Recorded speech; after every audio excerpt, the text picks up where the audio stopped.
இது அந்த project first நான் இப்போ பண்ணது. மரம் நடாதுக்கப்புறம் வேலூர் வனத்துறையோடு சேர்ந்து பண்ண ப்ராஜெக்ட்டு. இது நீங்கள் பார்க்குறது லெஃப்ட் சைடில் பார்க்குற மலை வந்து நான் ஆரம்பிக்கிறதுக்கு முன்னாடி, இந்த ப்ராஜெக்ட் ஆரம்பித்து 5 வருஷத்துக்கு அப்புறம் இந்த இடம் எப்படி மாறிச்சுன்றது தான் ரைட் சைட் பிக்சர். ஸோ இதுதான் நான் சொல்லியிருந்த மலைப்பகுதி. ஸோ இந்த அம்புக்குறி இருக்குது பார்த்தீங்களா, இந்த இடம் தான் நான் இருக்கிற வீடு, எங்கே இருக்கிற வீடு சாயநகரம். இது வேலூர் கலெக்டர் ஆஃபீஸ் இருக்கிற இடம். இது வந்து மேல் விஷாரம். கீழே நீங்கள் பார்க்குறது அதாவது இந்த கனவான்னு சொல்லுவாங்க, கன்னிமாடி கனவான்னு சொல்லுவாங்க, மலையை உடச்சிக்கிட்டு அந்த திருவண்ணாமலை ஆரணி ரோடு போகிற வழி. ஸோ இதுக்குள்ளே இருக்கிறது தான் இந்த மேப் தான் வந்து வேலூருடைய ஹில் ரேஞ்ச் சொல்லுவோம். இதுக்குள்ளே வந்து 256 மலை குன்றுகள் இருக்குது. அதிகபட்ச மலைகளோட உயரமே வந்து 2860 அடியோ 70 அடி தான் அது அதிகபட்ச உயரம். அதனால் மவுண்டன் சொல்ல மாட்டோம், மலை குன்றுகள் அப்படி சொல்லுவோம். ஸோ இந்த இடம் தான் நான் ப்ராஜெக்ட் ஆரம்பித்த இடம். ஸோ அப்படி ப்ராஜெக்ட் நான் பண்ணிட்டு இருக்கப்போ மலையில் வந்து பாறைகளை மூடணுன்றதுக்காக எருவு தேவைப்பட்டுது. ஏன்னா அது மேலே பாறைகள் மேலே தேங்காய் பஞ்சு, அதுக்கு மேலே எருவில் கொட்டி, அதுக்கு மேலே ராகி கேழ்வரகு விதையை தூவிட்டோம்னா இந்த இதெல்லாம் வந்து பாறை மேலே ஒரு புல் தரையை உருவாக்கலாம் அப்படின்னு. ஏன்னா பெரும்பாலும் பாறைகள்லாம் மண்ணெல்லாம் அடிச்சுன்னு போயிடுச்சு, வெறும் பாறைகள் தான் இருக்குது. காரணம் வந்து எப்படி ஏர் வந்து அந்த மலையில் நெருப்பு வச்சுருவாங்க. இந்த நெருப்பு வைக்கிறப்ப என்ன ஆகும்னா அதனுடைய அங்கே இருக்கக்கூடிய மரம், செடி, கொடி, புதர், அது இல்லாமல் அதில் இருக்கக்கூடிய விதைகள், அதில் இருக்க உயிரினங்கள், மேக்ரோ ஆர்கானிசம் எல்லாமே அதில் இறந்து போயிடும். அதில் மிச்சம் இருக்கிறது அடுத்த ஜெர்மினேஷனில் அடுத்த தடவை வரதுக்கு வாய்ப்பு இருக்குது. இந்த மாதிரி நீங்கள் பார்க்கறதெல்லாம் விலங்குகள்லாம் இருக்கிறதுல. அதுக்கப்புறம் காலேஜில் ஜாயின் பண்ணதுக்கப்புறம் என்எஸ்எஸ் என்சிசி மூலிமா நிறைய வாலண்டியர்ஸை ஒன்றா திரட்டி நிறைய மாதிரி வேலை பண்ணி மலை உச்சியில், இது நீங்கள் பார்க்குறது 2800 அடிக்கு மேலே மலை உச்சியில் பள்ளம் தோண்டி அங்கே அந்த இடத்துல மழை நீரை சேகரித்து அந்த மழை நீர் மேலே காற்று பட்டு மழை நீர் வந்து ஈரப்பதம் அதிகமானால் அப்படியே வெயிட் அதிகமாகிறதுனால கீழே இறங்கும். அப்போ சூடான நகரத்தினுடைய காற்று மேலே போகும். ஸோ இதன் மூலிமா 6 டிகிரி டெம்பரேச்சரை வேலூரில் குறைக்கலாம் சம்மரில் அப்படின்னு சொல்லிட்டு ஒரு ப்ராஜெக்ட் போட்டோம். அதுதான் இந்த நீங்கள் பார்க்குறது மலை உச்சியில் போய் குளங்களை வெட்டுறது, அங்கே தண்ணி சேர்க்கறது. இதெல்லாம் டிஃப்ரெண்ட் காலேஜ், பாலிடெக்னிக், அந்த மாதிரி இல்லை ஸ்டூடெண்ட்ஸ் எல்லாம் ஒன்றா சேர்ந்து எல்லாரும் ஒரு டீமாக என்எஸ்எஸ் பண்ணுவோம். இந்த மாதிரி பாறைகள்லாம் எல்லாம் போயிருந்த இடத்துல எருவை போட்டு தேங்காய் பஞ்சு நீங்கள் பார்க்குறீங்க தெரியாது, தண்ணி இருக்குது, தேங்காய் பஞ்சை திருகி ஒரு கயிறு மாதிரி மாற்றி 25% தண்ணியில் போட்டு 75% இந்த தாரை வெளியே கொண்டு வந்திருக்கேன். ஸோ தட் நம்ம யாருமே உதவி இல்லாமல் தண்ணி ஆட்டோமேட்டிக்காக குளத்துலேருந்து அந்த ஈரப்பதம் வந்துகிட்டே இருக்கும். அதில் ராகி செடி வரும். இப்போ நீங்கள் ரைட் சைடில் பார்க்குறது அந்த மாதிரி புல்லு தான். ஸோ அப்போ பாறைகளெல்லாம் மாதிரி புல்லால் மூடுறப்ப வெயில் வந்து சூரியன் வெளிச்சம் நேரடியாக பாறை மேலே விழாது, ரேடியேஷன் வராதுன்றதுனால இந்த வேலைகளை பண்ணோம். அதே மாதிரி காடுகளை அழிக்கிறவங்க யாரெல்லாம் மலையை நம்பியிருக்காங்க, காட்டை நம்பியிருக்காங்கன்னு கண்டுபிடிச்சி அவங்களுக்குலாம் வந்து மாற்று வேலை வாய்ப்பு உருவாக்கிடும். நீங்கள் பார்க்குறது வந்து இவ்வளோ சாராயம் காய்ச்சுறவங்க, மலையில் மரம் வெட்டுறவங்க, ஆடு மேய்ச்சவங்க, மலையை தீ வச்சவங்க, இந்த மாதிரி ஆன்டி சோஷியல் எலிமெண்ட்ஸ் ஒர்க் பண்ண வந்தவங்க, இவங்களுக்கு வந்து ட்ரைனிங் கொடுத்து அவங்கள மாற்று வேலையாக ஏற்படுத்தி அவங்களுக்கு யூனிஃபார்ம் கொடுத்து 15 நாள் பயிற்சி கொடுத்து அவங்கள வந்து காடை பாதுகாக்கக்கூடிய வேலையை அவங்ககிட்ட கொடுத்துட்டோம். யார் காட்டை அடித்தாங்களோ அவங்களையே பாதுகாப்புக்கு போட்டோம். ஸோ அவங்க தான் நீங்கள் பார்க்குறீங்க. இப்போ அவங்களோட வேலை இல்லைன்னா சம்மர் டைமில் வந்து காடுகளை அழியாமல் பாதுகாக்கிறது, தீ வந்த அடுத்த நிமிஷம் எல்லாரும் விசில் அடிச்சுட்டு அந்த ஸ்பாட்டுக்கு போயிட்டு அதை அணைச்சி உடனடியாக தீ பரவாமல் பார்த்துக்கிறது, இது மாதிரி பல வேலைகள் பண்ணுவாங்க. மற்ற நாட்களில் அந்த மலையில் குளங்களை வெட்டி எங்கெங்கெல்லாம் தண்ணி சேர்க்க முடியுமோ மலையை விட்டு ஒரு ட்ராப் தண்ணி கூட கீழே இறங்காத மாதிரி மலை உச்சியிலேருந்து கீழே வரைக்கும் தண்ணியெல்லாம் மலைக்குள்ளேயே இறக்கி பூமிக்குள்ளே இறக்கிடுவோம். அது மாதிரி பண்ணுறதுனால நிலத்தடி நீர் மட்டத்தை ஏற்ற வாய்ப்பு கிடைச்சது. இதில் வந்து ஜென்ஸ் மட்டும் இல்லை, லேடிஸும் இதில் இன்வால்வ் ஆகிருக்காங்க பாருங்கள்.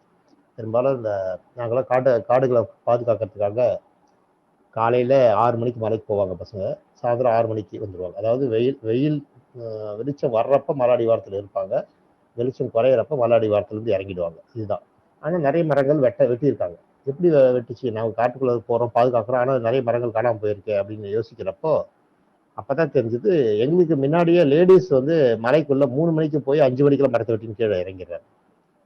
அப்போது நாங்கள் முதல்ல நினச்சது லேடிஸ்க்கெலாம் பாதுகாப்பு இல்லை, மலையில் அனுப்புறது கஷ்டம் அப்படின்னு நினச்சிருந்தேன். அப்போ தான் தெரிஞ்சது லேடிஸுங்க வந்து காலையில் 3 மணிக்கெல்லாம் மலைக்குள்ளே போய் அவங்களுக்கு தேவையான மரங்கள்லாம் வெட்டி எடுத்துக்கிட்டு 5 மணிக்கெல்லாம் இறங்கி போயிடுறாங்க. அதுக்கப்புறம் அவங்க வெட்டி எடுத்ததுக்கப்புறம் நாங்கள் 6 மணிக்கு போவோம் மலைக்கு. அதுக்கப்புறம் தான் நினச்சேன் பேசாமல் லேடிஸ்க்கு இந்த வாய்ப்புகள் கொடுக்கலாம், எங்கள் பாதுகாப்பு பற்றி கவலை இல்லைன்னு நினச்சி அப்புறம் அந்த லேடிஸில் கூப்பிட்டு அவங்களுக்கு பயிற்சி கொடுத்து அவங்களும் அந்த காடுகளில் உள்ளே போயிட்டு தினமும் காலையில் 6 மணிக்கு போய் சாயந்தரம் 6 மணிக்குள்ளே வரைக்கும் வேலை செய்வாங்க. இந்த ப்ராஜெக்ட்லாம் வந்து 1900 99ல் தொடங்கி படிப்படியாக வந்து 2006 வரைக்கும் இந்த ப்ராஜெக்ட் நடந்தது. நீங்கள் பார்க்குறதுல ஒவ்வொரு மழை பெஞ்சப்போ அந்த தண்ணி எவ்வளோ வந்தது என்னன்னு அளந்து பார்ப்போம். இது மாதிரி பண்ணுறப்ப தான் தெரிஞ்சுது, ஒரே ஒரு அந்த வருஷத்தில் வந்து மழை பெஞ்சதுல 56 கிணறுகள் நிறைஞ்சு போச்சு. வெறும் 6 மழை தான் பெஞ்சது அந்த வருஷம். அப்போதான் ஒவ்வொரு ட்ராப் மழைநீரையும் அப்படியே மலைக்குள்ளேயே பூமிகளை இறக்கி பண்ணதுனால இப்போ நீங்கள் பார்க்குறது பார்த்தீங்கன்னா மலைகள்லேருந்து ஒரு கிலோமீட்டருக்குள்ளே இருக்கக்கூடிய கிணறுலாம் வந்து ஒரு தரைமட்டத்தை வரைக்கும் வந்துச்சு பாருங்க தண்ணி. ஒரு அடி தான் மேலே. அதே மாதிரி அங்கேருந்து ஒரு 2 கிலோமீட்டர் தாண்டினோடனே ஒரு 10 அடியில் தண்ணி இருக்கு. இது மாதிரி படிப்படியாக வந்து மலை அடிவாரத்துலேருந்து இருக்கிற கிராமங்கள் எல்லாம் இந்த கிணறுலாம் வந்து பல வருஷமாக தண்ணியே இல்லாமல் போய் அதுக்கப்புறம் போர்வெல்ல கிணத்துக்கு அடியில் போட்டு மோட்டர்லாம் அடியில் இருக்கு. அது மாதிரி கிணறு. ஸோ அப்போ வந்து நிலத்தடி நீரை அதிகமாக்குறது எப்படின்னு தெளிவாக புரிஞ்சு போச்சு. அந்த ஒரு வருஷத்தில் அந்த ஃபுல்லாக பண்ண வேலையில் வந்து 1024 குளங்கள் வெட்டினோம் மரமலை. 1024 குளங்கள்லேயும் மழைநீர் தேங்கி அப்படியே பூமியில் இறங்குனதுனால வந்த இம்பாக்ட் ஆகிடுது பார்க்குறது. அப்போ நிலத்தடி நீர் மட்டத்தை அதிகரிக்கிறதும் டெம்பரேச்சர் வந்து 6 டிகிரி குறைக்கிறதும் அப்படின்னு சொல்லி ஆரம்பிச்சு இந்த ப்ராஜெக்டை படிப்படியாக வளர்ந்தது. பார்க்குறவங்கள வாலண்டியர்ஸ் மொத்தம் 56 வாலண்டியர்ஸ் இருந்தாங்க. அதே மாதிரி சூரிய தகடுகளை வச்சு அவங்க வீட்டில் சமைச்சிக்கலாம். ஸோ தட் அவங்க காட்டை அழிக்க வேண்டாம், மரங்களை வெட்ட வேண்டாம் அப்படின்றத காமிச்சோம். அது படிப்படியாக பார்த்து இப்போ நீங்கள் பார்க்குறது பிஃபோர் ஆஃப்டர். நாங்கள் ப்ராஜெக்ட் ஆரம்பிக்கிறப்ப எப்படி இருந்தது, அதுக்கு ஆரம்பிச்சதுக்கு அப்புறம் எப்படி மாறிச்சு பார்க்குறது தான்.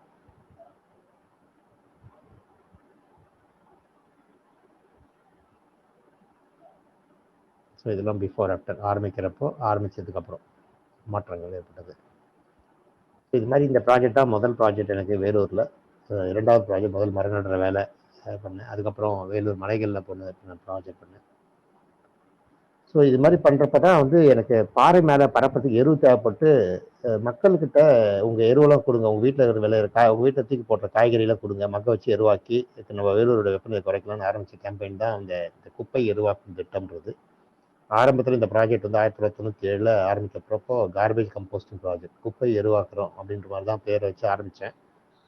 எனக்கு இந்த ஐடியாவை கொடுத்தது வந்து நான் இதுக்கு முன்னாடி எக்ஸ்னோரான்ற ஒரு அமைப்பு சென்னையில் இருந்தது. அந்த அமைப்பினுடைய வைஸ் சேர்மனாகவும் வைஸ் பிரசிடென்ட் இருந்தவர் வந்து டாக்டர் சுல்தான் அகமது இஸ்மாயில்னு சொல்லிட்டு ஒரு ப்ரொஃபஸர், நம்ம நியூ காலேஜ் ப்ரொஃபஸராக இருந்தார். அவர் தான் முதலாக வந்து சாணி தண்ணியில் கரைச்சி குப்பை மேலே தெளிச்சோம்னா மக்கிடும் அப்படின்னு சொன்னார். அதை நான் ஒரு திருவேற்காடுன்ற இடத்துல ஒரு ப்ராக்டிக்கல் டெமான்ஸ்ட்ரேஷனுக்கு கூட்டு போய் காமிச்சாங்க. அப்போ பார்த்தேன். ஸோ அப்போ வந்து மைண்டில் இருந்தது என்னென்னா, குப்பைகளை சாணி தெளிச்சோம்னா மக்கிடும் அப்படின்னு நினச்சி ஒரு பிளைண்டாக இருந்தது. அப்போது அதை பேஸ் பண்ணி வேலூர் மக்களுக்கு ஒரு அறிக்கை மாதிரி கொடுத்தோம். என்னென்னா, வேலூருடைய வெப்பநிலையை குறைக்கணும்னா உங்கள் வீட்டு குப்பையை வெளியே கொட்டாதீங்க, எங்ககிட்ட கொடுங்க, நாங்கள் மக்க வச்சு எருவாக்கி அந்த எருவை கொண்டு போய் மலை மேலே காடு வளர்க்குற திட்டத்துக்கு ஆரம்பிக்கலாம் அப்படின்னு தான் இந்த கேம்பெயினே தொடங்கினோம். எனக்கும் குப்பைக்கும் சம்மந்தமே இல்லை. பட் இருந்தாலும் எனக்கு மக்கும் பொருள் வேணுமேன்றதுக்காக இந்த ப்ராஜெக்ட் ஆரம்பித்தேன். ஸோ அப்படி தான் 1997 ஆரம்பிச்சது. அதுக்கப்புறம் ஒரு சின்ன ஃபண்டு கிடச்சிது யூனிசெஃப்லேருந்து. அதன் மூலிமா ப்ராஜெக்ட் கொஞ்சம் விரிவடைஞ்சிது. அப்புறம் அவங்க ரிப்போர்ட் சப்மிட் பண்ண சொன்னாங்க. ரிப்போர்ட் சப்மிட் பண்ணோன்னா அதை பற்றி விரிவாக நம்ம ப்ராஜெக்ட் பண்ணணும்னு தெரிஞ்சு அதுக்கப்புறம் ஒரு 6 மாதம் கஷ்டப்பட்டு அந்த ப்ராஜெக்ட் கற்றுக்கிட்டேன், எப்படி இது பண்ணணும்னு. அதுக்கப்புறம் அதை ரிப்போர்ட்டை சப்மிட் பண்ணேன். அதுக்கப்புறம் அதன் மூலிமா டிஸ்ட்ரிக்ட் அட்மினிஸ்ட்ரேஷன், மாவட்ட நிர்வாகம், அது மூலிமா ஸ்டேட் கவர்மெண்ட், இப்படியே படிப்படியாக போய் இந்த துறையிலேயே ஃபுல் அண்ட் ஃபுல் மாட்டிட்டேன். அதுக்கப்புறம் மலைப்பக்கமே போக முடியாத ஒரு சூழ்நிலை. 1992 ஆரம்பிக்கிறப்போ இதுக்கு பேர் கார்பேஜ் கம்போஸ்டிங் ப்ராஜெக்ட். அதுக்கப்புறம் அதை கொஞ்சம் ரெக்டிஃபை பண்ணி அதில் இருந்த தப்பெல்லாம் ரெக்டிஃபை பண்ணி அதுக்கப்புறம் அந்த பேர் மாற்றம் பட்டு சாலிட் வேஸ்ட் மேனேஜ்மெண்ட் மாறிச்சு. அப்புறம் 2001 அதுக்கு பேர் வந்து solid waste management, solid and liquid waste management மாறிச்சு. 2003 waste to wealth, 2005 zero waste management, 2007 வந்து கார்பேஜ் டு கோல்டு. பட் இவ்வளோ வருஷம் 2010 வரைக்குமே பண்ண வேலை எல்லாமே குப்பை அப்படிதான், அது ஒரு பிரச்சனையான ஒரு பொருள் அப்படின்னு நினச்சின்னு தான் வேலை செஞ்சேன். ஆனால் 2010 எனக்கு ஒரு வாய்ப்பு கிடைச்சது, நம்ம கர்நாடகாவுக்கு போகிறதுக்கு, மைசூர் போகிறது. அப்போ தான் வந்து அங்கே ஒரு எதிர்பாராத ஒரு சூழ்நிலை. அங்கே வந்து மக்கள் எதிர்ப்பு தெரிவித்தாங்க இந்த ப்ராஜெக்ட் ஆரம்பிக்கிறதுக்கு. அப்போ அவங்க ஒரு 6 டவுட் சொன்னாங்க. இந்த குப்பைனாவே என்ன பிரச்சனை, ஏன் குப்பை ப்ராஜெக்ட் ஆரம்பிக்கக்கூடாது அவங்க ஊரில் மைசூரில் அப்படின்னு கேட்குறப்போ ஒரு 6 காரணம் சொன்னாங்க. இந்த காரணத்தினால இந்த ப்ராஜெக்ட் எங்கள் ஊரில் ஆரம்பிக்கக்கூடாது அப்படின்னாங்க. அந்த 6 காரணங்கள் என்னன்னு கேட்டப்போ முதல் காரணம் அவங்க சொல்வது, குப்பைனாவே பார்க்கறதுக்கு அருவருப்பாக இருக்கும், எங்கள் பகுதியில் அதை நான் பார்க்க விரும்பலை அப்படின்னாங்க. முதல் காரணம். 2வது காரணம் அவங்க சொன்னது, குப்பைனால துர்நாற்றம் அடிக்கும், வாடை வரும், அப்படின்னாங்க. அப்புறம் துர்நாத்தம்னு சொன்னாங்க. அடுத்தது ஈக்கள் வரும், புழுக்கள் நெளியும். இந்த குப்பையினால நீங்கள் குப்பை ப்ராஜெக்ட் ஆரம்பிச்சுன்னா எங்களுக்குலாம் வியாதி வரும், இதெல்லாம் சொன்னாங்க. ஸோ அப்போ அவங்க கேட்ட கேள்விக்கு நான் பதில் சொல்லி ஆகணும். ஸோ அப்போ பதில் கிடைச்சது. அந்த பதில் என்னென்னா, இந்த 6 பிரச்சனை இல்லாமல் இருந்தால் நீங்கள் பண்ணுவீங்களான்னா கண்டிப்பாக பண்ணுறோம், அந்த 6 பிரச்சனை எங்களுக்கு கூடாதுன்னாங்க. ஸோ அதன் பிரகாரம் திங்க் பண்ணி அதன் மூலிமா ஒரு தீர்வு கிடைச்சது. அந்த தீர்வு தான் சாலிட் அண்ட் லிக்விட் ரிசோர்ஸ் மேனேஜ்மெண்ட்னு பேர். திட மற்றும் திரவ வள மேலாண்மை, கழிவு மேலாண்மை கிடையாது. கழிவு மேலாண்மைன்றது வேற, வள மேலாண்மைன்றது வேற. கழிவுன்றது என்னன்னா, இப்போ நீங்கள் பார்க்குறதா கழிவு. நம்ம வீட்டில் வரக்கூடிய குப்பைகள், காய்கறி, இலை, தழை, பிளாஸ்டிக் கவர், கண்ணாடி ஓடு, என்ன வருதோ எல்லாத்தையும் ஒரு டப்பாவில் போடுவாங்க. அதை கொண்டு போய் டப்பா நிறைஞ்சவொடனே ரோட்டில் இருக்கக்கூடிய தெரு மூலையில் இருக்கக்கூடிய குப்பை தொட்டியில் கொட்டுவாங்க. அதுக்கப்புறம் அந்த குப்பை தொட்டியில் ஒரு 4 நாள் 5 நாள் கிடக்கும். அப்புறம் முனிசிபாலிட்டி லாரி வரும். அவங்க எல்லாத்தையும் அள்ளி எடுத்து லாரியில் போட்டு கொண்டு போய் குப்பை கொட்டக்கூடிய டம்பிங் செட் போய் கொட்டிடுவாங்க. இதுதான் வர காலகாலமாக நடந்துட்டு இருக்கு. ஸோ இது பேர் தான் குப்பைன்னு சொல்கிறது. இப்போ நீங்கள் பார்க்குறது வந்து குப்பை மாதிரி தான் தெரியுது வெளியிருந்து பார்த்தா. எல்லாரும் பார்ப்பவங்க எல்லாம் யாரும் உட்காந்து நின்று போய் பார்க்க போது பக்கத்தோடு நிற்க மாட்டாங்க. ஆனால் இங்கே குப்பை தொட்டிக்கு கீழே போய் அந்த கவரில் ஒரு கவர் நீங்கள் எடுத்து பார்த்தீங்கன்னா, அதாவது குப்பை நீங்கள் பார்க்குறீங்க, அதுலேருந்து ஒரு கவர் கீழே இருந்து எடுத்தீங்கன்னா அதை பார்க்கறது எப்படி இருக்கும்?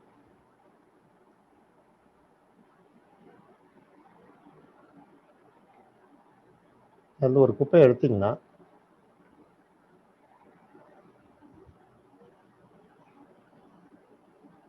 இது மாதிரி தான் புழுக்கள் இருக்கும். இந்த புழுக்கள்ன்றது இன்னும் இல்லை, அந்த ஈக்கள் முட்டை விட்டு அதோடைய லார்வா. பெரும்பாலும் ஈக்கள் வந்து அழுகி போகிற குப்பையில தான் முட்டை போடும். அது மாதிரி முட்டை போட்டுச்சுன்னா இந்த புழுக்கள் எல்லாம் வெளியே வரும் அந்த குப்பை தொட்டிக்கு அடியில். இது யாருன்னா பார்த்துருந்தா தெரியும். பெரும்பாலும் மாடு வீட்டில் மாடு வளர்க்குறவங்க அந்த சாணிக்கு அடியில், இறவட்டை அடியில் தான் அந்த புழு பார்க்கலாம். இந்த புழுக்கு அப்படியே விட்டிங்கன்னா அதுக்குள்ள அந்த கூட்டுப்புழுவாக மாறிடும். இதாவது கூட்டுப்புழு. இந்த ஒவ்வொரு கூட்டுப்புழுவும் ஒரு ஒரு ஒரு ஈ வெளியே வரும் இந்த கூட்டுப்புழுலேருந்து.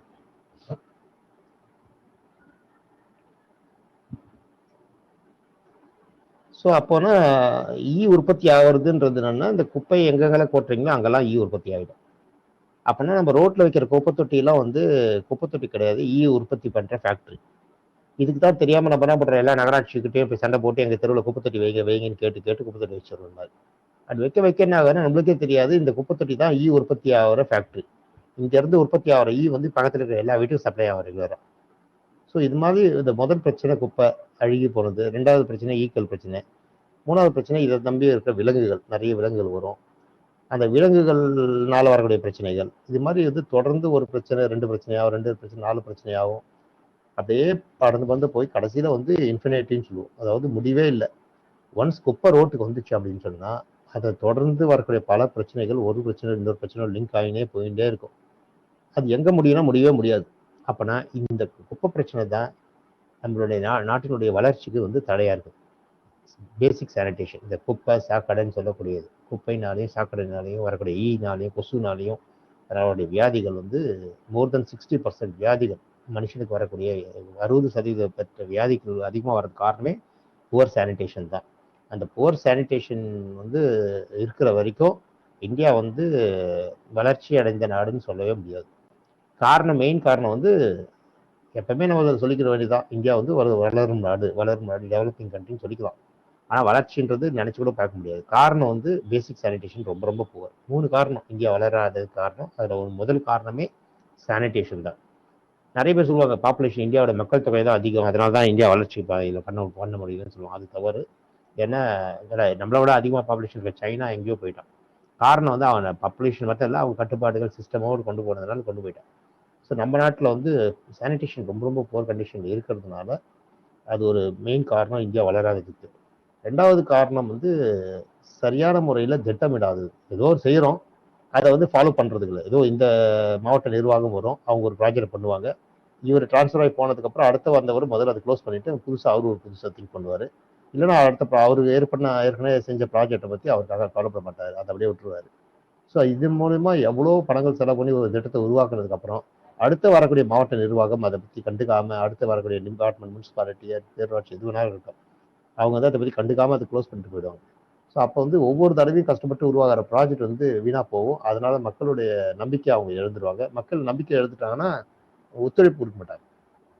அடுத்தது 3வது மெயின் காரணம் எதனால இந்தியா வளரல அப்படின்னா கரப்ஷன்.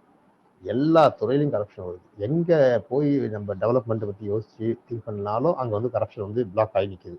அதனால பல பேர் வந்து புது வாழ்க்கைக்கே வரலன்னு ஒதுங்கிட்டு அவங்க பாட்டுக்கு பிஸ்னஸ் பண்ணிட்டு எங்கேயோ ஒரு இடத்துல பொழைச்சிட்டு போனா போதும் அப்படின்ற அளவுக்கு போயிட்டாங்க. ஸோ அதனால வந்து நம்ம வாலண்டியர்ஸை இழந்தோம். நம்ம சமுதாயத்துக்காக மாற்றங்கள் வேணும் அப்படின்னு நினைச்சு வந்தவங்கெல்லாம் வந்து தெறிக்க ஓட விட்டாங்க இந்த கரப்ஷன் தான். ஸோ அதன் மூலயமா நம்ம நிறைய மிகப்பெரிய வாலண்டியரிசம் அப்படின்ற சொத்தை இழந்தோம். ஸோ இது மாதிரி பல சிக்கல்கள் இருக்கு.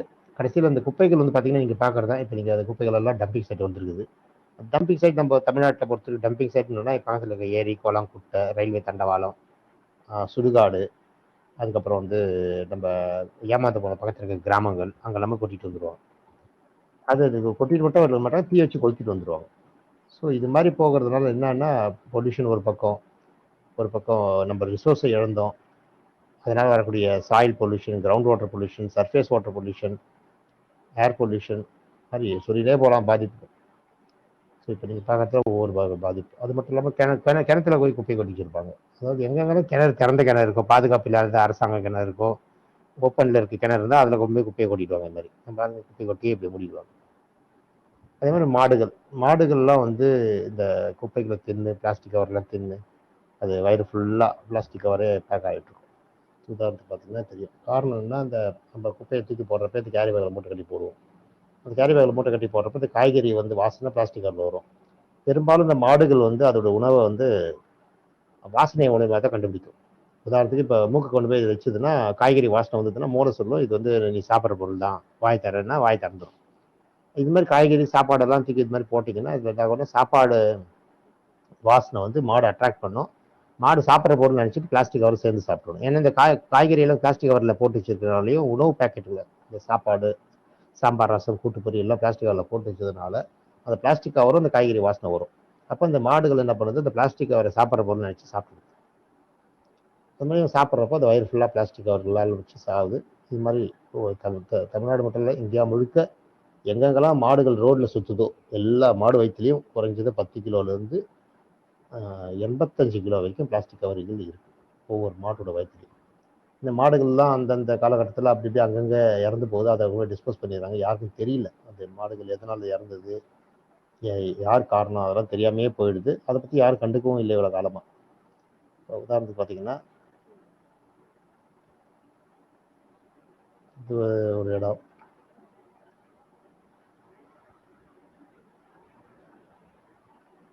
பெரும்பாலும் இந்த மாடுகள்லாம் பார்த்தீங்கன்னா இந்த பிளாஸ்டிக்கை வர இப்படிதான்.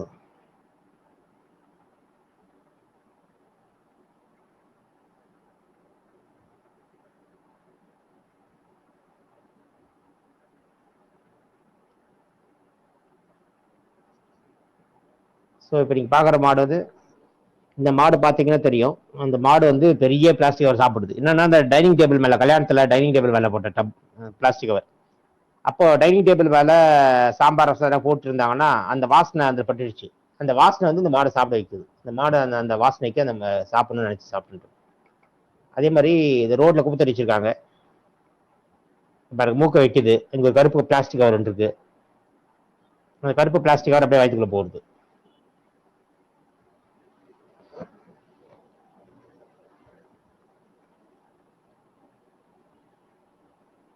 ஸோ இதே மாதிரி வயிற்றுல போக போக போக என்ன ஆகும்னா வயிறு ஃபுல்லாக பிளாஸ்டிக் கவர் ஆகிடும். இந்த பிளாஸ்டிக் கவர் தான் சுமந்தன் போனால் லைஃப் ஃபுல்லாக அது வேறு வழி இல்லை. அது ஜீரணம் ஆகாது, வெளியே வராது, அதுதான் பிரச்சனை.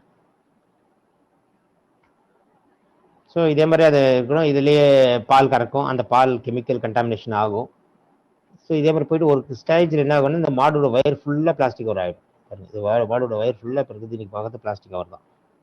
பெரும்பாலும் வெளியிருந்து பார்க்குறவங்களுக்கு இது கர்ப்பவதின்னு நினச்சிக்குவாங்க. இது குட்டி போட போகுது, மாடு கண்ணு போட போகுதுன்னு நினச்சிக்குவாங்க. அது வாழ்க்கையில் கண்ணே போட முடியாது. ஏன்னா அது வயிறு ஃபுல்லாக இருக்கிறது பிளாஸ்டிக் கவர் தான். ஒரு குறிப்பிட்ட நேரத்தில் இந்த மாடுகள்லாம் செத்து போயிடும், வேறு வழியில் ஜீரணம் பண்ண முடியாமல். நம்ம என்ன பண்ணால் திரும்பி காட்டில் போட்டு வந்துடுவோம். ஸோ இது காட்டில் போடுவாங்க. இது மாதிரி காட்டில் போட்டாங்கன்னா அது மாதிரி இந்த மாடு தான் இது. இப்போ நீங்கள் பார்க்குறது வந்து ஒரு மாடு செத்து போச்சுன்னு நான் போய் பார்த்தேன்.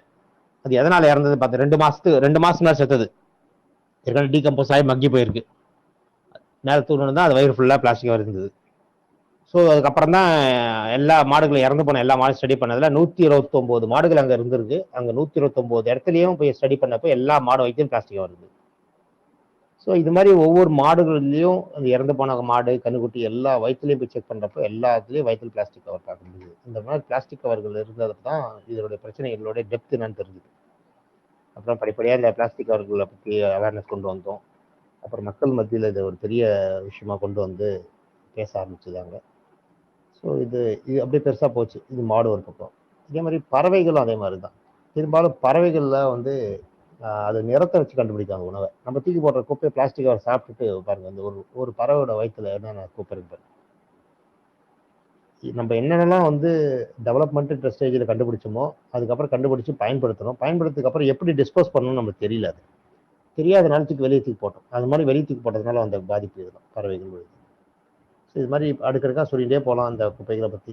இந்த 2 மணி நேரத்தில் இந்த ப்ரெசன்டேஷன் கொடுக்க முடியுமான்னு தெரியல. பட் இருந்தாலும் கொஞ்சம் அப்படியே டச் பண்ணிட்டு போகிறேன் எல்லாத்தையுமே.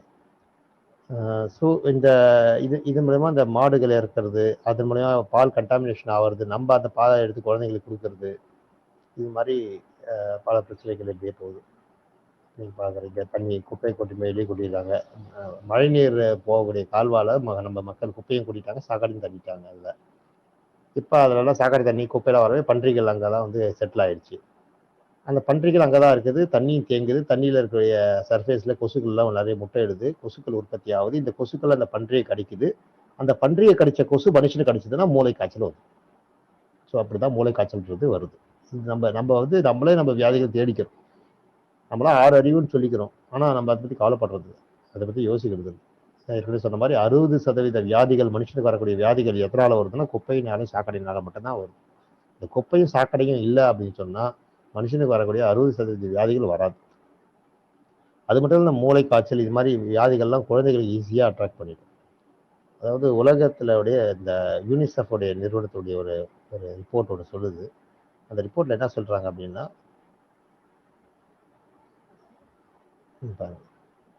யூனிசெஃப் ரிப்போர்ட்டு ஒரு வருஷமும் இந்தியாவில் 6,60,000 குழந்தைகள் சாகுறாங்க. பெரும்பாலான குழந்தைகள் முதல் பர்த்டே பார்க்காம செத்துடுறாங்க. இது வந்து வருஷம் நடக்குது. இன்னைக்கு கரோனால வந்து 2 பேர் செத்தா இவ்வளவு பிரச்சனை, 4 பிரச்சனை சொல்லிட்டு இருக்கோம். ஆனா வருஷம் 6,60,000 குழந்தைகள் முதல் பிறந்த நாளை பார்க்காமே செத்து போறாங்க. காரணம் ஒன்று புவர் சானிடேஷன், 2வது மல்நியூட்ரிஷன், அவங்களுக்கு ஊட்டச்சத்து இல்லாத காரணங்கள், அது மாதிரி பல காரணங்கள். ஸோ அப்போ நம்மளுடைய 6 அறிவுன்னு நம்ம சொல்லிக்கிறதெல்லாம் வந்து எப்படி அதை பயன்படுத்த போறோம், எப்படி இந்த இறப்பெல்லாம் கண்ட்ரோல் பண்ண போறோம் அப்படின்னு தெரியல. அடுத்தது இப்போ நீங்கள் பார்க்கறது நம்ம சென்னை மெரினா பீச். மெரினா பீச் போயிருப்போம், எல்லாரும் போயிருக்கோம். எல்லாரும் மெரினா பீச் போனோன்னே எல்லாருமே நினைப்போம் காலில் அதை கடற்கரையில் போய் தண்ணியில் காலில் வச்சு விளையாடணும், சிலர் அதிலே குதிக்கணும், சிலர் அதிலே குளிக்கணும்னுவாங்க. எல்லாம் நீங்கள் செய்வீங்க. ஆனால் அதுக்கு முன்னாடி நீங்கள் நேப்பியர் பாலத்தாண்ட போய் அங்கே ஒரு இந்த நேவி குவார்டர்ஸ் ஒன்று இருக்குது, அங்கே போயிட்டு நின்று பார்த்துட்டு அப்புறம் போய் கடலில் காலை வைக்கிறதா வேண்டாமான்னு முடிவு பண்ணிக்கணும். நேப்பியர் பாலத்துக்கு போனீங்கன்னாவே தெரியும், பக்கத்தில் ஒரு நல்ல வெள்ளையா பில்டிங் குவார்டர்ஸ் இருக்கும். அது வந்து நேவியோட குவார்டர்ஸ். அதை ஒட்டின மாதிரி போனீங்கன்னா இந்த சீனை பார்க்கலாம். இதுதான். இது ஒன்றும் இல்லை, நம்ம சென்னை மாநகராட்சியுடைய ஒட்டுமொத்த சாக்கடை தண்ணி மொத்தம் நேராக கடலில் கொண்டு வந்து விடுறாங்க. அதில் அன்ட்ரீட்டட் சுவேஜ் வரும், சாக்கடை தண்ணி அப்படியே கொண்டு வந்து கடலில் விட்டாங்க. அது கொண்டு வர குப்பையும் அதில் இருக்குவாங்க, கொண்டு வர குப்பையாக கொண்டு. அப்போ மொத்தமாக 24 மணி நேரமும் 365 நாளும் 24 மணி நேரமும் குப்பையை கொண்டு போய் சாக்கடை தண்ணி கொண்டு இந்த நேர கடலில் விட்டாங்க. அப்போ நீங்கள் சாக்கடை தண்ணியில் இங்கேருந்து பார்த்தா அது தெரியாது. இங்கேருந்து ஒரு 1/2 கிலோமீட்டர் தூரம் போனீங்கன்னா நம்ம எம்ஜிஆர் சதுக்கம், அண்ணா சதுக்கம் வரும், அங்கே தான் காலை வச்சுட்டு இருக்கீங்க. நம்ம சாக்கடை தண்ணி கலக்கிற இடமும் நீங்கள் காலை வைக்க வச்சு விளையாடுற இடமும் பார்த்தீங்கன்னா 1 கிலோமீட்டர் கூட இருக்காது. அப்படின்னா இது வந்து மெரினா பீச் கிடையாது, இது ஹோல்சேல் சாக்கடை. இங்கே போய் காலை வச்சு ஆடுறதோட நம்ம தெருவில் இருக்கிற சாக்கடையிலேயே காலை விட்டு அடிக்கலாம். நம்ம அது மாதிரி ஹோல்சேல் சாக்கடையில் போய் காலை விட்டு விளையாடிட்டு இருக்கணும். ஸோ அது மாதிரி நம்ம கடலையும் பண்ணிட்டோம். இதில் சாக்கடை தண்ணி விட்டு எல்லா கெமிக்கல்ஸ் கொண்டு போய் விட்டு அந்த கடல்லேருந்தே மீனை பிடிச்சி அதையே சாப்பிட்றோம். அதுதான் நல்லா. ஸோ இப்போ நீங்கள் பார்க்குறது வெளிநாடுகள். சரி, நம்ம நாடு தான் குப்பையில் இவ்வளோ பிரச்சனையா, மற்ற நாடுகள்லாம் இல்லையா அப்படின்னு கேட்டால், இப்போ மற்ற நாடுகள்ன்றது வளர்ந்த நாடுன்னு நேராக எடுத்துக்கிட்டோம்னா அமெரிக்கா. அமெரிக்காவில் போய் பார்த்தீங்கன்னா இதுதான், பெரிய பெரிய பள்ளத்தை வெட்டி ஊருக்கு வெளியே கொண்டு போய் பெரிய பள்ளத்தை வெட்டி அந்த பள்ளத்தோட நீளமே 1 கிலோமீட்டர் நீளம் இருக்கும், ஒரு அகலம் ஒரு 1/2 கிலோமீட்டர் தூரம் இருக்கும் அகலமே. இது மாதிரி இதுதான் வந்து அமெரிக்காவில் குப்பை கொட்டக்கூடிய முறைகள். குப்பை கொட்டுறது அவங்க என்ன பண்ணுவாங்க அப்படின்னா, ஒரு முதல்ல அந்த ஊர்ல இருந்து, இப்போ நீங்க பார்க்கறது வந்து 360 கிலோமீட்டர் தூரத்துல ஊர்ல இருந்து, அதாவது இந்த இடம் வந்து சிகாகோ அப்படின்னு ஒரு பழைய நகரம். அமெரிக்காவில் வந்து 50 மாநிலங்கள் இருக்கு. அதுல ஒரு பழமையான நகரம் சொல்றது சிகாகோ. அந்த சிகாகோ நகரத்துடைய குப்பையை கொண்டு வந்து கொட்டுறதுக்காக உருவாக்கப்பட்ட பள்ளம் தான் இது. இந்த பள்ளம் வந்து சிகாகோ நகரத்துல இருந்து 361 கிலோமீட்டர் தூரத்துல இருக்கு. இந்த பள்ளத்துடைய நீளம் வந்து 1 கிலோமீட்டரு, அகலம் 1/2 கிலோமீட்டரு. அதுக்கப்புறம் அதோடைய ஆழம் வந்து 80 அடி ஆழம். பள்ளம் நோண்டிட்டு அடியில் வந்து 2 அடிக்கு காங்கிரீட்டை பரப்பிட்டு, காங்கிரீட் போட்டுட்டு, அதுக்கு மேலே ஒரு பிளாஸ்டிக் கவர், ஒரு நம்ம விரல் திக்னஸ் இருக்கக்கூடிய ஒரு பிளாஸ்டிக் கவர், ஹெச்டி கவர் சொல்லுவாங்க. So high density plastic cover அப்படியே பரப்பிடுவாங்க. அதில் அந்த அந்த தரையில் பரப்பிட்டு, அதுக்கு மேலே ஒரு அடிக்கு களிமண் போட்டுட்டு, அதுக்கு மேலே குப்பையை கொட்டுவாங்க. ஊரில் இருக்க குப்பையெல்லாம் மூட்டை மூட்டையாக கட்டி வாரத்துக்கு ஒரு தடவை, அமெரிக்காலாம் பார்த்தீங்கன்னா வாரத்துக்கு ஒரு தடவை குப்பை எடுப்பாங்க. எல்லாரும் கவரில் தான் மூட்டை கட்டி வைக்கணும். சில நகரங்களில் வாரத்தில் 2 நாள் குப்பை எடுப்பாங்க. ஒரு 2 3 நகரத்தில் மட்டும் வாரத்தில் 3 நாள் வந்து குப்பை எடுப்பாங்க. அப்போ இது மாதிரி குப்பையை கொண்டு வந்து இது மாதிரி கொட்டி, அதுக்கப்புறம் அதெல்லாம் கொண்டு வந்து பள்ளத்தில் மூடி, இப்போ பள்ளத்தை மூட்டாங்க பாருங்க. பள்ளத்தை மூடிட்டு இந்த மாதிரி குப்பையை ஒட்டி அது மாதிரி பிளாஸ்டிக் கவர் போட்டு மூடிட்டாங்க. பள்ளத்தை மூடி அதுக்கு மேலே வந்து 100 அடிக்கு குப்பையை கொட்டுவாங்க, மலை மாதிரி. அதான் நீங்கள் பார்க்குற குப்பை மலை தான் அது. அப்போ இந்த மலை தரையிலேருந்து அந்த மலை உயரம் வந்து 100 அடி. அப்போ 100 அடி குப்பை. அதுக்கப்புறம் அந்த மலைக்கு அந்த நீங்க பார்க்குற இந்த தரையிலேருந்து பூமிக்கு அடியில் 80 அடிக்கு ஆழத்துக்கு குப்பை இருக்கு. இது மொத்தமே வந்து 45 ஹெக்டர் நிலம், ஏக்கர் கிடையாது, 45 ஹெக்டர் நிலம் மொத்தமாக பயன்படுத்தப்பட்டிருக்கு ஒரு மலைக்கு. இது மாதிரி அமெரிக்கா முழுக்க 1800 குப்பை மலைகள் உருவாக்கப்பட்டு மூடப்பட்டிருக்குது. நான் சொல்றது 2005 இப்போ 15 வருஷத்துல எத்தனை குப்பை மலை உருவாக்கியிருக்காங்கன்னு தெரியாது. ஸோ இது மாதிரி பள்ளம் நோண்ட வேண்டியது, ஊரில் இருக்கிற எல்லா குப்பையும் கொண்டு வந்து உள்ளே ஓட வேண்டியது, பள்ளம் மூட வேண்டியது, அது மாதிரி பிளாஸ்டிக் கவர் போட்டு மூட வேண்டியது, கொஞ்சம் மேலே மண்ணை போட வேண்டியது, மேலே விதை போட்டு புல்லை உருவாக்கிட வேண்டியது. நம்ம பார்த்தா இயற்கையான மலை மாதிரி தெரியும், ஆனால் அது மலை கிடையாது, அவ்வளவும் உள்ள குப்பை. அதில் குப்பையில் ஃப்ரிட்ஜ் இருக்குது, கம்ப்யூட்டர் இருக்குது, எலக்ட்ரிக் சாமான்கள் இருக்குது, கட்டடத்தை இடிபாடுகள் இருக்குது, கெமிக்கல்ஸ் இருக்குது, அது நம்ம சாப்பிட்டு போட்ட காய்கறிகள் இருக்குது, பேப்பர், கார்ட்போர்ட், மெட்டல் எல்லாமே இருக்குது, எல்லாமே ஒரு. ஸோ இது மாதிரி வந்து அன்சைன்டிஃபிக்காக வந்து ஒரு பொல்யூஷன் இல்லை அப்படின்ற மாதிரி காமிச்சிட்டு பல நோடி குப்பை கொட்டுற மாதிரி மெத்தடு செட் ஆகாது இந்தியாவுக்குன்றது தெரிஞ்சுக்கிட்டேன். ஸோ அப்போ தான் வந்து இயற்கையான முறையில் எப்படி இந்த வேலை பண்ணணும் அப்படின்னு தெரிஞ்சு ஸ்டடி பண்ணப்போ தான் அதோடைய உண்மை ரூபம் தெரிஞ்சுது. அப்போனா குப்பை வந்து எருவாகணும்னா, குப்பையை கேவலமான பொருளாக பார்க்கக்கூடாது அப்படின்னா, வாசனை வரக்கூடாதுன்னு நினச்சிங்கன்னா, அது வந்து அது கெட்டு போகிறதுக்கு முன்னாடி அதை ஹேண்டில் பண்ணணும். கெட்டு போகிறது அப்படின்றது என்னென்னா, அது 12 மணி நேரத்துக்குள்ள ஒரு வீட்டில் உருவாகக்கூடிய மக்கும் பொருளாக இருக்கட்டும், மக்காத பொருளாக இருக்கட்டும், அது ஒரு 12 மணி நேரத்துக்குள்ள உருவான 12 மணி நேரத்துக்குள்ள அதை வீட்டை விட்டு எடுத்துட்டோம்னா அது பேர் குப்பை கிடையாது. அவ்வளவு ரா மெட்டீரியல். அடுத்தது 24 மணி நேரம் அதை வீட்டில் விட்டு வச்சிருந்தீங்கன்னா அது வாடை வர தொடங்கிடும். அந்த வாடை வந்தாவே ஈக்கள் பக்கத்தில் இருக்க எங்கெங்கெல்லாம் இருக்கோ அதெல்லாம் அந்த வாசனை பிடிச்சி உள்ள வந்து முட்டை போட ஆரம்பிச்சிடும். 48 மணி நேரத்தில் அதை அழுகி போய் துர்நாற்றம் அடிக்கும், அதில் புழுக்கள் நெளியும். 72 மணி நேரத்தில் புழுக்களை கண்ணில் நீங்கள் பார்க்கலாம், ப்ளஸ் சில டைமில் ஈயாவே மாறிடும். ஸோ இதுதான் குப்பையோட நிலம். அப்போனா 72 மணி நேரத்தில் புழுவையும் பார்க்கலாம், துர்நாற்றம் அடிக்கும். 48 மணி நேரம் வீட்டில் வச்சுருந்தீங்கன்னா துர்நாற்றம் அடிக்கும், புழுக்கள் கண்ணில் பார்க்க முடியாது, சின்ன சின்னதாக நெளியும். 24 மணி நேரத்தில் புழுக்கள் இருக்காது, ஆனால் துர்நாற்றம் அடிக்கும், இல்லை வாடை வந்துடும். ஆனால் 12 மணி நேரத்தில் எடுத்திங்கன்னா அவ்வளோ ஃப்ரெஷ்ஷாக இருக்கும், சுத்தமாக இருக்கும், க்ளீனாக பார்க்குறது. மக்கும் பொருள் தனியாகவும் மகாத பொருள் தனியாக வாங்கலாம். அப்போ நான் 72 மணி நேரம் வேண்டாம், 48 மணி நேரம் வேண்டாம், 24 மணி நேரமும் வேண்டாம். அப்போ என்னதான் பண்ணலாம்னா 12 மணி நேரத்துக்குள்ளே எடுத்துக்கணும். அப்படிதான் இந்த திட்டத்தை ஆரம்பித்தோம். இது பேர் தான் சாலிட் அண்ட் லிக்விட் ரிசோர்ஸ் மேனேஜ்மெண்ட்னு பேர். SLRM பேர். சாலிடு, திட, லிக்விட் திரவ, ரிசோர்ஸ்ன்றது பச்சை டப்பாவில் இருக்கக்கூடிய மக்கும் பொருள், சிகப்பு டப்பாவில் இருக்கிற மக்காத பொருள். அது மட்டும் இல்லாமல் இந்தியாவில் மிகப்பெரிய ரிசோர்ஸ் மனித வளம், அந்த மேன் பவரும் அதில் இருக்குது. அது இல்லாமல் மேனேஜ்மெண்ட்ன்றது சாதாரண ட்ரைசைக்கிள், 3 சக்கர வண்டியில் தான் இந்த ப்ராசஸ் பண்ணுறோம். பெரிய பெரிய டிராக்டரு, லாரி, பவர் ட்ரில்லர் இதெல்லாம் தேவையில்லை. இதெல்லாம் வந்து again and again pollution, corruption, fuel, இது மாதிரி நிறைய பிரச்சனைகளுக்கு காரணமாக இருக்கிறது அந்த பெரிய பெரிய வண்டிகள் தான். அதெல்லாம் அவாய்ட் பண்ணிவிட்டு ஆர்டினரி 3 சக்கர வண்டியை வச்சு இந்த ப்ராஜெக்டை டிசைன் பண்ணியிருக்கோம். ஸோ இதுதான் வந்து இந்த திட மற்றும் திட கழிவு மேலாண்மைன்ற ப்ராஜெக்டை வந்து வடிவமைச்சு இப்போ ரிசோர்ஸ் மேனேஜ்மெண்ட் அப்படின்னு மாறிச்சு. இது படிப்படியாக பல ஊர்களில் பரவச்சு இந்தியா முழுக்க இந்த திட்டங்கள் கொண்டு வரப்பட்டு இன்னைக்கு 23 மாநிலங்களில் இந்த ப்ராஜெக்ட் செயல்பட்டு வந்துருக்குது. அதில் இப்போ ரீசெண்டாக முடித்த ஒரு ப்ராஜெக்ட் வந்து நம்ம உடுப்பி கர்நாடகாவில் ஒரு ப்ராஜெக்ட் பண்ணேன். ஸோ அங்கே வந்து லோக்கலில் இருக்கக்கூடிய BPL family, below poverty line family, low income group, அப்புறம் அன்எம்ப்ளாய்டு யூத்து, இவங்கெல்லாம் வச்சு முதல்ல அவங்களுக்கு குப்பைனா என்ன, ரிசோர்ஸ்னா என்னன்னு புரிய வச்சேன். குப்பைன்னு சொன்னால் யாரும் வேலைக்கே வரமாட்டாங்க. ஏன்னா அவங்க குப்பைனாவே அவங்களுக்கு நெகட்டிவாகவே திங்கிங் தான் இருக்கும். ரிசோர்ஸ் மேனேஜ்மெண்ட் அப்படின்னா லெஸ் தென் 12 ஹவர்ஸ், 12 மணி நேரத்துக்குள்ள அந்த பொருளை வந்து கையாண்டுட்டோம்னா அவ்வளோ ஃப்ரெஷ்ஷாக இருக்கும். அது வந்து ரிசோர்ஸ் மேனேஜ்மெண்ட் பேர். SLRM உடைய பேசிக் கான்செப்ட் பிரகாரம் பார்த்தீங்கன்னா, இந்த கான்செப்ட் பற்றி தெரியும் உங்களுக்கு. இதில் எவ்ரி 12 ஹவர்ஸ், 12 மணி நேரத்துக்குள்ள அதை எடுத்தோம்னா அது பேர் குப்பை கிடையாது. அதான் அதனால என்ன பண்ணேன், SLRM பிரகாரம் ரெசிடென்ஷியல் ஏரியா வீடுகளில் ஒவ்வொரு வீட்டுக்குள்ளேயும் காலையில் 7லேருந்து 9 மணிக்குள்ள வண்டி வரும். அதே மாதிரி சாயந்தரம் 4லேருந்து 6க்குள்ள வண்டி போகும். அடுத்தது இந்த வீட்டில் எடுக்கிற பொருளுக்கு வந்து 12 மணி நேரம் டைம் கொடுத்துருக்கோம். ஆனால் அதே 12 மணி நேரம் தான் வந்து நம்ம ஃபுட்டு ஜென்ரேஷன் இடத்துக்கு ஒத்து வராது. ஏன்னா உணவு உற்பத்தி பண்ணுறது, அதாவது உதாரணத்துக்கு நம்ம வீட்டிலே பார்த்தீங்கன்னா காலையில் ஒரு தடவை சமைக்கிறாங்க, மதியம் ஒரு தடவை சமைக்கிறாங்க, நைட்டு ஒரு தடவை சமைக்கிறாங்க. எதுக்கு தேவையில்ல 3 மணி நேரம் உட்காந்து சமைச்சிடணும்? காலையிலே சமைச்சு மொத்தமாக வச்சிட வேண்டியதானே 3 வேலைக்கும். இல்லை அப்படி வேண்டாம், இந்த மாதம் சம்பளம் வாங்கிட்டு இந்த மாதம் 30 நாளைக்கு சேர்த்து மொத்தமாக சமைச்சு ஃப்ரிட்ஜ்லேயோ வீட்டை அடுக்கி வச்சுருவோம். 30 நாளைக்கு திறந்து சாப்பிட்டுட்டே இருக்கலாம்.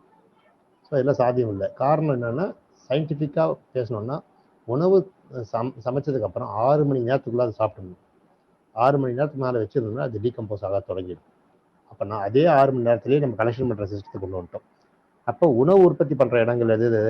ஹோட்டலு, கல்யாண மண்டபம், அதேமாதிரி restaurants, mess, road side fast food centre, அதுமாதிரி தள்ளுவண்டியில் இருக்கக்கூடிய இந்த பானிபூரி, இந்த மாதிரிலாம் எங்கெங்க உணவு உற்பத்தி ஆகுது, குப்பையை உணவகத்துக்கு கொட்டுறாங்களோ அந்த இடத்துலலாம் வந்து 12 மணி நேரம் செல்லாது, 6 மணி நேரம். 6 மணி நேரத்துக்குள்ள எடுத்தோம்னா அவ்வளோ ஃப்ரெஷ்ஷாக இருக்கும் பார்க்குறது.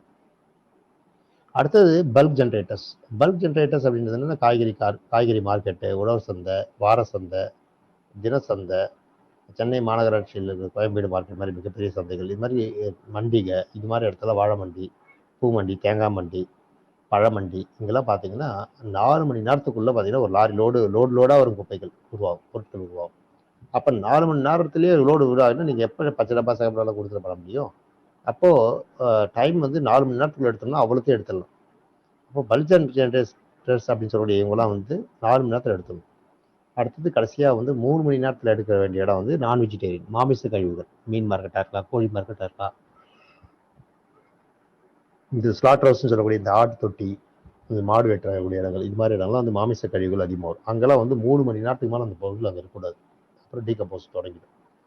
அப்போ அதனால 3 மணி நேரத்தில், அப்போ 12 மணி நேரத்தில் ரெசிடென்ஷியல் ஏரியாலையும் 6 மணி நேரத்துலையும் உணவு உற்பத்தி பண்ணுற இடத்துல 4 மணி நேரத்துக்கு ஒரு தடவை பெரிய பெரிய பல்க் ஜென்ரேட்டர்ஸ், கமர்ஷியல் ஏரியா அது மாதிரி இடம்லாம். அதே மாதிரி நான் வெஜிடேரியன் எவ்ரி 3 ஹவர்ஸ் எடுத்துட்டோம்னா குப்பைன்னு ஒன்று கிடையவே கிடையாது. குப்பைன்னு ஒன்று குப்பைன்ற வார்த்தையே நம்ம பேச வேண்டிய அவசியம் இல்லை. ஏன்னா எதுவுமே குப்பை கிடையாது அந்த டைம்குள்ளே எடுத்துட்டிங்கன்னா. அதுதான் ரிசோர்ஸ் மேனேஜ்மெண்ட்டு பேர். ஸோ இது மாதிரி பண்ணும் பட்சத்தில் என்ன ஆகும்னா, நம்ம பிரிக்கிற பொருளை வந்து 169 வகையாக பிரிக்கலாம். இந்த பேப்பரை வந்து 15 வகையாக பிரிக்கலாம், கார்ட்போர்டை 9 வகையாக பிரிக்கலாம், பிளாஸ்டிக் கவரில் 64 வகையாக பிரிக்கலாம், பிளாஸ்டிக் கவரில் வந்து 38 வகையாக பிரிக்கலாம், மெட்டல் உலோகத்தை வந்து 21 வகையாக பிரிக்கலாம், ரப்பர் ஐட்டத்தை 12, பாட்டில் ஐட்டம் 26 டைப்பு, 122 கேட்டகரி பிரிக்கும். அப்போ இவ்வளோத்தையும் விற்று காசாக்கிறதுக்கு நம்மளுக்கு மார்க்கெட் இருக்குது, இந்தியாவில் மார்க்கெட் இருக்குது. ஸோ ஒன்றுமே பண்ண முடியாத குப்பைகள் அப்படின்னு சொன்னோம்னா அது ஒரு 15 ஐட்டம் இருக்குது. அது எதுவுமே பண்ண முடியாது, விற்கவும் முடியாது, ரீசைக்கிள் பண்ண முடியாது, டீகம்போஸும் பண்ண முடியாது, மாடுக்கு உணவாகவும் கொடுக்க முடியாது. ஸோ அது மாதிரி பிரச்சனைகளும் இருக்குது. ஸோ இப்போ நம்ம பார்க்க போகிறது வந்து எப்படி இந்த வண்டிகள் வருது, எப்படி அவங்க பண்ணுறாங்கன்னு பார்த்தா, நீங்கள் பார்க்குறது வந்து உடுப்பியில் கர்நாடகாவில் பிறந்த ப்ராஜெக்ட்டு. முதல்ல நிற்கிறவங்க 10th பாஸ் ஆனவங்க, சூப்பர்வைசர் கேட்டகரி பொறுப்பாளர். அவங்களுக்கு பின்னாடி ஒரு 5 பேர் இருக்கிறாங்க. இந்த 5 பேரை வந்து லெஸ் தென் 10th ஸ்டாண்டர்ட், 10ஆம் கிளாஸோட கம்மியாக இருக்கும். 10ஆம் கிளாஸ் ஃபெயில் ஆகிருக்கலாம், 9ஆம் கிளாஸ் இருக்கலாம், 4வது படிச்சிருக்கலாம், 3வது படிச்சிருக்கலாம், எதுவுமே ஸ்கூலுக்கே போகாமல் இருந்திருக்கலாம். ஸோ அவங்களாம் நீங்கள் பார்க்குறீங்க, அவங்களாம் ஒர்க்கர் கிடைக்கல, அவங்களோட டீமாக ஒர்க் பண்ணுறாங்க. இதில் இந்த 5 பேர் பின்னாடி நிற்கிறாங்க பார்த்தீங்கன்னா, அவங்களுக்கு முதல் ஆளுக்கு வந்து திங்கக்கிழமை லீவு, 2வது ஆளுக்கு புதன்கிழமை லீவு, 3வது ஆளுக்கு வெள்ளிக்கிழமை லீவு, 4வது ஆளுக்கு சனிக்கிழமை லீவு, லாஸ்ட் இருக்கிறவங்க ஞாயிற்றுக்கிழமை லீவு. அது மாற்றி அவங்க வாரத்தில் ஒரு நாள் மாற்றி லீவ் எடுத்துவாங்க. ஆனால் வாரத்தில் 7 நாளும் மிச்சம் இருக்கக்கூடிய 4 பேர் மாற்றி வருவாங்க. அப்போனா ஒரு நாள் விடாமல் காலையில் 7 மணிக்கு வண்டி போகும், 9 மணிக்கு 9:30 மணிக்கு வண்டி ஷெட்டுக்கு வந்துடும்.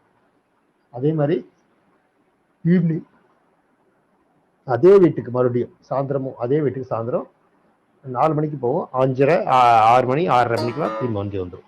அப்போ ஒரு நாளைக்கு காலையில ஒரு தடவை சாயந்தரம் ஒரு தடவை மக்கும் பொருள் மக்காத பொருள் பச்சை டப்பா சிகப்பு டப்பா கரெக்டாக கொடுத்து வாங்கினோம் அப்படின்னு. குப்பன்னு ஒன்று கிடையவே கிடையாது. நம்ம வாங்குறது எல்லாமே பணம் வேற வடிவத்தில் இருக்கு.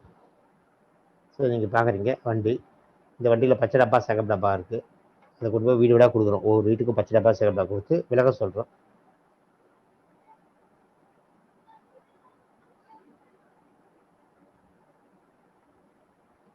ஸோ அது மாதிரி ஒவ்வொரு வீட்டை போய் கொடுத்து அதுக்கப்புறம் அவங்க வந்து மக்கும் பொருளையும் மக்காத பொருளையும் இப்படி பிரித்து வைப்பாங்க. இப்போ நீங்கள் பார்த்தீங்கன்னா தெரியும், ஒரு சப்பாத்தி இருக்குது, இதில் காய்கறி போடுவாங்க, பழங்கள் போடுவாங்க, அதெல்லாம் போடுவாங்க. அதே மாதிரி கடைகளுக்கும் அதே மாதிரி கொடுப்போம். சின்ன சின்ன கடைகளுக்கும் பச்சை டப்பா சிகப்பு டப்பா கொடுப்போம். இது ஒரு ஐஸ்கிரீம் கடை.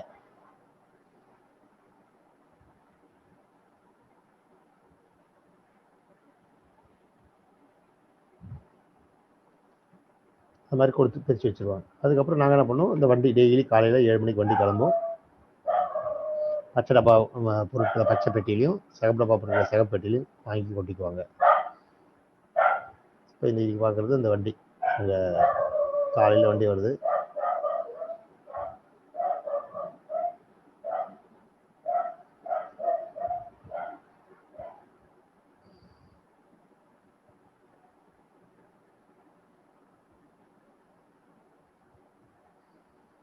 ஸோ இதே மாதிரி இந்த ஒரு வண்டி வந்து 250லேருந்து 300 குடும்பத்து வரைக்கும் அந்த வண்டி பயன்படும். அது மாதிரி வர்றப்போ ஒரு எல்லா வீட்டுக்கு முடிச்சுடுவாங்க. பார்க்குறதுக்கு எல்லா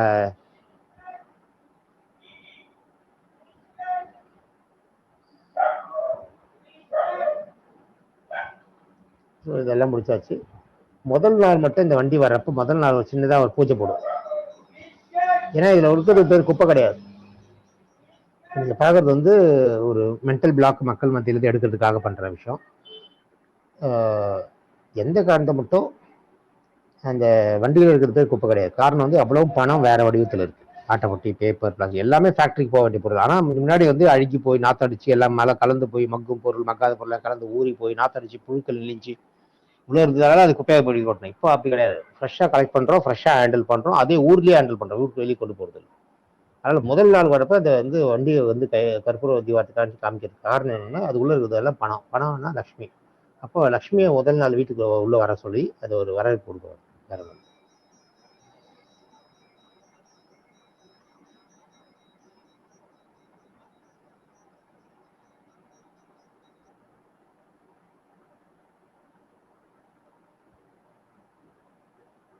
ஸோ இப்போ முதல் நாள் பண்ணுறப்போ அது ஆட்டோமேட்டிக்காக மக்கள் மென்டல் பிளாக்கெல்லாம் போயிடும். ஸோ இப்போ நீங்கள் பாருங்கள், முதல் நாள் வண்டி திறக்கிறோம், காலைல வண்டி போயிட்டு வந்துருக்கு. இப்போது வண்டி திறக்கிறோம்.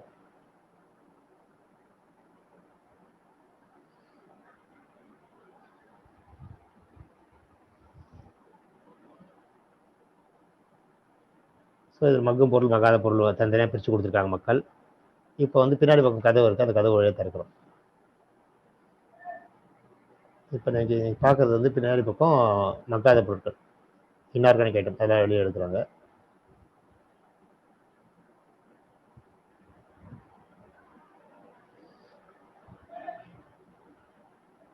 ஸோ முதல் நாள் வண்டி போச்சு, முதல் நாள் மக்கள் கொடுத்துருக்காங்க.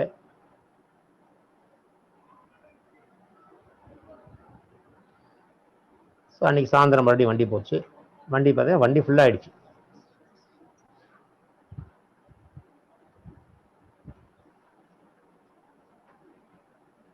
ஸோ இதெல்லாம் வந்து அவங்க வீட்டில் வேண்டான்னு நம்ம தூக்கி போட்டாங்க. இதுதான் நம்ம இவ்வளோ காலம் குப்பைன்னு சொல்லிட்டு இருந்தோம். அது கலந்து போடாமல் தனித்தனியாக பிரித்து வாங்கி அதை கொண்டு வந்துருக்கோம். அது கொண்டு வந்ததுக்கப்புறம் அது பிரிக்கிற முறை இருக்குது. அதுக்கப்புறம் அதில் இருக்கிற காய்கறியெல்லாம் பிரிக்கிற முறை இருக்குது. அதெல்லாம் பிரித்து அங்கேயே மாடுகள் வச்சுருக்கோம். நாங்கள் இந்த ப்ராஜெக்டில் மாடு வச்சுருக்கோம். 35 கிலோவுக்கு ஒரு மாடு. அந்த மாடுகளுக்கு அப்படியே நம்ம ஃபீட் பண்ணிடுவோம். இதை உடனடியாக சாணியாக மாற்றிடுவோம். அப்புறம் பயோகேஸில் கரைச்சி ஊற்றுவோம். இந்த மாதிரி ப்ராசஸ் இருக்குது. அதுக்கப்புறம் இந்த எலுமிச்சப்பழத்தூள் முட்டை ஓடலை கழுவி காய வச்சு அதை அதன் மூலயமா இன்கம் ஜென்ரேஷன் பண்ணுறது. ஒரு 60 வகையான பொருளாக பிரிப்போம் நாங்கள். அதுக்கப்புறம் வந்து இதில் ஒரு எலுமிச்சப்பழத்தூள், சாத்துக்குடி தூள், ஆரஞ்சு பழத்தூள் எல்லாம் போட்டு பாத்திரம் தேய்க்கிற பவுடர் தயாரிக்கிறது. உதாரணத்துக்கு இந்த லெமன், ஆரஞ்சு, முசம்பில் எடுத்து பவுடர் ஆக்க வேண்டியது. பவுடர் ஆக்கி அது ப்ராப்பர் ரேஷியோவில் கலந்தோம்னா அது நம்ம பாத்திரம் தேய்க்கிற பவுடர் தயாரிக்கலாம்.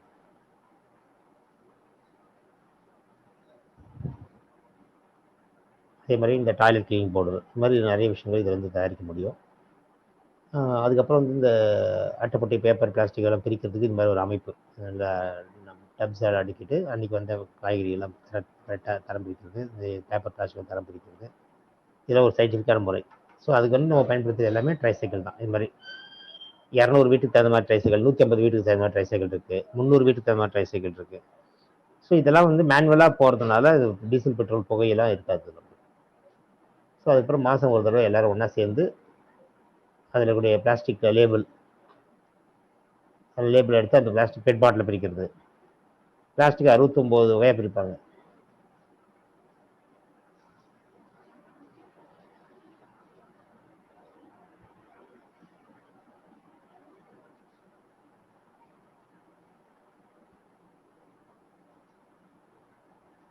இது மாதிரி அதை தரம் பிரித்து அது ஒரு பெரிய ப்ராசஸ். அது ஒரு கொண்டு போவோம். அது கொண்டு போகிறது. முட்டை ஓடுகளை முட்டை ஓடை வந்து பவுட்ராக்கி கால்சியம் பவுடராக மாற்றும். இப்போ பெரும்பாலும் நம்ம வீட்டில் ஆம்லேட் போட்டு தூக்கி போடுவாங்க. அதில் நாங்கள் என்ன பண்ணோம், முட்டை ஓடை இடித்து பவுட்ராக்கி அதை வந்து செடிகளுக்காக கால்சியமாக பயன்படுத்துவோம். அது நிறைய ப்ராசஸ் இதில் இருக்குது. ஸோ இது மாதிரி எதையுமே பணம் குப்பைன்னு சொல்ல முடியாது, அவ்வளோ பணம். எப்படி இது மாதிரி பண்ணோம்னா என்ன வருமானம் வரும் அப்படின்னு பார்த்தீங்கன்னா, இப்போ ஒரு ரெஃபா கணக்கு போட்டோம். வெஸ்ட் பெங்காலில், நம்ம வெஸ்ட் பெங்கால் அந்த ஊரில் பார்த்தீங்கன்னா, அந்த ஊரில் ஒரு கிராமத்தோட குப்பை எவ்வளோ இருக்கும் அப்படின்னு மதிப்பு போட்டோம் ரெஃபா. வெஸ்ட் பெங்கால் குப்பையோட மதிப்பு பார்த்தீங்கன்னா 208 கோடி ரூபா ஒவ்வொரு மாதமும் வெஸ்ட் பெங்காலுடைய கிராமத்துலேருந்து தூக்கி போடுற பொருள் வந்து உருவாக்கலாம். 208 கோடி ரூபா வருஷத்துக்கு வெஸ்ட் பெங்காலில் கிராமத்தில் இருந்து தூக்கி போடுற குப்பையோட மதிப்புன்னு கணக்கு போட்டோம்னா ஒரு 1604 கோடி ரூபா வந்து அது வந்து எடுக்கணும். ஸோ இது மாதிரி வந்து ஒவ்வொரு மாநிலத்துக்கும் பண்ண முடியும். இதில் இருந்து கீழே பார்த்தீங்கன்னா உங்களுக்கு தெரியும், இந்த ப்ராஜெக்ட் மூலயமா ஒரு 4,16,000 பேர்களுக்கு வந்து வேலைவாய்ப்பு கொடுக்கலாம். யாரெல்லாம் பிபிஎல் ஃபேமிலி இருக்காங்களோ, வறுமை கோட்டு கீழே இருக்கக்கூடிய ஆட்கள். ஸோ அவங்களுக்கு வாய்ப்புகளை உருவாக்க முடியும். நிரந்தரமான சம்பளத்தோட வாய்ப்பு கிடைக்கும். அதே மாதிரி இது ஒரு நகரம், ராய்ப்பூர்னு ஒரு நகரம் இதில் இருக்குது, நம்ம சத்தீஸ்கரில் இருக்குது. அது ஒரு நகர்பகுதி. அவங்க இதில் பார்த்தீங்கன்னா ஒரு மாதத்துக்கு 3,24,00,000 ரூபா ஒரே சும்மா ஒரு நகராட்சி. ராய்ப்பூருடைய ரூரல் ஏரியா. அங்கே வந்து மொத்தம் 408 கிராம பஞ்சாயத்து இருக்குது அந்த டிஸ்ட்ரிக்டில். 408 கிராம பஞ்சாயத்து அந்த மாவட்டத்தில். அதனுடைய குப்பையோட மதிப்பு 3,24,00,000. 38 கோடி ரூபா வருஷத்துக்கு வரும். அதில் வந்து 6,489 பேருக்கு வேலை வாய்ப்பு கொடுப்பாங்க. ஸோ இது மாதிரி வந்து ஒரு குப்பைக்கின், அதாவது ஒரு மாநிலம்னு எடுத்தோம்னா, ஒரு உத்தரப்பிரதேஷ் மாநிலத்தை எடுத்தோம்னா அந்த ஊரில் இருக்கக்கூடிய கிராமத்துடைய இது 384 கோடி ரூபா அந்த கிராமங்களுடைய குப்பையோட மதிப்பு ஒரு மாதத்துக்கு. அதன் மூலயமா வந்து ஒரு 6,41,000 பேருக்கு வேலை வாய்ப்பு கொடுக்க முடியும். ஸோ இது மாதிரி வந்து ஒவ்வொரு மாநிலத்துக்கும் அவ்வளோ கோடிக்கணக்கான பணம் இந்த குப்பைகள் ஒழிஞ்சிருக்குது. அது தெரியாமல் நம்ம அதை குப்பைன்னு நினச்சி அதை கேவலப்படுத்தி நம்மளுக்கு வியாதிகளையும் உருவாக்கிக்கிறோம். இது வந்து சீக்வன்ஸாக போகிறது இந்த வேஸ்ட் மேனேஜ்மெண்ட். இந்த வேஸ்ட் மேனேஜ்மெண்ட் மட்டும் இல்லாமல் இந்த வேஸ்ட் மேனேஜ்மெண்ட் உருவாக்குற அந்த எரு உற்பத்தி பண்ணுறோம் அப்படின்னா, அந்த எரு உற்பத்தி பண்ணது வந்து பணமாக மாற்றுறதுக்கு மொட்டை மாடி காய்கறி தோட்டம் அப்படின்னு சொல்லி அதுக்கு தனியாக ஒரு ட்ரைனிங் இருக்குது. அது மகளிர் குழுக்களுக்காக கொடுக்குற ட்ரைனிங். அதன் மூலயமா அந்த மூங்கில் கூடைகளை வாங்கி, ஏன்னா எல்லாமே வந்து ஒரு லிங்க் மாதிரி கொண்டு வந்துட்டோம். அதாவது மலைவாழ் பகுதியில் இருக்கக்கூடிய மக்கள் உருவாக்குற கூடையை வந்து இதுக்கு பயன்படுத்துகிறோம். பிளாஸ்டிக் கவர் இல்லை. பெரிய பெரிய தொழிற்சாலைகளுக்கே பணம் தள்ளி கொடுக்கறது இல்லை. பிளாஸ்டிக்கை பயன்படுத்தினால வரக்கூடிய பாதிப்புலாம் அதெல்லாம் எடுத்துகிட்டு நம்ம முழுக்க மூங்கில் கூடையிலேயே செடி வைக்கக்கூடிய அந்த ப்ராஜெக்ட். சாணி எடுத்து அந்த கூடையில் முழுகிறோம். நீங்கள் பார்க்குற சாணி எடுத்து முழுவி இருக்கும். அதை காய வச்சு லைட் வெயிட் கண்டெய்னராக மாற்றிட்டோம். அப்புறம் சவுக்கு கொம்புலாம் வந்து கட் பண்ணி ப்ராப்பராக ஸ்டாண்டு பண்ணி, இதான் ஸ்டாண்டு, கூடைகள் வைக்கக்கூடிய ஸ்டாண்டு. அதுக்கப்புறம் இந்த செவரில் ட்ரில்லிங் போடுறோம். போட்டு செவரில் கொம்புகளை வந்து ஃபிக்ஸ் பண்ணுறோம் பந்தல் போடுறதுக்காக. ஃபிக்ஸ் பண்ணதுக்கப்புறம் அதை சுற்றி கயிறுகள் கட்டி பந்தல் போடுறாங்க. அந்த வந்து அந்த கயிறுலேயே தேங்காய் நார் கயிறுலேயே பந்தல் போடுவோம். ஒரு வாலிபால் நெட்டு மாதிரி இருக்கும். எல்லாம் முடிச்சதுக்கப்புறம் பார்க்கறதுக்கு இப்படி இருக்கும். கூடைகள்லாம் வந்து கம்ப்ளீட் பண்ணதுக்கப்புறம் மொட்டை மாடி, இன்னைக்கு வர்றது 4வது மாடி. மொட்டை மாடி 4வது மாடி சென்னையில்.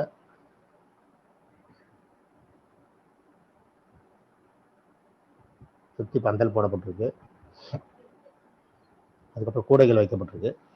கூடைகள் சாணி போட்டு மெழுகி அதுக்கப்புறம் அதுக்குள்ள எருவெல்லாம் போட்டு விதையெல்லாம் போட்டு செடிகள் முளைக்க ஆரம்பிச்சிருச்சு. ஸோ அதில் வந்து 2-3 வகையான செடிகள் போடுவோம் at a time. So that அந்த இதில் வந்து டிஃப்ரெண்ட் கீரைகள் வரும், காய்கறிகள் வரும். கெமிக்கல் இல்லாமல், பூச்சி மருந்து இல்லாமல், பூச்சிக்கொல்லி மருந்து போடாமல், ஃபெர்டிலைசர் போடாமல் நம்ம வீட்டுக்கு தேவையான கீரைகளையும் காய்கறிகளையும் நம்ம மொட்டை மாடியிலேயே கல்டிவேட் பண்ணுறதுக்கு நம்ம மக்கும் பொருள் தான் ரொம்ப பயன்படுறதா மாறுது. நம்ம குப்பையானத்துக்கு வெளியே கொட்டுறோமோ அந்த மக்கும் பொருளை தான் இதுக்கு பயன்படுத்தும்.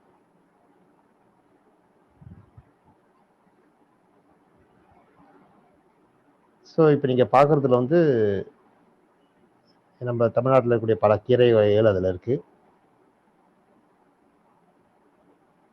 ஸோ இது பண்ணலாம். இதில் கீரைகள் போட்டோம்னா இப்போ நல்ல பெரிய லாபம் இருக்குது. காய்கறிகளையும் போடலாம், தப்பு இல்லை. பட் கீரைகள் வந்து உடனடியாக வருமானம் உங்களுக்கு இருக்குது. ப்ளஸ் வந்து ஃப்ரெஷ்ஷாக கிடைக்குது வீட்டில். இது மாதிரி மூங்கில் கூடைகள், பெரிய பெரிய மூங்கில் தட்டை வச்சும் கல்டிவேட் பண்ணலாம். கீழே ஸ்டாண்ட் வைக்கப்பட்டதுனால தண்ணியில் பாட்டம் எதுவும் பிரச்சனை வராது. அதனால் மாடியில் பாதிப்பு ஏற்படாது இந்த ப்ராஜெக்டில். ஸோ இது மாதிரி பண்ண பட்சத்தில் இந்த மாடி எப்படி இருக்கும் பார்க்கறது அப்படின்னா இப்படி இருக்கும். இப்போ நீங்கள் பார்க்குறது 4வது மொட்டை மாடி. 4வது மாடிக்கு மேலே பார்க்குறீங்க. மாடி ஃபுல்லாக எங்கெங்கெல்லாம் வெயிட் வைக்க முடியுமோ அங்கே மட்டும்தான் வச்சு கிராஸ் வால், பீம்ஸு சொல்லக்கூடிய ஒரு முக்கியமான இடங்கள் மட்டும்தான் வெயிட் வச்சுருக்கோம். இப்போ நீங்கள் பார்க்குறது அந்த கொடிகள்லாம் மேலே படர்ந்து பந்தலில் படர்ந்து போச்சு.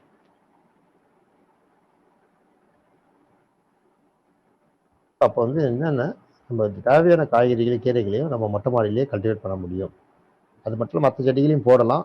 பட் பெரும்பாலும் நாங்கள் என்கரேஜ் பண்ணுறது காய்கறிகள் தான், கீரைகள் தான். ஸோ இது வந்து ஒரு பக்கம். இது வந்து மொட்டை மாடி இல்லை சார் எங்கள் வீட்டில் கீழே நிறைய இடம் இருக்குது, கீழே பண்ணுறது என்ன வழி சொல்லுங்கள் அப்படின்னு கேட்டால் அது கிச்சன் கார்டன் சொல்லுவோம். அந்த கிச்சன் கார்டன் கூட கொஞ்சமாக கல்டிவேட் இல்லை, பெரிய அளவு கல்டிவேட் பண்ணுறது, சின்ன இடத்துல நிறைய கல்டிவேட் பண்ணுறது. இது எல்லாமே எருவு தான். நம்ம வீட்டில் தூக்கி போடுற காய்கறி எல்லாம் தழைய வச்சு இந்த ப்ராஜெக்ட்லாம் பண்ணுறது. ஸோ அப்போ இது மாதிரி ஒரு ப்ராப்பராக விவசாய நிலம்னா அப்படியே மொத்தம் கும்பலாக போடுவாங்க. அதில் காலை வச்சு உள்ள நிலத்துக்குள்ளே நடந்து போவாங்க. அது பூச்சி போட்டிருக்கான்னு தெரியாது, என்னன்னு தெரியாது. எல்லாருமே அதில் உள்ளே போக முடியாது. ஒன்லி விவசாயம் மட்டும் தான் உள்ளே போயிட்டு எல்லாம் வேலை செய்வாங்க. மற்ற நகர்பகுதி மக்கள்லாம் போக மாட்டாங்க வசிக்கிற உள்ள, அதுக்குள்ளே என்ன இருக்குன்னு தெரியாமல். ஸோ அதனால் என்ன பண்ணுறோம், முதல்ல வந்து இந்த ப்ராஜெக்டை வந்து நாங்கள் என்ன பண்ணியிருக்கோம்னா, அந்த நடந்து போகிற பாதை இருக்கும். அவங்க வேலை செய்யக்கூடிய அந்த இடம், கல்டிவேட் பண்ணுற இடம் தனித்தனியாக பிரிச்சுட்டோம். அப்போ வந்து கரெக்டாக கல்டிவேட் எங்கே பண்ணுவாங்கன்னு தெரியும். எங்கே செடி இருக்கும், எங்கே கொடி ஏறும், எந்த விதையை எங்கே போடணும், அதெல்லாம் நல்லா தெரியும். நடந்து போகிற பாதை கிளியராக இருக்கும்.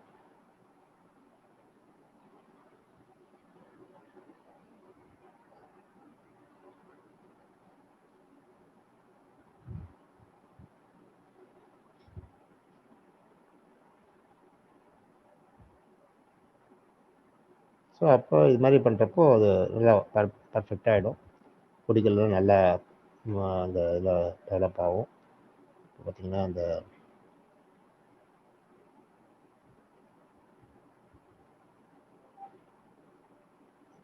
கொடி சைடில் போடுறதுல சைடில் போயிடும். செடி இருக்கிற இடத்துல இருக்கும். அதே மாதிரி இந்த காய்களும் அந்த கொடியிலேயே இருக்கிறதுனால அந்த காயிலேயே அறுவடை பண்ணிக்கலாம்.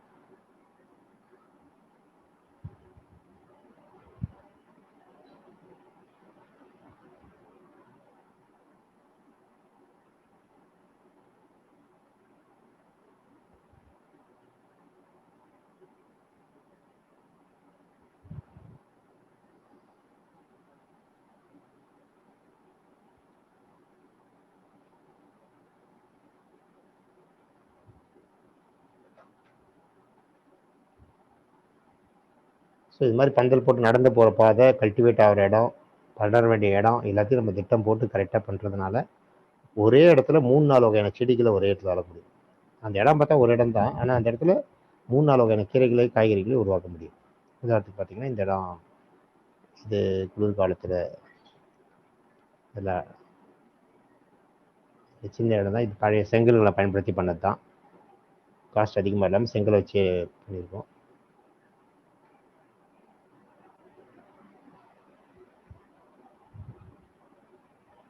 ஸோ இது மாதிரி இது பண்ணோம். அப்போ இந்த இடம் பார்க்குறது வந்து வெறும் ப்ளைனாக இருந்த இடம் தான். இது வந்து ஒரு ஒழுங்குபடுத்தி நடந்து போகிறதுக்குன்னு ஒரு பாதை, கல்டிவேஷனுக்கு ஒரு இடம், இதெல்லாம் பண்ணுறப்போ அது ஃபுல்லாக கொடிகள் அப்படியே கொடிகள்லாம் மேலே போயிடுச்சு, கீழே செடிகள்லாம் இருக்குது, அதுக்கு கீழே புதர்கள்லாம் இருக்குது. இது மாதிரி பார்த்தப்போ ஏகப்பட்ட காய்கறிகள் கீரை வகைகளையும் இதில் பயிர் பண்ணலாம் இந்த இடத்துல.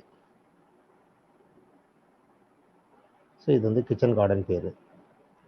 இதில் இது இல்லாமல் நிறைய தொழில்கள் இருக்குது. அதாவது அவங்கவுங்களுடைய டேலண்ட்டுக்கு தகுந்த மாதிரி ஏகப்பட்ட தொழில் வாய்ப்பு வந்து, ஏன்னா இது எல்லாமே ஒன்றோட லிங்கான ப்ராஜெக்ட். அதனால் ஒரு ப்ராஜெக்ட் அச்சீவ் பண்ணுறதுக்கு இன்னொரு ப்ராஜெக்ட் தேவைப்படுது. இப்போ உதாரணத்துக்கு கொஞ்சம் மேஸ்திரி வேலை தெரிஞ்சவங்க, கட்டட வேலை தெரிஞ்சவங்களுக்கு வந்து இந்த பயோகேஸ் பிளான்ட் அப்படின்ற ஒரு கான்செப்ட் இருக்குது. ப்ளம்பிங்லாம் தெரிஞ்சவங்களுக்குலாம் இது நல்ல ஒரு வாய்ப்பு. இந்த பயோகேஸ் பிளான்ட்டை நின்று மேனேஜ் பண்ணக்கூடிய அளவுக்கு, சூப்பர்வைஸ் பண்ணுற அளவுக்கு இந்த ப்ராஜெக்ட்லாம் இருக்குது. இது சாதாரண மோல்டு வச்சு தான் பண்ணுறது. மோல்டை ஃபிக்ஸ் பண்ணிவிட்டு அதில் வந்து காங்கிரீட்டை ஊற்றினானா போதும். இது மாதிரி. ஸோ கோபர் கேஸ் பிளான்ட், அதாவது நம்ம சாண எரிவாயுக்கள்னு சொல்லுவாங்களோ அதுதான். இதன் மூலிமா வந்து பார்த்தீங்கன்னா கேஸ் உற்பத்தி ஆகும். அந்த கேஸ் வந்து கம்ப்ளீட்டாக ஸ்டவ் பைப் மூலயமா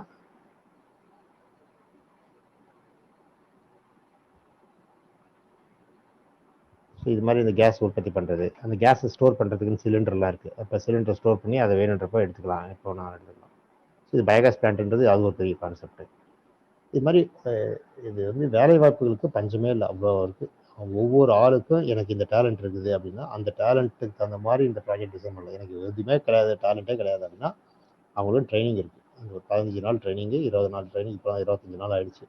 அந்த ட்ரைனிங் ஃப்ரீ ட்ரைனிங் கொடுக்குறோம். அந்த ட்ரைனிங் முடிச்சதுக்கப்புறம் அந்த ட்ரைனிங்கில் என்ன கற்றுக்கிட்டாங்களோ அதெல்லாம் முடிச்சதுக்கப்புறம் அவங்க வந்து எங்கே ஃபீல்டு வேலை வாய்ப்பு கிடைக்குதோ விசாரம் பண்ணலாம். இன்றைக்கி பொறுத்த வரைக்கும் யாருக்கும் ஒருத்தர் எனக்கு 18 வயசு ஆகிடுச்சு சார், நான் வந்து 10வது பாஸ் பண்ணியிருக்கிறேன், எனக்கு வந்து எதனா ஒரு வேலை வாய்ப்பு கொடுங்க அப்படின்னு கேட்டாங்கன்னா 30 நாள் என்கிட்ட இந்த ப்ராக்டிக்கல் ட்ரைனிங் கிளாஸ் தியரி எல்லாம் முடிச்சதுக்கப்புறம் 31ஆம் தேதி காலையில் டியூட்டியில் ஜாயின் பண்ணிடலாம் போயிட்டு. அதுக்கப்புறம் ப்ராக்டிக்கல் ட்ரைனிங்கில் இன்னும் இம்ப்ரூவ் பண்ணி அப்படி கற்றுக்கிட்டு போயிடலாம். எப்படி இருந்தாலும் 30 நாளைக்குள்ளே டியூட்டியில் போய் ஜாயின் பண்ணுற அளவுக்கு வாய்ப்புகள் நிறைய இருக்குது, இந்தியா முழுக்க இருக்குது. ஸோ அப்படின்னா வேலை வாய்ப்புகள் பிரச்சனையே கிடையாது. நம்ம வந்து மனத்தடை தான் தவிர, இது வந்து நான் சொல்கிறது ஒரு குப்பை மட்டும் கிடையாது. குப்பைன்றது ஒரு ஆரம்பம் தான்.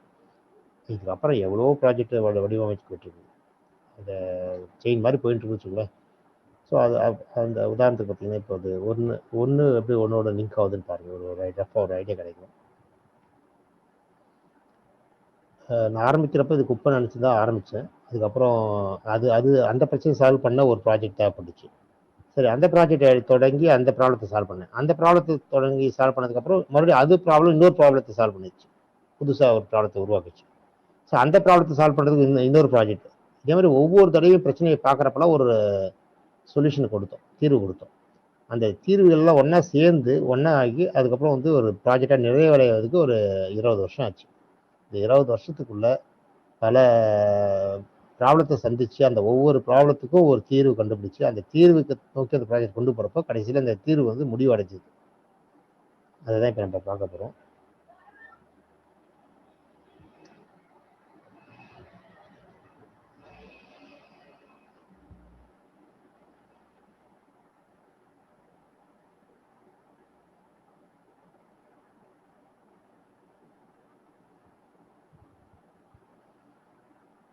அதாவது இந்த solid and liquid resource management concept.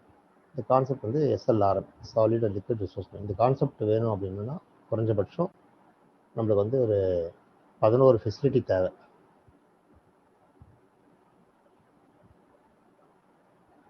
நீங்கள் பார்க்குறது வந்து ஒரு 10 ஃபெசிலிட்டி, சென்டரில் ஒன்று. ஸோ SLRM அப்படின்றது என்னென்னா அதுக்கு தேவை வந்து இந்த ஃபெசிலிட்டி. அதில் வந்து ரிசோர்ஸ் கலெக்ஷன், ட்ரைசைக்கிள் போகிறது, எழுதுகிறது, அது வந்து எடுத்ததுக்கப்புறம் செகண்டரிக்கு வருது. செகண்டரி செக்ரிகேஷன் ஒரு யூனிட்டு, ஒரு பில்டிங். அதில் வந்து காய்கறிகள் பிரித்து மாடுகளுக்கு அனுப்புவாங்க. ஃப்ரெஷ்ஷாக இருக்கிறதுலாம் டர்சரிக்கு போவோம். ஈரமாக இருக்கிறது அதெல்லாம் வந்து கழுவி காய வைக்கிறதுலாம் வாஷ் பண்ணி ட்ரையிங் யூனிட் போவோம். அதுக்கப்புறம் வந்து பெரிஷபிள் ஐட்டமாக இருந்தால் பயோகேஸ் பிளான்ட்டை போயிடும். ஸோ இந்த அங்கே வந்த வண்டியில் பொறுத்து இப்படி பிரியுது. அதுக்கப்புறம் மாடு சாப்பிட்ட முட்டை காய்கறி எல்லாம் அதாவது சில கம்போஸ்டிங் ஆகிறது கம்போஸ்ட் போகும். இது 5 பிரிவாக பிரியுது. அப்புறம் மாடு சாப்பிட்டு போட்ட காய்கறி எல்லாம் சாணியாக மாறும். அதுக்கப்புறம் பயோகேஸ் பிளான்ட்டில் போகும். அதுக்கப்புறம் வர்மி கேஸ் ப்ரொடக்ஷனுக்கு போகும். அதுலேருந்து மண்புழு உரம் தயாரிக்கிறதுக்கு. அப்போ சாணத்திலிருந்து, அதாவது மாட்டுக்கொட்டாலேருந்து வரக்கூடிய ப்ராடக்ட் இந்த இத்தனை யூனிட் போய் ஆகணும். அதுக்கப்புறம் பயோகேஸ் வந்து வெளியே வரக்கூடிய ஸ்லரி, கேஸில் எடுத்ததுக்கப்புறம் வரக்கூடிய ஸ்லரி மண்புழு தொட்டிக்கு போகுது. மண்புழு உணவாக மண்புழு உரம் தயாரிக்கிறதுக்கு பாக்டீரியா கம்போஸ்டிங்கு போகுது. இது மாதிரி வந்து பயோகேஸ் பிளான்ட்லேருந்து ஒரு 5 வகையாக பிரிக்குது. அதுக்கப்புறம் வர்மி கேஸ் ப்ரொடக்ஷன் சென்டர்லேருந்து டர்ஷரிக்கு போடுது. ட்ரைங்லேருந்து டர்ஷரிக்கு போடுது. லிக்விட்லேருந்து கம்போஸ்டிங் போடுது. லிக்விட் இடத்துல வாத்துகள் வச்சுருக்கோம். வாத்துகள் வந்து அங்கே போகும். கடைசியில் இது எல்லாமே மேனேஜ் பண்ணுறது யாருன்னா நம்ம லோக்கலில் இருக்கக்கூடிய மகளிர் சுய குழுக்கள் தான். அதாவது வேலை இல்லாத மக்கள் தான் அந்த ப்ராஜெக்ட் எடுத்துக்கிறாங்க. அவங்களுக்கு வேலை வாய்ப்பு அவங்க ஊர்லேயே கிடைச்சிடுச்சு, அவங்க தெருவுலேயே கிடைச்சிடுச்சு. இப்போது இதில் வந்து ரிசோர்ஸ் கலெக்ஷன் அப்படின்னா என்ன, அதுக்கு அதுக்கு ஒரு ஒரு பட்டியல் இருக்குது. இதெல்லாம் சேர்ந்தால் தான் ரிசோர்ஸ் கலெக்ஷன் ஒரு பட்டியல். அப்புறம் செகண்டரி செக்ரிகேஷன் என்ன, இரண்டாவது முறையாக தரம் பிரிக்கிறதுனா என்ன, அதுக்கு ஒரு கேட்டில் ஷெட், மாடு குட்டாவுடைய ரோல் என்ன இதில். டர்ஷரி மூன்றாவது முறையாக தரம் பிரிக்கிற மையத்தில் உள்ள என்னென்ன வேலைகள் இருக்குது. மண்புழு புழுக்கை தயாரிக்கிற இடம்னா என்ன, அது எப்படி செயல்படுது. பயோகேஸ் பிளான்ட், சாண எரிவாயு கலன்னா என்ன, அது எப்படி செயல்படுது. அதே மாதிரி ட்ரையிங் யூனிட், இதுக்கு ட்ரையிங் யூனிட்னா என்ன, அது செயல்படுறது தான். லிக்விட் ரிசோர்ஸ் மேனேஜ்மெண்ட், மகளிர் குழுக்கள் அவங்க அந்த வேலையில்லாத இளைஞர்கள்லாம் ஒன்றா சேர்ந்து ஒரு டீம் ஃபார்ம் பண்ணி ப்ராஜெக்டை உருவாக்குறாங்க. அவங்களுடைய ரோல் என்ன. கம்போஸ்டிங்னா என்ன. ஸோ இதெல்லாம் பண்ணோம்னா என்ன கிடைக்கும், அவுட்கம், கடைசி முடிவு என்னன்னா நிறைய வேலை வாய்ப்புகள் வருது. சுற்றுச்சூழல் பாதுகாக்கப்படுது.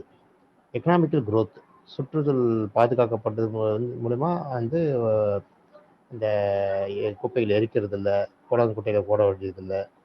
அப்படியே எடுத்து வீடோட வாங்குகிறோம், அதை ப்ராசஸ் பண்ணுற இடத்துக்கு கொண்டு வரோம், தரம் பிரிக்கிறோம், அதை பேக் பண்ணுறோம், ஃபேக்ட்ரிக்கு அனுப்புகிறோம், ஃபேக்ட்ரியில் ப்ராசஸ் பண்ணுறாங்க, பொருளாக மாறுது, திரும்பி மக்கள் மத்தியில் வருது, ப்ராடக்டாக யூஸ் ஆகும்.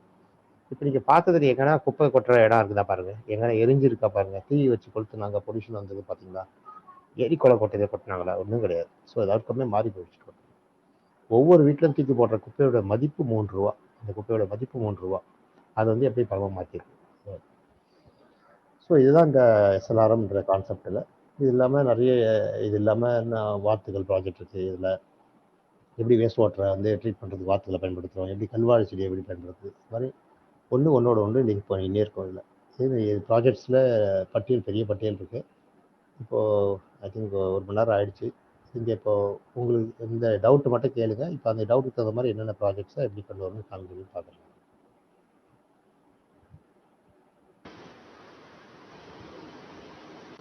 என்ன சந்தேகம் இருந்தால் ஒருத்தருக்கு ஒரு சந்தேகமாக சொல்லுங்கள், அதோட எக்ஸ்ப்ளனேஷன் கொடுக்கும். கண்டிப்பாக மேம். அண்ணா, இப்போ இந்த மாதிரி ஒரு விஷயம் செய்யறதுக்கு இண்டிவிஜுவல் லெவலா இருக்கும்போது என்னென்ன மாதிரி டூல்ஸ் தேவைப்படும், இல்லை என்னென்ன மாதிரி ஹேபிட்ஸ் அவங்க பழக்கம் படுத்திக்கணும் அப்படிங்கிற மாதிரி கேட்டிருக்காங்க. இண்டிவிஜுவல் நீங்கள் பண்ணிக்கணும்னா அட்லீஸ்ட் கொஞ்சம் அவுட்லைன் ட்ரைனிங் அட்டன் பண்ணிங்கன்னா கொஞ்சம் நல்லா புரியும். உதாரணத்துக்கு சொல்லணும்னா, இப்போ வீட்டில் நம்ம காய்கறியெல்லாம் வருது, கட் பண்ணுறோம், அது போய் குப்பை வண்டியில் கொட்டுறது பதில் நம்ம வீட்டு தோட்டத்துலேயே ஒரு சின்னதாக ஒரு 2 அடிக்கு 2 அடி இல்லை 1 அடிக்கு 1 அடி பழம் தோண்டி, ஒரு 1 அடி 2 அடி ஆழம் பழம் தோண்டி அதில் காய்கறிகளை போட்டு கொஞ்சம் மண்ணை போட்டு மூடி வந்துடலாம். அந்த காய்கறிகளை போடுறப்போ சாணி தெளித்து, சாணியை தண்ணியில் கரைச்சி அந்த பாக்டீரியா தண்ணியை வந்து காய்கறி மேலே தெளித்து நல்லா புரட்டி அதுக்கப்புறம் அந்த பிட்டில் போட்டிங்கன்னா சீக்கிரமாக மங்கிடும். அப்போ நம்ம வீட்டில் வரக்கூடிய காய்கறியை வெளியே போடாமல் காய்கறி, பழத்தோல், பழங்கள், பூ, தேங்காய் பஞ்சு, தேங்காய் நார், இது மாதிரி எதெல்லாம் மக்கக்கூடிய பொருட்களோ அதெல்லாம் நம்ம கலந்து போட்டு நம்ம வீட்டிலே மக்க வச்சு பள்ளம் நிறைஞ்சதுக்கப்புறம் மண்ணை போட்டு மூடி ஒரு 2 மாதம் அப்படியே விட்டுட்டு 3வது மாதம் அந்த பள்ளத்துக்கு மேலேயே ஒரு செடி நட்டிங்கன்னா அருமையாக செடி வளர்ந்துடும். இதே மொட்டை மாடி தரையில் மண் தரை இல்லை, நாங்கள் மொட்டை மாடியில் இருக்குன்னா மண் தொட்டி வாங்கி அதிலே காய்கறியெல்லாம் போட்டு வச்சு பண்ணணும் பண்ணலாம், மூங்கில் கூட வச்சு பண்ணணும் பண்ணலாம். ஸோ அப்போ வந்து நம்ம வீட்டு காய்கறியை நம்ம எதுவும் வெளியே போட வேண்டாம், இலத்தழையை விஜயத்துக்கு போட வேண்டாம், நம்ம வீட்டில் உருவாக்கிடலாம். இது இல்லாமல் நம்ம வீட்டில் வரக்கூடிய கிச்சனில் வரக்கூடிய அரிசி கழுவுற தண்ணி, அது மாதிரி காய்கறி அலசுகிற தண்ணி, சோறு வடித்த தண்ணி, இது மாதிரிலாம் வந்து எடுத்து அதையும் நம்ம மாடிக்கு செடி கொண்டு வரணும்னா இன்னும் வளமாக இருக்கும். தோட்டத்தை கொண்டு போய் விட்டுருவோம். இது மாதிரி நம்ம வீட்டுக்குள்ளேயே நம்மளுக்கு செய்ய முடிய வேலைகளை வீட்டிலே செய்ய முடியும். ஆனா இந்த சூழல்ல இந்த கழிவு வேளாண்மை ஏன் பரவலாக்க முடியல, மக்கள் இதற்குள்ள வர என்ன தடையா இருக்கு அப்படின்னு கேட்டிருக்காங்க. கழிவு மேனேஜ்மெண்ட் வந்து கழிவு மேலே தடை இல்லை, மக்கள் மேலேயும் தடை இல்லை, பிரச்சனை இல்லை, வேலை செய்யறதுக்கு ஆள் பிரச்சனை இல்லை, எதுவுமே பிரச்சனை இல்லை. பிரச்சனையாக இருக்கிறது ஒன்றே ஒன்று தான், கரப்ஷன் தான். இந்த ப்ராஜெக்டை செஞ்சாங்கன்னா வருமானம் வரும், நம்ம ஊராட்சிகளுக்கும் நகராட்சிகளுக்கும் வருமானம் வரும். அது வந்து நம்ம பெரும்பாலும் நம்ம லோக்கல் பாடியெல்லாம் வந்து செலவாகணும், நிறைய டிராக்டர் போகணும், டீசல் வைக்கணும், டீசல்ன்ற பேரை கணக்கு எழுதணும், பெரிய பெரிய லாரியை கொண்டு வரணும், அது டெண்டர் புறையை கொண்டு வரணும், அதுக்கு ஒரு குப்பை தொட்டியை நிறைய கொண்டு வந்து ரோட்டில் வைக்கணும், குப்பை தொட்டி நிறைய டெண்டர் போட்டு வாங்கணும், அதில் கமிஷன் வாங்கணும், குப்பை தொட்டியெல்லாம் துருப்பிடிச்சி வீணாக போச்சு உடஞ்சி போச்சுன்னா தூக்கி போட்டு மறுபடியும் அடுத்த வருஷம் டெண்டர் போடணும். இப்படியே செலவு வேலை செலவு வச்சு வச்சு மக்களுடைய வரி பணத்தெல்லாம் வந்து சாப்பிட்றதுக்கு நல்ல ஒரு வாய்ப்பு தான் இன்னைக்கு இருக்கிற குப்பை பிரச்சனை. ஸோ இதெல்லாம் வந்து ரிசோர்ஸ் மேனேஜ்மெண்ட்ன்ற ப்ராஜெக்ட்ல இந்த மாதிரி ரோட்ல குப்பை தொட்டியே இருக்காது. அப்போ குப்பை தொட்டியே இல்லைன்னா வருஷம் வருஷம் டெண்டர் போட வேண்டியதில்லை. ஸோ அதே மாதிரி வந்து ரோட்ல குப்பையை கொட்டி அதை அல்றதுக்கு டிராக்டர்லாம் போகாது. ரோட்ல குப்பை கொட்டி வச்சுட்டு வந்ததுனால ப்ளீச்சிங் பவுடர் போடுறேன், அதுக்கப்புறம் சுண்ணாம்பு போடுறேன்னு சொல்லிட்டு அதெல்லாம் குப்பை கொட்ட வேண்டிய அவசியம் கிடையாது. வீட்டுக்கு நேராக வண்டி போகுது, வீட்டிலே போய் பக்கத்து பச்சை டப்பா சேகப்பட பொருளை வாங்குது, கொண்டு போகுது, பில்டிங்கில் கொண்டு போய் உட்காந்து பிரிக்குது, பேக் பண்ணுது, எல்லாம் முடியுது, பேக் எருவாகுது, மாடுகளுக்கு போடுறது மாடுகளுக்கு போகுது, சாணி எடுத்து பயோகேஸ் பிளான்ட் கட் போட்டோம், கடைசியில் ப்ராஜெக்ட் ஷெட்டெல்லாம் வாஷ் பண்ணி க்ளீனாக வச்சு லாக் பண்ணிட்டு அவங்க வேலை பிடிச்சிட்டு போவாங்க. அப்போ இவர் பர்ஃபெக்டாக வரப்போ செலவுகள்லாம் குறைஞ்சிடுச்சு. அரசாங்கத்தோட செலவு குறையுது. செலவை குறைச்சி எஃபெக்டிவான ஒரு ப்ராஜெக்ட் கொடுத்து வேலைவாய்ப்பு அதிகமாக கொடுத்து மேன் பவர் கொண்டு வந்து மக்களுடைய பங்கேற்பு கொண்டு எல்லாம் கொண்டு வரும். அப்படி பண்ணோம்னா தான் இந்த ப்ராஜெக்ட் சக்ஸஸ் ஆகும். இது மாதிரி பண்ணும் பட்சத்தில் இது சிலருக்குன்னு சொல்லல, பலருக்குன்னு சொல்லலாம், பலருக்கு வந்து இந்த ப்ராஜெக்ட்னாவே ஆகாது. ஏன்னா இதுலலாம் அவங்க சம்பாதிக்க முடியாது, நான் எப்படி சம்பாதிக்கிறது அப்படின்றப்ப தான் இந்த ப்ராஜெக்ட் பரவுறது கஷ்டமா இருக்கு. இதே நீங்க சொல்லி பாருங்க, ஒரு 1000 கோடி ப்ராஜெக்ட் வருது, வேலூருக்கு, நகராட்சிக்கு வருது, ராணிப்பேட்டைக்கு வருதுன்னு சொல்லி பாருங்க, அப்படியே குதிப்பாங்க. ஏன்னா இதுன்னா 10,000 கோடி, 20,000 கோடி, 1000 கோடி அப்படின்னு போட்டாங்கன்னா இதுல ஒரு 30% கமிஷன் போட்டாவே ஏகப்பட்ட கமிஷன் வந்துடும். ஸோ அதுக்கு எவ்வளோ டிராக்டர்னா ஓடு, எவ்வளோ லாரினா போடு, எவ்வளோ பெரிய காங்கிரீட் பில்டிங் கட்டி என்ன பண்ணிக்கோ, ப்ராஜெக்ட் 1000 கோடியா உடனே பண்றாங்க. அப்போ அது மாதிரி கரப்ஷன் தலையிடுது நிறைய. இதே வந்து ஒரு சிம்பிளா செலவு அதிகமா இல்லாம சின்னதா ஒரு ஷெட்டை கட்டு, அந்தந்த வார்டுலேயே உருவாகிறது அந்த வார்டுலேயே முடிச்சுக்கோ, 3 சக்கர வண்டியை பயன்படுத்திக்கோ, அது ஒரு வீட்டுக்கு ஒரு நாளைக்கு 3 ரூபா அந்த வண்டி வந்து எடுத்து பார்த்துக்கோ, மகளிர் கொடுங்க.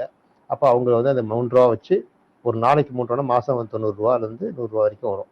அதன் மூலமா ஒரு 6 பேருக்கு வேலை வாய்ப்பு நம்ம கொடுக்குறோம். அவங்க சின்சியரா வேலை செய்யறாங்க. காலையில 7 மணிக்கு வண்டி வருது, சாயந்தரம் வரைக்கும் வேலை செஞ்சுட்டு சாயந்தரம் கடைசியா 4 மணிக்கு மறுபடியும் 2வது வண்டி வந்துட்டு வாங்கிட்டு போறாங்க. அப்ப நம்ம வீட்டுல சுத்தி குப்பை கிடையாது, வீட்டுல குப்பை கிடையாது, ரோட்ல குப்பை தொட்டி கிடையாது, ஈக்கர் கிடையாது, குப்பைகள் டிரைனேஜில் அடையிறது கிடையாது, அடையாததுனால கொசு உற்பத்தி கிடையாது, நோய் கிடையாது, கொசு உற்பத்தி ஆகாதனால கொசு மருந்து வாங்கி அடிக்க வேண்டிய அவசியம் இல்லை, கொசு மருந்து அடிக்கிறதுக்கு ஆள தேவையில்லாமல் போட வேண்டியது இல்லை. இது மாதிரி செயின் மாதிரி போயிட்டே இருக்குது. ஸோ அதனால வந்து பாசிட்டிவான ஒர்க் பண்றப்போ அதுக்கு பெரிய அளவில் ஒத்துழைப்பு கிடைக்க மாட்டேங்குது. அண்ணா, நீங்க சின்ன வயசுல இருக்கும்போது உங்களுக்கு ஏதாவது ஒரு இன்சிடென்ட்னால இந்த மாதிரி ஒரு அவேர்னஸ் வந்ததா வேஸ்ட்னால? அந்த மாதிரி ஏதாவது இன்சிடென்ட் இருக்கா? நான் வந்து +2 படிக்கிறப்போ என்னோட கெமிஸ்ட்ரி எக்ஸாம், கடைசி எக்ஸாம், அதுக்கு முன்னாடி ஒரு நாள் லீவ் விட்டுருந்தாங்க. ஸோ பெரும்பாலும் வீட்டில் நிறைய கட்டுப்பாடுகள் அதிகமாக, ஏன்னா படித்து மேலே வரணும், மிடில் கிளாஸ் ஃபேமிலி. அப்போது பப்ளிக் எக்ஸாம், 12th பப்ளிக் எக்ஸாம்ன்றப்போ அவ்வளோ கட்டுப்படியாக படிச்சுருந்தேன். அப்போது அது நாளைக்கு தான் எக்ஸாம், இன்றைக்கி லீவு தான் எனக்கு, படிக்கிற ஸ்டடி ஹாலிடே. அன்றைக்கி எங்கள் வீட்டில் மாடியில் பால்கனியில் செடி வச்சுருக்கேன். அந்த செடிக்கு தண்ணி ஊற்றுறதுக்காக வீட்டில் அம்மாட்ட பர்மிஷன் வாங்கிட்டு ஒரு பக்கெட் தண்ணியை கொண்டு வந்து காம்பவுண்ட் மேலே ஏறி நின்று பால்கனியில் செடிக்கு தண்ணி ஊற்றினேன். அதை ஊற்றுட்டுருக்கப்போ ரெகுலராக பண்ணுவேன். அன்றைக்கும் அது மாதிரி பக்கெட் தண்ணி கொண்டு வந்தேன். வெளியே பார்த்தா எங்கள் வீட்டிலேருந்து ஒரு 4 வீடு தள்ளி ஒரு வீட்டை வந்து கயிறு திரிக்கிறவங்க, இந்த தேங்காய் நார் கயிறு திரிக்கிறவங்க, அவர் வந்து வீட்டுக்கு வெளியில் அவங்க வீட்டுக்கு எதிர்க்க, என்னோட school compound wall, Krishnadham school compound wall, அந்த காம்பவுண்ட் வால் எதிர்க்க பழைய நார் தூள் கொட்டி தீ வச்சு கொளுத்துறாரு. அது தீ வச்சு கொளுத்துறப்போ அது நார்லாம் ஈரமாக இருக்கிறதுனால அது எரியாது, புகஞ்சின்னு இருக்குது. ஸோ நான் வெளியே வந்தேன். வெளியே வந்து பார்த்தா அந்த அந்த வீட்டுக்கு எதிர்க்க யாரோ எரிச்சுட்டு இருக்காங்க, அது எரிச்சாங்கன்னு தெரியுது, புகஞ்சிட்டு இருக்குது பார்த்தேன். ஸோ என்னோட தம்பியை கூப்பிட்டு ஒரு மக்கு கொண்டு போய் தண்ணி ஊற்றிட்டு வா அப்படின்னு சொன்னேன். அவன் ஒரு மகத்து போய் ஊற்றிட்டு வந்தான். அப்பயும் அணையில. 2வது மக்கு கொண்டு போய் ஊற்றி சொன்னேன். 2வது மக்கு போய் ஊத்துறப்போ அந்த தீ வச்ச அந்த ஆள் வெளியே வந்துட்டான். அந்த மாதிரி வெளியே வரப்போ வந்தவொடனே சத்தம் போட ஆரம்பிச்சான். இது ஏன் குப்பை, என் வீட்டுக்கு முன்னாடி தான் கொண்டு வச்சிருக்கிறேன், இந்த புகை கூட இந்த எதிர்க்க திசையெல்லாம் போது, உங்கள் வீட்டுக்கு பக்கம் வரல, நீ எப்படி வந்து தீயை வந்து அணைக்கலாம், நான் போட்ட குப்பையை என் குப்பையில் எப்படி தண்ணி வந்து ஊற்றலாம்னு சொல்லி ஒரு சண்டை பிடிச்சான் தம்பியை. ஸோ அப்போ நான் +2 படிக்கிறேன். நான் என் தம்பி ஒரு 6ஆம் கிளாஸு 4ஆம் கிளாஸ் படிக்கிறேன் அப்போ. ஸோ அப்போ நான் போயிட்டு தலையிட்டு, இது பொல்யூஷன் ஆகுது, இது மாதிரிலாம் பண்ணக்கூடாது, போட்டு கொடுத்துனீங்கன்னா புகையில வந்து தான் காற்று மாசு ஆகும், நம்ம சுவாசிக்கிறதுலாம் போயிடும் அப்படின்னு சொன்னப்போ அவனுக்கு பொல்யூஷன் ஆனதுன்னு தெரியாது, ஏன்னா அன்எஜுகேட்டட் அவன். அவனுக்கு சொல்லி புரிய வைக்க முடியல. அவன் வந்து லபலபன்னு கத்துறான், கெட்ட வார்த்தைகளை பயன்படுத்துகிறான். அது இல்லாமல் வந்து அவன் சத்தம் போடுறத பார்த்து சுற்றி ரோட்டில் போகிறவங்கலாம் வந்து குவிஞ்சிட்டாங்க. இது ஒரு 30-40 பேர் என்னை சுற்றியும் அவனை சுற்றி நிற்கிறாங்க. நடுவில் அவன் சத்தம் போடுறான், கண்ணாமலன்னு சத்தம் போடுறான். நான் வந்து மக்களுக்கு விளக்கம் சொல்லி புரிய வைக்கிறேன். மக்கும் குப்பைனா என்ன அப்படி சொல்லி, அது ஒரு எரிச்சம்னா வரக்கூடியது, கார்பன் டை ஆக்சைடு வெளியே வரும், இதனால் வரக்கூடிய நச்சு புகையெல்லாம் வரும், இதனால் பாதிப்பு வரும்னு சொல்கிறேன். யாருக்கும் கேட்குற மாதிரி தெரியல. கடைசியில் என்ன வந்து எல்லாரும் சுற்றி இருக்கிற மக்கள்லாம் என்ன, அதாவது அவன் சொல்கிறது கரெக்டாக இருக்குது. அவன் என்ன சொல்கிறான்னா, என் வீட்டுக்கு முன்னாடி குப்பை கொட்டியிருக்கேன், நான் தீ வச்சுட்டு வந்தேன், அதில் வர புகை இந்த லெஃப்ட் சைடில் போகுது, இவர் வீடு வந்து ரைட் சைடில் இருக்குது, இவரால் புகையினால இவருக்கு பாதிப்பே இல்லை, நான் வச்ச குப்பையை இவர் எப்படி தண்ணி ஊற்றலாம், எனக்கு குப்பையில் பறக்குதுன்னு தீ வச்சு நான் கொடுத்துறேன், இவரு யாரை வந்து அணைக்கிறதுக்கு அப்படின்றப்ப பொதுமக்கள் வந்து அவர் சொல்கிறது கரெக்ட் தான் அப்படின்னு சொல்லிட்டு என்ன வந்து ஒரு பைத்தியக்கார மாதிரி பார்க்குறாங்க. ஸோ அப்போ வந்து மாதிரி ஒரு பிரச்சனைகள் போயிட்டு இருக்கு. நடுவில் சத்தம் அதிகமாக இருக்கும். எங்கள் அம்மா வீட்டை விட்டு வெளியே வந்துட்டாங்க. நான் சத்தமாக இருக்கும்போது பார்த்தா கடைசியில் நான் தான் அதில் இருக்கேன். பிரச்சனை இல்லை, உன்னை படிக்க தானே சொன்னேன், செடிக்கு தண்ணி ஊற்ற தானே சொன்ன அனுப்பணும் வெளியே, உனக்கு தேவையில்லாமல் இது ஊர் சண்டை தான் வாங்கிட்டு வரேன், 2 ரோடுலேயே அடி விட்டு வீட்டுக்கு கூட்டு போகிறாங்க. ஸோ இது மாதிரி ஒரு இன்சிடெண்ட் வந்து லைஃப்லேயே நான் பார்த்தது கிடையாது. அது +2 எக்ஸாமில் ஒரு எதிர்பாராத ஒரு பிரச்சனை ஏற்பட்டுச்சு. ஸோ அந்த பாதிப்பு வந்து அன்றைக்கி நைட்டு ஃபுல்லாக படிக்க முடியல. ஏற்கனவே படித்ததெல்லாம் மைண்டில் இல்லை. நான் பண்ணது, நான் என்ன தப்பு பண்ணேன், நான் எரிச்சதை வந்து தடுத்தேன், சுற்றுச்சூழலை பாதிக்காத தண்ணி ஊற்றி அணைச்சேன், அவ்வளோதானே பண்ணேன். அதுக்கு வந்து ஏன் மக்கள் புரிஞ்சிக்கல, ஏன் எங்கள் வீட்டில் இருக்கிறவங்களே புரிஞ்சிக்கல அப்படின்னு இது மாதிரி 1000 கேள்விகள் வர ஆரம்பிச்சிருச்சு. மறுநாள் காலையில் எக்ஸாம் போனேன். எக்ஸாம் போயிட்டு கொஸ்டின் பேப்பர் வாங்கி உட்காடுறேன். மைண்ட் வந்து ஒரு ஒயிட் பேப்பர் மாதிரி இருக்குது, ஒன்றுமே இல்லை. அந்த வருஷம் ஃபுல்லாக படித்தது எதுவுமே மைண்டில் இல்லை. ஸோ எதுவுமே தோணலை, எக்ஸாம் எழுதுறது தோணலை. ஸோ வேறு வழி இல்லை, எக்ஸாம் எழுதணும்னு எழுதினேன். எழுதிட்டு வெளியே வந்துட்டேன். அதுக்கப்புறம் அப்பா வந்து இன்ஜினியர் லெவலில் படிக்கணும் அது இதுன்னு சொன்னாங்க. அந்த லெவல்லாம் வரதுக்கு வாய்ப்பே இல்லை. ஏன்னா நான் எழுதின எக்ஸாமில் எனக்கு கிடைச்ச 150 மார்க்குக்கு 75 மார்க் தான் எனக்கு கிடைச்சது. 75 மார்க்குன்னு கூட சொல்லலாம். மொத்தம் 200 மார்க் அப்போலாம். 200 மார்க்குக்கு வந்து 86 மார்க் வாங்கினேன் கெமிஸ்ட்ரியில். அதில் வந்து 50 மார்க் ஏற்கனவே நம்ம ப்ராக்டிக்கலில் வந்த மார்க்கு. ஸோ மிச்சம் இருக்க மார்க் தான் நான் எக்ஸாம் எழுதின மார்க். அதாவது ஒரு 36 மார்க் எக்ஸாமில் வாங்கிட்டேன் 150. ஸோ இன்ஜினியரிங் போகிற கனவெல்லாம் போயிடுச்சு, அவ்வளோதான். நீங்கள் அப்போலாம் இன்ஜினியரிங் படிக்கணும்னா மினிமம் 160 மார்க் இருந்தால் தான் இன்ஜினியரிங் அப்ளிகேஷன் ஃபார்மே வாங்க முடியும், ஃபில்அப் பண்ண முடியும். ஸோ அதெல்லாம் அன்றைக்கி இது. ஸோ அது ஒரு பக்கம். ஸோ எக்ஸாம் முடிச்சுட்டு வந்ததுக்கப்புறம் ஒரு 3-4 நாளில் இதை பற்றி தான் யோசிச்சிருந்தேன். அதான் கடைசி எக்ஸாம் முடிச்சு போச்சு, இதுக்கப்புறம் என்ன பண்ணலாம்னு யோசிக்கிறப்ப தான் சரி, யாருன்னா என்னென்னா மரம் வெட்டின்னு போட்டோம், எரிச்சிட்டு போட்டோம், நான் பாட்டும் புதுசாக மரத்தை உருவாக்கிட்டே இருப்பேன், அவங்க எவ்வளோ எரிச்சாலும் அந்த கரிமல வாயு மரங்கள் உறிஞ்சிடும்னு சொல்லி தான் மரங்கள் நடக்கூடிய வேலையை வந்து தொடங்கினேன். பொது வாழ்க்கைக்கு வந்த காலமும் அப்போ தான். +2 முடிச்சுட்டு அந்த லீவ்லேயே பொது வாழ்க்கைக்கு வந்தேன். அதுக்கப்புறம் எனக்கு தெரிஞ்ச ஃப்ரெண்டு எல்லாம் போய் பார்த்தேன், ஸ்கூலில் படித்த ஃப்ரெண்ட்ஸு, அவனோட ஃப்ரெண்ட்ஸ் எல்லாம் வீட்டுக்கு போனேன். ஒவ்வொரு வீட்டுக்கும் அவங்க வீட்டுக்கு முன்னாடி 2 மரத்தை நட்டு நானே கூட போய் நடுவேன். நட்டுட்டு அவனையும் கூப்பிட்டுக்குவேன் ஹெல்ப்புக்கு. அப்புறம் பக்கத்தில் வேடிக்கை தான் முள்ளெல்லாம் வெட்டி எடுத்துறது, நட்டு சுற்றி ஆடு மாடு மேயாத மாதிரி கட்டி தண்ணி ஊற்ற வேண்டியது அவனோட வேலை. ஸோ உரிமையோடு அவனுக்கு ஒரு ஆர்டர் பாஸ் பண்ண, நீ தான் நீ பண்ணோட பார்த்துக்கணும் அப்படின்னு சொல்லிட்டு இதே மாதிரி ஊராக போயிட்டு மரம் நடுற வேலை தொடங்கினேன். அதுக்குள்ளே காலேஜ் ஜாயின் பண்ணேன். ஊரிஸ் காலேஜில் மேத்தமெட்டிக்ஸ் தான் அதிக மார்க் கிடைச்சதுன்னு சொல்லிட்டு மேத்தமெட்டிக்ஸ் குரூப் தான் கொடுப்பான்னு சொன்னாங்க. 200க்கு 156 மார்க்கு. ஸோ அதனால் மேத்தமெட்டிக்ஸ் குரூப் கிடைச்சிது. ஸோ ஊரிஸ் காலேஜ் ஜாயின் பண்ண முதல் வேலை என்ன பண்ணது, என்எஸ்எஸ் காலேஜ் ஜாயின் பண்ணினேன். அப்புறம் என்எஸ்எஸ்சிலையும் சேர்த்துக்கிட்டாங்க. என்எஸ்எஸ் என்சிசின்னு சொல்லிட்டு ஒரு 3 வருஷத்தில் என்சிசியில் மட்டும் ஒரு 18 கேம்ப்பு, என்எஸ்எஸில் ஒரு 3-4 கேம்ப்பு இன்னும் போட்டு ஒரு 20 கேம்புக்கு மேலே அட்டன் பண்ணி காலேஜில் இருந்த நேரத்தை விட அதிகபட்ச நேரம் எனக்கு வந்து கிராமங்கள்லேயும் ஒரு டிசிப்ளினான ஒரு என்சிசின்ற முறையில் கட்டுப்பாடுகள், டைம் மேனேஜ்மெண்ட், அது இதுன்னு அந்த ஒரு சிஸ்டம் அதிலே இருந்து அப்படியே போயிடுச்சு லைஃப். காலேஜில் 20 கேம்புன்னு வச்சுருந்தா கூட ஒரு கேம்ப் 15 நாள், ஒரு 300 நாள் வந்து 3 வருஷத்தில் 300 நாள் நான் காலேஜில் இல்லை, முழுக்க முழுக்க கேம்பில் தான் இருந்தேன். அதன் மூலிமா கேம்ப் போகிறப்ப அடுத்த காலேஜ் பசங்களாம் வருவாங்க கேம்பில். ஸோ அதன் மூலிமா மற்ற கல்லூரி பற்றி தெரிஞ்சுக்கிட்டேன். அப்புறம் என்எஸ்எஸ் கேம்பில் வந்து நிறைய ஸ்பீக்கர்ஸ் வருவாங்க. ஒவ்வொரு நாளும் 10 நாள் கேம்ப், 12 நாள் கேம்பில் மதியம் 2 மணிக்கு சாப்பாட்டுக்கு அப்புறம் 2லேருந்து 4 வரைக்கும் ஸ்பீக்கர்ஸ் வந்து பேசுவாங்க. நம்ம நாட்டோட வளர்ச்சினா என்ன, நாடுனா என்ன, பிரச்சனைகள் என்ன பேசுவாங்க. அதில் அப்போலாம் நல்லா நிறைய சின்சியர் ஆஃபீஸர்ஸும் இருந்தாங்க. ஸோ அது மாதிரி நிறைய பேச பேச அதெல்லாம் ஒரு பெரிய ஊக்கமாக இருந்தது. ஸோ அப்போ வந்து இதெல்லாம் செய்யணும் அப்படின்னு மைண்டில் உட்காந்துது. அதுக்குள்ள இந்த பிரச்சனை தான் வரவே, இதெல்லாம் சேர்ந்து ஒன்றா சேர்ந்து சுற்றுச்சூழலை வந்து பாதுகாக்கிறது மூலிமா ஒரு நாட்டினோட வளர்ச்சியை கொண்டு வர முடியும். இந்த பாதிப்பை நம்ம பாதிப்பை வந்து ஆரம்பத்திலேயே நம்ம கவனிக்காத விட்டோம்னா அது பிரச்சனை பெருசாக மாறி அந்த பிரச்சனையை கையாளுறதுக்கு பல கோடி ரூபாய் செலவு பண்ணணும், பல வருஷங்கள்ல வேலை செய்யணும், பல விஷயங்களை இழக்கணும் அப்படின்றதான் தெரிஞ்சுக்கிட்டு சுற்றுச்சூழலை பாதுகாப்பதன் மூலியமாகவும் நாட்டினுடைய வளர்ச்சி கொண்டு வரலாம் அப்படின்ட்டு அதன் மூலியமா இந்த தீர்வில் முன்னேற்பாடு. ஸோ என்னுடைய +2ல் கிடைச்ச இந்த டர்னிங் பாயிண்ட் தான் என்னுடைய லைஃப்பை மாற்றி விட்டுருச்சுன்னு சொல்லுவேன். ஆனா இந்த ப்ராசஸ்ல இந்த எல்லா ப்ராசஸ்லயுமே இயற்கையோட பங்கு எப்படியானதா இருக்கு அப்படின்னு அதாவது நான் முதல்ல சொன்ன மாதிரி நான் முதல்ல என்னோட வாழ்க்கையை ஆரம்பிச்சது மரம் நடுறதுல தான். அதுக்கப்புறம் இந்த மலைகள்லாம் போனேன். மலையில் ஒரு 9 வருஷம் மலையில் நிறைய வேலை பண்ணேன். அப்போ அந்த மலைகளில் ட்ராவல் பண்ணுறப்ப மலையில் தங்கியிருக்கப்பெல்லாம் ஒரு விஷயம் ஒன்று தெரிஞ்சுது. இயற்கை வந்து எப்படி செயல்படுது, எப்படி ஒன்றோட ஒன்று உதவிக்குது, எப்படி இயற்கை அது செயல்பாடு இருக்குதுன்றதை பார்க்குறப்போ இயற்கை மேலே ஒரு நல்ல ஹோல்டிங் கிடைச்சிது. இயற்கை எப்பவுமே தப்பு பண்ணாது. அது ஒரு வேலை பண்ணுதுன்னா அது ஏதோ ஒரு காரணத்துக்காக பண்ணுது. அந்த காரணத்தை புரிஞ்சுக்கிற சக்தி நம்மகிட்ட இல்லை, அவ்வளோதான். ஸோ அப்போ வந்து இயற்கை எனக்கு ஒரு பிரச்சனை தோணுச்சு அப்படின்னா அதை ஒன்று நான் ட்ரை பண்ணி பார்ப்பேன் சால்வ் பண்ண முடியுமான்னு. இல்லை அப்படின்னா அந்த பிரச்சனையை வந்து இயற்கையிட்ட கொடுத்துருவேன். இயற்கையை வந்து எப்படி இந்த பிரச்சனையை அணுகுது அப்படின்னு பார்ப்பேன். அது இயற்கை எப்படி பண்ணுதுன்னு பார்த்து அதே விஷயத்தை நான் செஞ்சு பார்ப்பேன். அப்போ செய்கிறப்போ அந்த இயற்கை சொன்ன விஷயம் வந்து கரெக்டாக இருக்குதுன்னு தெரியும். அதனால தான் இந்த ப்ராஜெக்ட் வந்து பார்த்தீங்கன்னா SLRM ப்ராஜெக்ட் கூட பார்த்தீங்கன்னா என் கூட இந்த ப்ராஜெக்டில் இருக்கிறது யாருன்னா அந்த மாடுகள், கறிக்கடைக்கு வெட்டுக்காக போகிற மாடுகள், ட்ரை கவுன்னு சொல்லுவாங்க. அந்த மாடுகளெல்லாம் வாங்கி எடுத்து வந்து என் ப்ராஜெக்ட் கட்டிடுவேன். ஏன்னா வரக்கூடிய காய்கறிகள்லாம் மாடுகள் கொடுத்துட்டோம்னா அது 32 மணி நேரத்தில் வயிற்றுலேருந்து வெளியே சாணி தள்ளிடும். அந்த சாணியை வந்து கரைச்சி ஊற்றி பயோகேஸ் பிளான்ட்டில். ஸோ அப்போ வந்து பாக்டீரியா. அப்போனா வந்து மாடுகள் இருக்கும், எருமாடுகள் இருக்கும். எருமாடெல்லாம் வாழை இலையை நல்லா சீக்கிரம் ஜீரணம் பண்ணும். மற்ற மாடுகள் ஜீரணம் பண்ணுறது கொஞ்சம் சிரமமாகும். ஸோ அப்போ மாடுகள், எருமாடுகள், அதே மாதிரி வந்து கோழிகள் இந்த கம்போஸ்ட் பண்ணுறப்ப கண்டிப்பாக உட்காந்து முட்டை போட்டு புழுக்கள் வரும். அந்த புழுவெல்லாம் பொறுக்கி தின்ற வேலையை நல்லா அருமையாக கோழி பண்ணிடும். கோழி பொறுக்கி சாப்பிட்டா ஏன்னா கோழிக்கு வந்து உணவு, எனக்கு அது பிரச்சனை.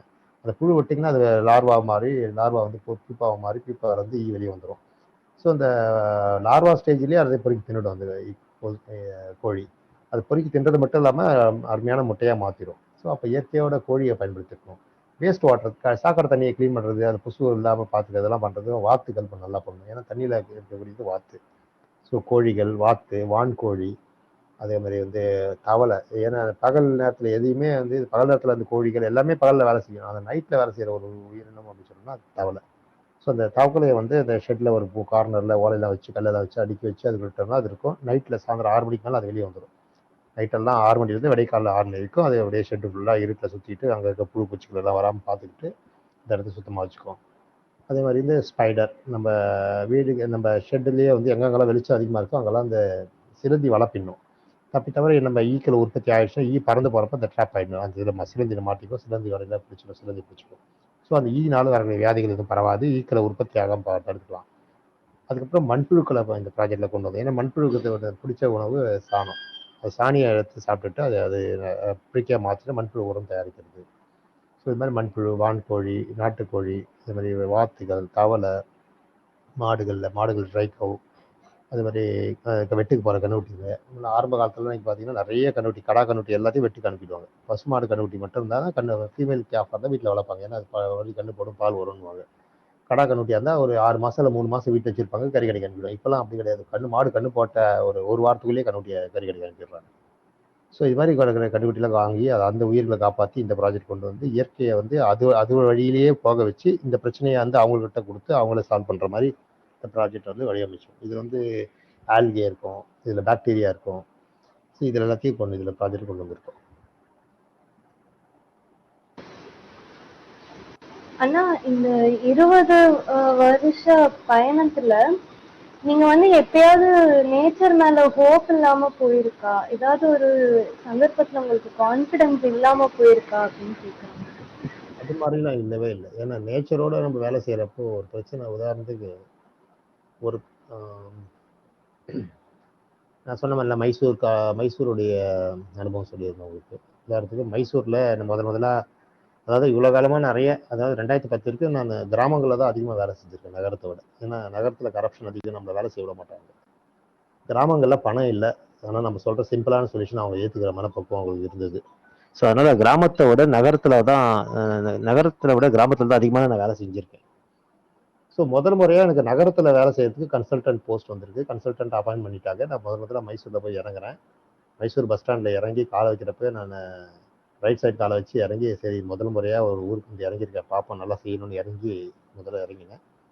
அந்த மைசூரில் ப்ராஜெக்டில் போயிட்டு முதல் முறையாக அந்த ஷெட்டு கட்டுறதுக்கு இடத்துல மார்க் பண்ணுறதுக்கு போகிறேன். உடனே பொதுமக்கள்லாம் கூஞ்சிட்டாங்க. இந்த பக்கத்தில் நீங்கள் இதை செய்யக்கூடாது, அதை செய்யக்கூடாதுன்னு சொல்லிட்டாங்க. எனக்கு ஒன்றும் புரியல. அவங்க மக்களை சொல்லி புரிய வைக்க ட்ரை பண்ணுறேன், முடியல. மைசூரில் வந்து மைசூருன்றது எப்படிப்பட்ட ஊர்னா, அந்த ரிட்டையர்ட் பீப்புள்ஸ் பேரடைஸ்ன்னு சொல்லுவாங்க. அதாவது யாருன்னா ரிட்டையர் ஆகிட்டாங்கன்னா கடைசியில் போய் அவங்க லைஃப்பில் செட்டில் ஆகணும்னு நினைக்கிற ஒரு ஊர் வந்து மைசூர். அந்த மைசூரில் வந்து மக்கள் எதிர்ப்பு தெரிவிக்கிறான்றப்போ எனக்கு ஒரு வியப்பாக இருந்தது. ஏன்னா எல்லாம் படித்த மக்கள், அந்த ஊர் மக்கள்லாம் படித்த மக்கள், அது ரிட்டையர் ஆன மக்கள், நல்ல அனுபவத்தார் இருக்க மக்கள். ஸோ அவங்க வந்து எதிர்ப்பு தெரிவிக்கிறதுன்றது கொஞ்சம் சிரமமாக இருந்தது. பட் அவங்க சொன்ன காரணங்கள் நான் ஏற்கனவே சொன்னது அந்த 6 காரணங்கள். முதல் காரணம், இந்த குப்பைகள் வந்து பார்க்கறதுக்கு அருவருப்பாக இருக்குது. அதாவது 2வது இன்னொன்று அவங்க சொன்ன காரணம் வந்து வாடை வரும், ஸ்மெல் இருக்கும். 3வது காரணம் அவங்க சொன்னது துர்கந்து, அதாவது துர்நாற்றம் அடிக்கும். அடுத்தது ஈக்கள் இருக்கும், புழுக்கள் வரும். அடுத்தது வியாதிகள் இருக்கும்னு சொன்னாங்க. ஸோ இப்போ இது எல்லாமே காரணங்களை சொன்ன அவங்களுக்கு வந்து ஒரு ஒரு ஆப்ஷன் கொடுத்தோம். சரி இந்த பிரச்சனைகள்லாம் உங்களுக்கு இல்லை, இது வராது, வரலைன்னா இந்த ப்ராஜெக்ட் அலோவ் பண்ணுவீங்களான்னு அவங்க ஒத்துக்கிட்டாங்க. அதான் பெரிய விஷயம். அது இதே நீங்கள் தமிழ்நாட்டை சொல்லி பாருங்க, இவ்வளோ க்ரௌடு வந்து ரோட்டில் கூடி போச்சுன்னா நான் வந்து சரிங்க நீங்கள் சொல்கிற மாதிரி குப்பையில் வாடை வராது, வாடை வராமல் நான் பண்ணுறேன், துர்நாற்றம் அடிக்காமல் பண்ணுறேன், ஒத்துக்கிறீங்களா? ஒத்துக்க சொல்லுங்க பார்ப்போம். உடனடியே கத்துவாங்க இன்னும் சேர்ந்து, நீங்கள் முதல்ல வெளியே போங்க அப்படின்னு தான் சொல்லுவாங்க. ஸோ மைசூர் மக்கள் அவங்க சொன்ன விஷயம்னா, சரிங்க நீங்கள் வந்து சொல்லுங்கள், இதெல்லாம் வராதுன்னு எங்களுக்கு சொல்லுங்கள், ப்ரூவ் பண்ணி காமிங்க, நாங்கள் வந்து இந்த ப்ராஜெக்ட் ஏற்றுக்கிறோம், எங்களுக்கு வார்டிலே பண்ணிக்கலாம். ஆனால் இந்த பிரச்சனைலாம் இருக்கிறதா இருந்தால் இந்த ஊரில் செய்யாதீங்க, இங்கேருந்து 20 கிலோமீட்டர் தூரத்தில் வெளியே போய் எங்கன்னா செஞ்சுக்கங்க அப்படின்னு. ஸோ நான் வந்து அவங்க சொன்னதுக்கு பிரகாரம் சரி ஓகே, நீங்கள் சொன்ன மாதிரி இந்த வாடை வராமல், துர்நாற்றம் அடிக்காமல், புழுக்கள் இல்லாமல் பண்ணுறதுக்கு நான் ஏற்பாடு பண்ணுறேன் அப்படின்னு சொல்லிட்டு வந்துட்டேன். வந்துட்டு நான் கெஸ்ட் ஹவுஸில் போட்டிருந்தாங்க, இந்த கெஸ்ட் ஹவுஸ் போயிட்டேன். இப்போ நைட் என்னோட கேள்வி என்னன்னா, மக்கள் வந்து எதிர்ப்பு தெரிவிக்கிறாங்க, அதே மக்கள் வந்து இந்த 6 பிரச்சனை இல்லைன்னா இந்த ப்ராஜெக்ட் செய்யுங்கன்னு சொல்கிறாங்க. அப்போ எப்படி இந்த ப்ராஜெக்ட் செய்யறது அப்படின்னு நினச்சிக்கிட்டு படுக்கிறேன். எப்படியே இந்த பிரச்சனை சால்வ் பண்ணி ஆகணும், ஏன்னா பிரச்சனை வந்து இப்போ என் கையில் இருக்குது. அவங்க அவங்க தீர்வு சொல்லிட்டாங்க, இப்போ நான் தான் சொல்லி ஆகணும், அவங்க பதில் சொல்லணும்னு படுத்துட்டேன். அப்போ எனக்கு விடைக்கால ஒரு ஐடியா தோணுது. என்ன தோணுது அப்படின்னா, எனக்கு என்எஸ்எஸ்ல நான் ஸ்கூலில் படிக்கிறப்போ 8ஆம் கிளாஸ் படிக்கிறப்போ கிருஷ்ணசாமி ஸ்கூல்லேருந்து ஒரு என்எஸ்எஸ் கேம்ப் கூட்டு போனாங்க. அந்த கேம்ப்ல ஒரு ஐ டாக்டர் வந்து பேசுகிறார். அந்த ஐ டாக்டர் என்ன சொல்கிறாரு அப்படின்னா, ஐ டொனேஷன் அப்படின்னா என்னன்னா, ஒரு மனிதன் இறந்ததுக்கு அப்புறம் 6 மணி நேரத்துக்குள்ள அந்த அந்த கண்ணை வந்து நீங்கள் எடுத்து 2 பேருக்கு பொருத்தலாம் கண்ணை அப்படின்னு சொல்கிறாரு. இது வந்து 8ஆம் கிளாஸ்ல நான் படிக்கிறப்போ ஒரு என்எஸ்எஸ் கேம்ப்ல நடந்த ஒரு இன்சிடென்ட். அது வந்து இப்போ எனக்கு மைண்ட்ல கிளிக் ஆகுது. என்னன்னா, அப்போ மனுஷன் அப்படின்றது வந்து ஒரு இயற்கையில் படைப்பு. அப்போ இயற்கை வந்து மனுஷன் இறந்ததுக்கு அப்புறம் ஒரு 6 மணி நேரம் டைம் கொடுத்துருக்கு. அவனுடைய உடம்புல இருக்கக்கூடிய பாகங்கள் கெடாம பாதுகாத்து 6 மணி நேரம் வச்சிருக்குது. அதுக்கப்புறம் தான் அது கெட்டு போகுது, படிப்படியாக கெட்டு போகுது.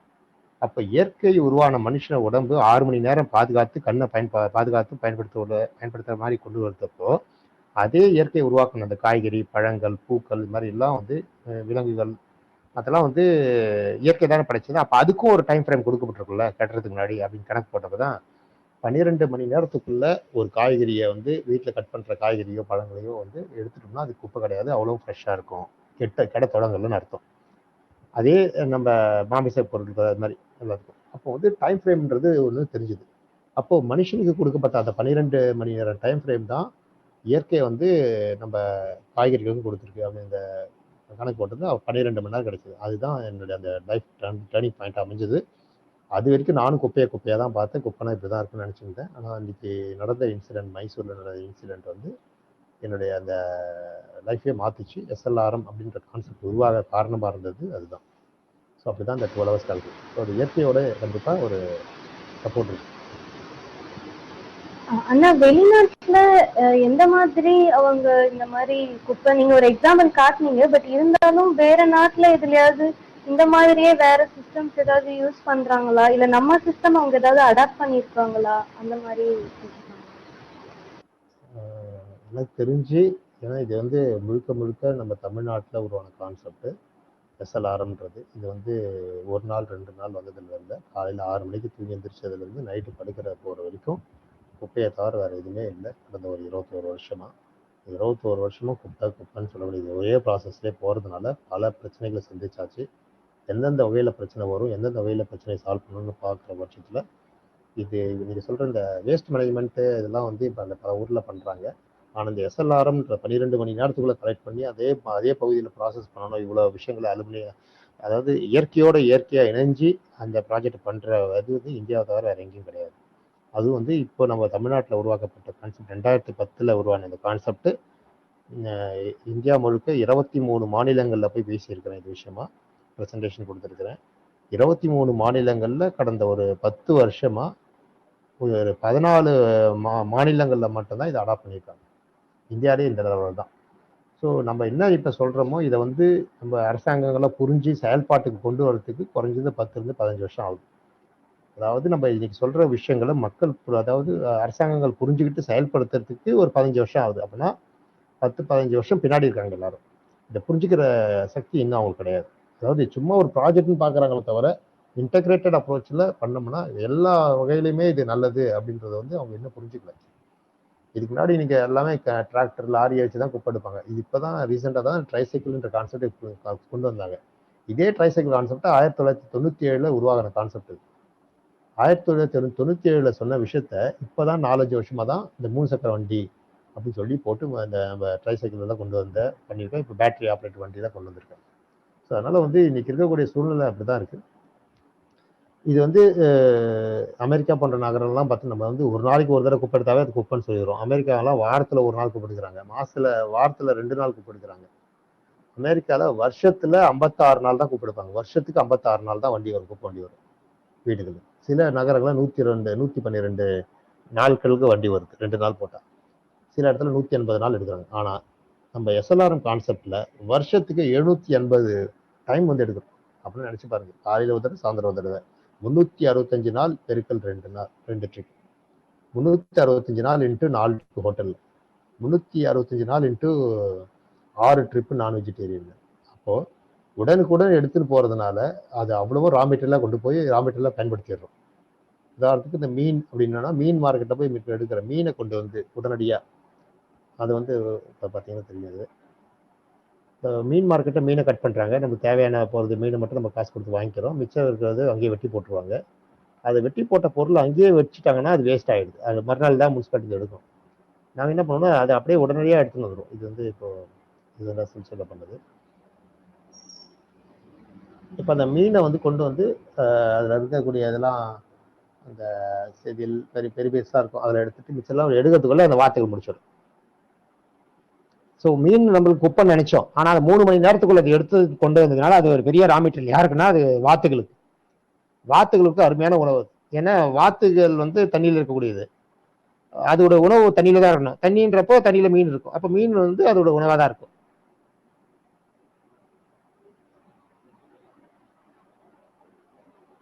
ஸோ அப்படி பார்த்தீங்கன்னா இந்த மீன் கழிவுன்றது ஒரு குப்பைன்னு நினைச்சிருந்தோம் ஒரு காலத்தில். ஏன்னா அந்த குப்பையில அந்த மீனை கீழ் பண்ணுவாங்க, அதை கொட்டி வச்சிருவாங்க, அது எல்லாத்தையும் கொண்டு போய் மீன் மார்க்கெட் ஒரு மூலையில கொட்டிடுவாங்க, மூட்டை கட்டி கொட்டிடுவாங்க. மறுநாள் காலைல 10 மணிக்கு மீன் மார்க்கெட்டை க்ளீன் பண்ணுறதுக்கு முனிசிபாலிட்டி வரும். அவங்க வந்து லாரியில் அள்ளி கொட்டிட்டு போய் குப்பை கொட்டுறதுல கொட்டிட்டு போயிடுவாங்க. அதுக்கப்புறம் கொட்டிட்டாங்கன்னா அங்கே ஒரு துர்நாற்றம் அடிச்சு நடக்கும். இது வந்து காலங்காலமாக நடந்துட்டு இருக்க விஷயம். இது 3 மணி நேரத்துக்கு ஒரு தடவை நான் வெஜிடேரியன் எடுக்கிற பட்சத்தில் அவ்வளோ ஃப்ரெஷ்ஷாக இருக்கும். அப்படியே கொண்டு போய் அதோட ரா மெட்டீரியல் யாருக்கு தேவையோ அவங்களுக்கு கொடுத்துட்டு அதை அப்படியே முட்டையாக கன்வெர்ட் பண்ணிடுவோம். ஸோ இது வந்து இது மாதிரி ப்ராஜெக்ட்லாம் இப்போ இந்தியா லெவலில் அதுவும் நம்ம எஸ்எல்ஆர்எம் கான்செப்டில் மட்டும்தான் நடக்குது. அதையும் ஃபுல்லாக கண்டினியூ பண்ண விட மாட்டாங்க. ஏன்னா அடுத்த கலெக்டர் வந்தாங்கன்னா அதை எப்படி சாவடிக்கணும்னு பார்க்குற சில கலெக்டர்களும் இருக்கிறாங்க. இப்போ ரீசெண்டாக அந்த அனுபவிச்சுட்டு வந்தேன் அசாமில்.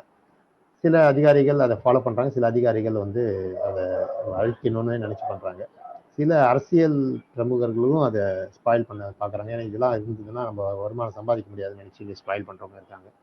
அது மாதிரி நிறைய ஃபெயிலியரை பார்த்துருக்கேன். முதல் முறையாக வந்து இந்த எஸ்எல்ஆர்எம் கான்செப்டை அக்செப்ட் பண்ணிக்கிட்டு கூப்பிட்ட ஒரு நாடு வந்து பக்கத்தில் இருக்கிற நேபாளும் நம்மளும் வெளிநாடுன்னு சொல்ல முடியாது, இந்தியாவிலே ஒரு பாட்டு மாதிரி தான் இருந்தது.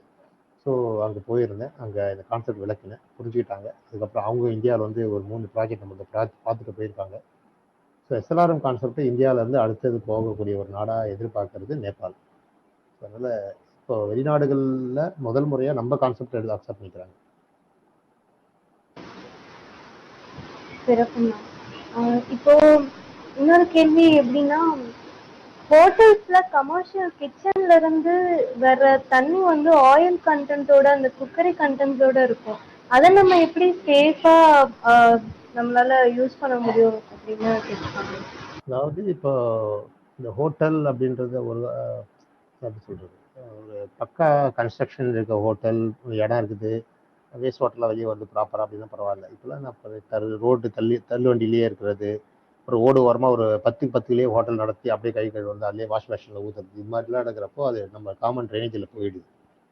பெரும்பாலும் பெரிய பெரிய ஹோட்டல் என்ன பண்ணணும்னா ப்ராப்பராக பயோகேஸ் பிளான்ட் மாதிரி ஒன்று போட்டு அந்த பயோகேஸ் பிளான்ட்ல தான் இந்த பாத்திரம் கழுவுற தண்ணி இதெல்லாம் வச்சு, அதெல்லாம் டொமஸ்டிக் வேஸ்ட் வாட்டரில் வருது. அதில் போட்டு அதில் இந்த பாக்டீரியா, இந்த பவுடர் வாட்டரை கலந்து ஊற்றி பாக்டீரியா போடலாம். இல்லை ஒரு வாரம் புளிச்ச மோர் அதை ஊற்றலாம். ஊற்றி அதை பண்ணோம்னா புளிப்பு தன்மை அதிகமாக இருக்கும் பண்ணணும். அதில் ஆயில் கண்டென்ட் அதிகமாகலாம் பெரும்பாலும் வராது. நம்ம சமையலில் வரக்கூடிய ஆயிலெலாம் சேர்ந்து வரும். அந்த ஆயிலும் அதில் டீகம்போஸ் பண்ணுறப்போ அந்த இந்த அனோரபிக் கம்போஸ்டிங்கில் இந்த பயோகேஸ் பிளான்ட்டில் டீகம்போஸ் ஆகிறதுக்கு வாய்ப்பு இருக்குது. இல்லைனாலும் அது ரொம்ப மைன்யூட் லெவல் இருக்கிறதுனால மற்ற ப்ராடக்டோடு சேர்ந்து வெளியே வரதுக்கு வாய்ப்பு இருக்குது. பட் இந்த ஆயில்னால முழுமையாக பாதிக்கப்படணும்னா கம்மி தான்.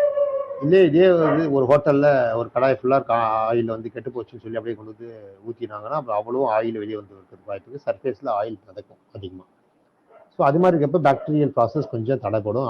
ஆக்சிஜன் ப்ராசஸ் உள்ள மிக்ஸ் பண்ணுறது அது ரொம்ப ரொம்ப ரேர், எல்லா இடத்துலையும் வராது.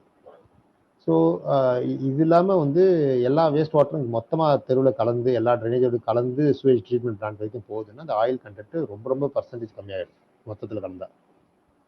இல்லை பெரிய பெரிய ஹோட்டல் இந்த வேஸ்ட் வாட்டர் மட்டும் எடுத்துன்னு போய் தனியாக பண்ணணும் அப்படின்னா ஒவ்வொரு ஹோட்டல்லையும் சம்பு நோண்டி சம்பு பட்டி சம்பில் அதை ஸ்டோர் பண்ணி ஒரு நாளைக்கு 2 தடவை, 2 நாளைக்கு 1 தடவை, இல்லை 3 நாளைக்கு 1 தடவை ஒரு லாரியில் பம்ப் பண்ணி கொண்டு போய் நம்ம எல்லா ஹோட்டலுடைய தண்ணியை மொத்தமாக கொண்டு போய் பயோகேஸ் பிளான்ட் ப்ராசஸ் கொண்டு போய் அதை ட்ரீட் பண்ணி அதை டொமஸ்டிக் வேஸ்ட் வாட்டரை மாற்றி பண்ணுறதுக்கு வாய்ப்பு இருக்குது.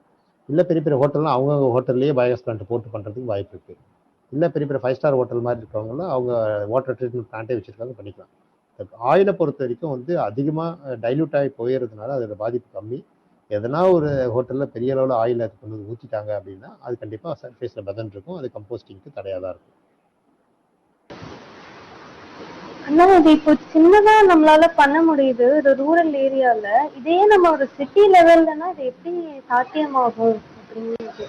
சிட்டி லெவல்லையும் கண்டிப்பாக சாத்தியமாகும். ஏன்னா பார்த்தீங்கன்னா உதாரணத்துக்கு அஸ்ஸாமில் ஒரு பெரிய சிட்டி ஒன்று இருக்குது. இடம் தான் கம்மின்னு சொன்னாங்க எல்லாருமே. ஸோ அந்த ஊருக்கு போயிருந்தேன். இப்போ பார்த்தீங்கன்னா இந்த இடத்துல மார்க்கெட்டுக்கு நடுவுலையே இந்த ப்ராஜெக்ட் பண்ணுறோம். இது வந்து ஷெட்டெல்லாம் போடல, பக்கா பில்டிங் கட்டியாச்சு. இப்போ நீங்கள் பார்க்குறது வந்து நான் பில்டிங் மேலேருந்து எடுக்கிற ஷூட்டிங், அது 2வது மாடியிலேருந்து.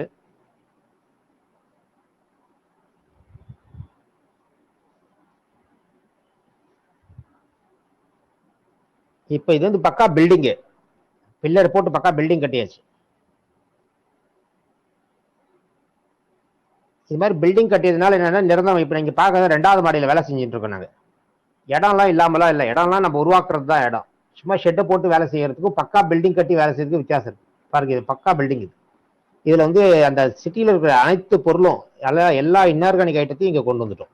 அப்போ இந்த பில்டிங் வந்து நிரந்தரமான சோர்ஸ். கார்பேஜ்ன்றது என்னைக்கு நிற்க போறது, மனுஷன் உயிரோடு இருக்கிறதுக்கு குப்பைன்னு வரதான் போகுது. அப்புறம் பக்கா பில்டிங் ஒன்று கட்டிட்டா என்ன? இப்போ நீங்க பார்க்கறது ஒரு பர்ஃபெக்ட் பில்டிங். அந்த பில்டிங்ல 2வது மாடியில் வேலை நடந்துட்டு இருக்கு. ஊர்ல இருக்கிற மொத்தத்தையும் செகண்டரியில பிரிச்சு டெர்ஷரியில் வந்து சேர்த்துட்டோம். அப்போ இந்த 2வது மாடி இருக்குது, இப்போ இது 4வது மாடி பண்ணலாம். இப்போ மும்பை மாதிரி பெரிய பெரிய மாநகராட்சிகள்ல பார்த்தீங்கன்னா, மெட்ரோ சிட்டில பார்த்தீங்கன்னா 12 அடி பில்டிங் கட்டலாம். ஒவ்வொரு ஃப்ளோர்ல பேப்பர், ஒரு ஃப்ளோர்ல கார்ட்போர்டு, ஒரு ஃப்ளோர்ல மெட்டல், இன்னொரு ஃப்ளோர்ல ரப்பர், தனித்தனியா பிரிக்கலாம். இப்போ நீங்க பாருங்க, இது குப்பைன்னு நம்ம சொல்றோம். இந்த பேப்பரை வந்து தரம் பிரிக்கிறதுக்கு இவங்கள என்வாரன்மெண்டல் இன்ஜினியர்ஸ் அது எப்படி 15 வகையை பிரிக்கிறது, எப்படி கண்டுபிடிக்கிறது அப்படின்றத கத்துட்டு இருக்காங்க. சரி, கார்ட்போர்டு செக்ரிகேஷன் ட்ரைனிங் நடந்துட்டு இருக்கு. அது சரி, பிளாஸ்டிக் செக்ரிகேஷன் நடக்குது. இப்போ நீங்க பாக்குறது மார்க்கெட்டுடைய மையப்பகுதியில் இந்த ப்ராஜெக்ட் நடந்துட்டு இருக்கு. கிரவுண்ட் ஃப்ளோர்ல 33 கடையை கட்டி வாடகை விட்டாச்சு. 33 கடையில இருந்து வாடகை தனியா வந்துருது. முதல் மாடியில தரம் பிரிக்கிறது, 2வது மாடியில் தரம் பிரிக்கிறது 169 வகையா. முதல் மாடியில எல்லாத்தையும் ஸ்டோர் பண்றது, முதல் மாடியில இருந்து நேரடியா நம்ம லாரியில லோடு ஏற்றுறது. ஸோ அப்போ வந்து நகரத்துல வருமானம் அதிகமும் கிடைக்கும், வேலை வாய்ப்பு அதிகமாக உருவாக்கலாம். ப்ராஜெக்ட் செல்ஃப் சஸ்டைனபிலிட்டி ரொம்ப ரொம்ப ஈஸி.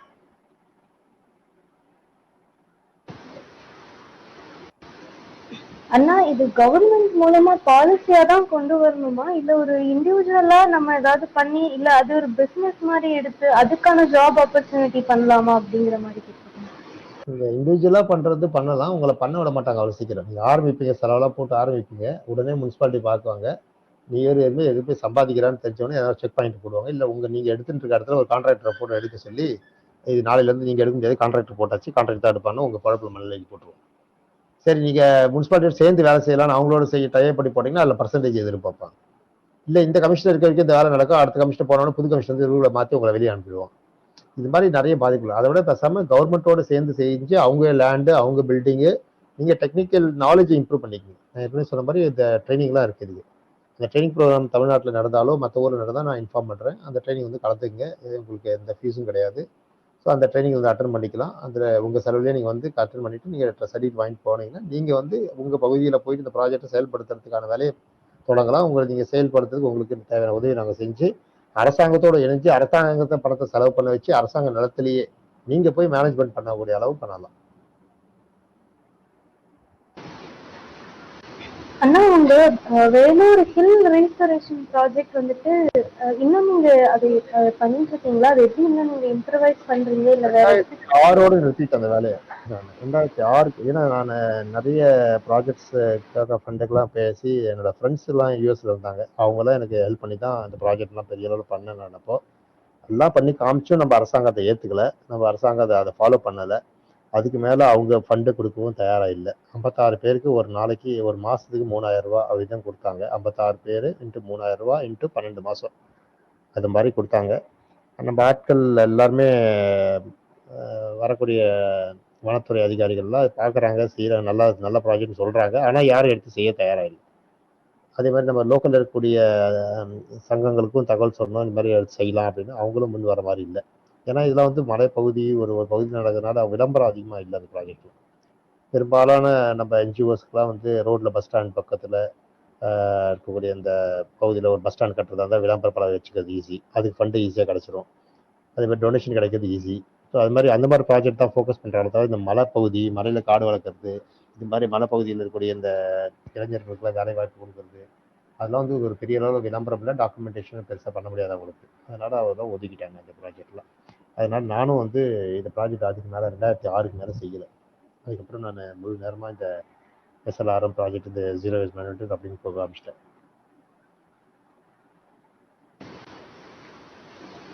அண்ணா கவர்மெண்ட் வந்துட்டு இவ்வளோ ப்ராஜெக்ட் வந்து ரிஜெக்ட் பண்ணதுக்கு அப்புறமும் உங்களுக்கு வந்து எந்த ஹோப் வந்து உங்களை டெய்லி மூவ் பண்ணி மோட்டிவேட் பண்ணிட்டு இருக்குன்னு கேட்குறாங்க.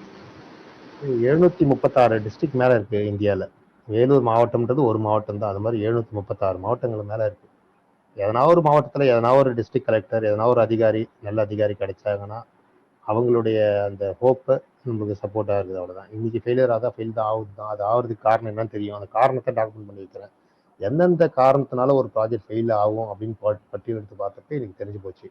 இன்னைக்கு இல்லை, எந்த காலத்துலையும் நான் சொல்ல முடியும், இந்தியாவினால வளர்ந்த நாடு, வளர்ச்சி அடைந்த நாடு, வல்லரசு நாடுன்னு சொல்லவே முடியாது. இதை வந்து எழுதி வச்சுக்கோங்க. காரணம் வந்து இங்கே வந்து இன்னைக்கு செய்கிற விஷயம் நாளைக்கு இருக்குமான்னு சொல்ல முடியாது, அது கேரண்டியே கிடையாது.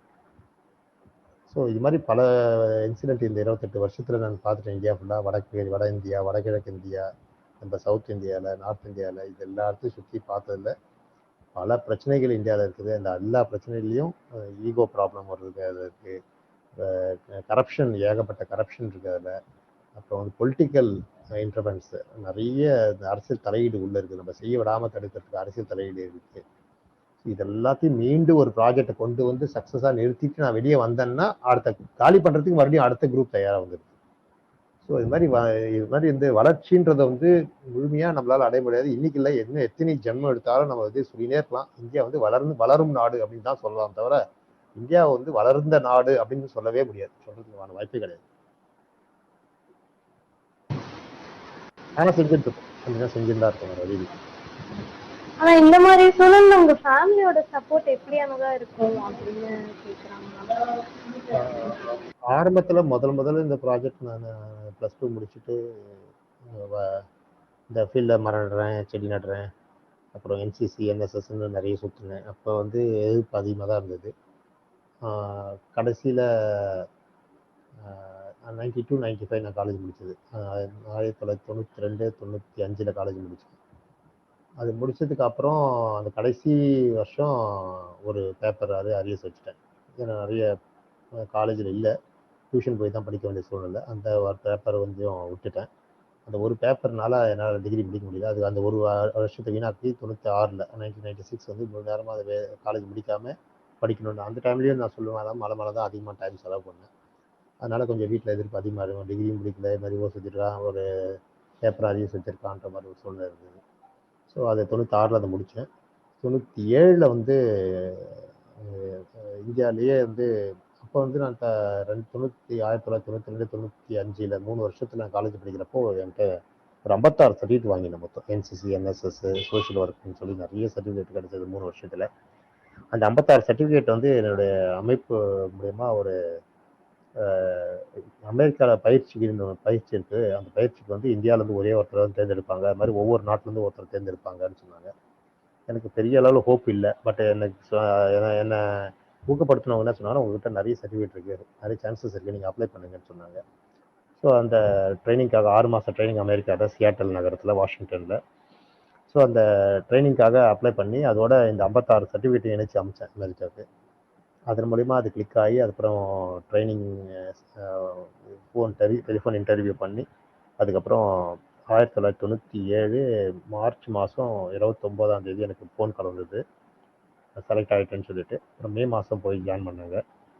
போயிட்டு மே மாதம் இருந்துட்டு அதுக்கப்புறம் எல்லாம் முடிச்சுட்டு நவம்பருக்கு ரிட்டர்ன் வந்தேன் 6 மாதம். ஸோ எனக்கு அமெரிக்காவுக்கு போகிறதுக்கான ஒரு பெரிய வாய்ப்பாக இருந்தது எனக்கு என்னோட படிப்பை விட என்னோட என்சிசி, என்எஸ்எஸ், சோஷியல் ஒர்க் தான். அதுக்கப்புறம் அமெரிக்காவுக்கு போயிட்டு அங்கே சுற்றுச்சூழல் படிப்புக்காக ஒரு 6 மாதம் அங்கே இருந்து அங்கே முழு நேரமாக அங்கே படிச்சுட்டு அதுக்கப்புறம் நவம்பர் ரிட்டர்ன் வந்தேன். அதுக்கப்புறம் வந்ததுக்கப்புறம் உடனே அப்பாவே சொல்லிட்டாரு, நீ இதுக்கப்புறம் உன் லைஃப் நீங்க சூஸ் பண்ணிக்கோ அப்படின்ட்டு ஃபுல் ஹோப் கொடுத்தாரு. ஸோ அதுதான் 1997 இருந்து எனக்கு கிடைச்ச நவம்பர் மாதத்துலேருந்து எனக்கு ஃபுல் ஃப்ரீடம் என் வீட்டில். அதுக்கப்புறம் மேரேஜ் லைஃப் 2005 மேரேஜ் முடிஞ்சுது. அதுக்கப்புறம் அப்பயும் சப்போர்ட் இருக்குது, இப்பவும் சப்போர்ட் இருக்குது. ஸோ இன்னைக்கு வரைக்கும் சப்போர்ட்டோடு தான், ஃபேமிலி சப்போர்ட் தான் போயிட்டுருக்கு.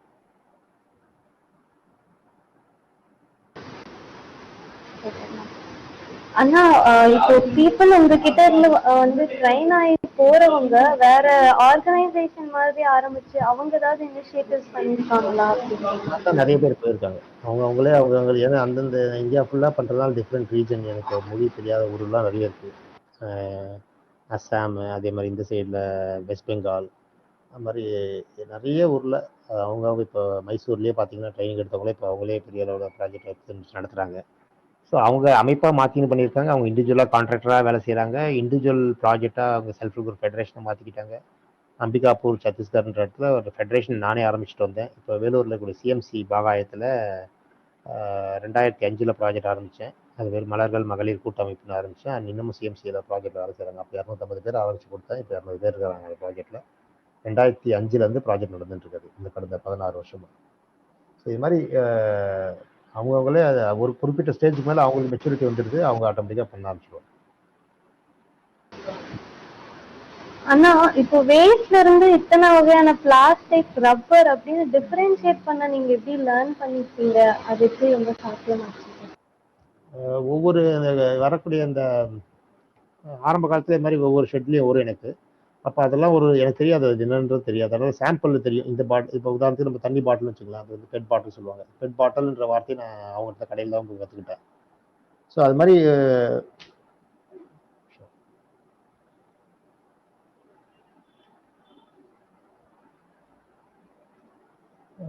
ஏதாவது சொல்லணும்னா இந்த பிளாஸ்டிக் பொருள்லாம் வரும். அந்த பிளாஸ்டிக் பொருள்லாம் எடுத்துக்கிட்டு நான் இந்த ஃபேக்ட்ரி பிளாஸ்டிக் இண்டஸ்ட்ரிக்கெலாம் போவேன், இந்த ரீசைக்கிள் கடைக்கெலாம் போவேன். அப்போ அந்த கடையில் வந்து இந்த பிளாஸ்டிக்னு சொல்லுவான், இது மாதிரி பெட் பாட்டில் ஒயிட்டுருவான். அப்போ நான் எழுதிக்குவேன் அதை. அப்போ இதே மாதிரி தெரிஞ்சு அது எல்லாத்தையும் மொத்தம் ஃபேக்ட்ரிக்கு தேவையானது என்ன பொருள் தெரிஞ்சுக்கிட்டேன். அதுக்கப்புறம் இப்போ பார்த்தீங்கன்னா இந்த பிளாஸ்டிக் செக்ரிகேஷன் ஷெட்னா எப்படி இருக்கணும் அப்படின்னு டிசைன் பண்ணேன். இதான் நீங்கள் பார்க்குறது. இந்த கட்டடம் வந்து பிளாஸ்டிக்கை தரம் பிரிக்கிறதுக்காக உருவாக்கப்பட்ட டிசைன். இப்போ இந்த கட்டடத்துக்கு வந்து தினமும் இல்லை வாரத்துக்கு ஒரு தடவை மாதிரி லாரி வரும். இந்த லாரி வந்து வெறும் பிளாஸ்டிக் மூட்டை தான் கொண்டு வரும். வெறும் பிளாஸ்டிக் பொருள் தான் இருக்கும், அதில் எல்லாம் கலந்த பிளாஸ்டிக் தான். ஒவ்வொரு ஷெட்டில் வந்து எல்லாத்தையும் கொண்டு வந்து இந்த பில்டிங்கை சேர்க்குது. இந்த பிளாஸ்டிக்ல வந்ததுக்கு அப்புறம் நம்ம ஒர்க்கர்ஸ் என்ன பண்ணுவாங்க, அதை எல்லாத்தையும் ஹெட் லோடா கொண்டு வந்து உள்ள போடுவாங்க. இப்போ நீங்க பாக்குறது எல்லாமே பிளாஸ்டிக் மூட்டைகள் தான் வந்து குடோன்ல போடுறாங்க. அது போட்டதுக்கு அப்புறம் அந்த ஒவ்வொரு கேபின்லயும் ஒவ்வொரு ஆளுக்கு வேலை. இப்போ நீங்க பாக்குறது இது ஒரு கேபின். அந்த உள்ள பச்சை சுடிதார் போட்டிருக்கவங்க worker category, less than 10 standard. இப்போ இந்த மாதிரி ஆரஞ்சு சுடிதார் சூப்பர்வைசர் அவங்க. இப்போ இவங்க என்ன பண்றாங்கன்னா, இந்த உள்ள எத்தனை 64 கேட்டகரிக்கு 64 கண்டெய்னரை உள்ள வைக்கிறாங்க. ஒரு ஆளுக்கு 10 மூட்டை பிரிக்கணும் ஒரு நாளைக்கு. ஸோ அவங்க பிரிச்சு கொட்டுறாங்க, எல்லா பிளாஸ்டிக் கொட்டுது இல்லை. ஸோ 2 மூட்டை கொட்டிட்டாங்க. கொட்டினதுக்கு அப்புறம் அவங்க அந்த அந்த ஒரு ஆள் உட்காந்துட்டு இப்போ நம்ம 64 ஐட்டத்தையும் பிரிச்சு கீழே கண்டெய்னர்ல போட்டு, அந்த கண்டெய்னர் நிறைஞ்சா மேல இருக்க அலமாரியில் இருக்க பெரிய கண்டெய்னர்ல மாத்தணும். இப்போ நீங்க பாக்குறீங்க, அவங்க உட்காந்துருக்காங்க. இவங்கெல்லாம் வந்து 8ஆம் கிளாஸ் பாஸ் பண்ணவங்க, 8ஆம் கிளாஸ் 7ஆம் கிளாஸ் பாஸ் பண்ணவங்க தான். அவங்களுக்கு இதெல்லாம் பேரெல்லாம் புரிய வச்சு அதோட காஸ்ட் எல்லாம் சொல்லி புரிய வச்சோன்னா அவங்க மைண்ட்ல உட்காந்துருது இந்த ஐட்டம். ஸோ அவங்க கரெக்டா அந்த 64 ஐட்டத்தை எடுக்கிறாங்க, ஒவ்வொரு ஐட்டத்தை எடுக்கிறாங்க, அந்த கண்டெய்னர்ல திருப்பி திருப்பி போடுறாங்க. ஸோ இதே மாதிரி இது போட்டுட்டு இருப்பாங்க. எப்போ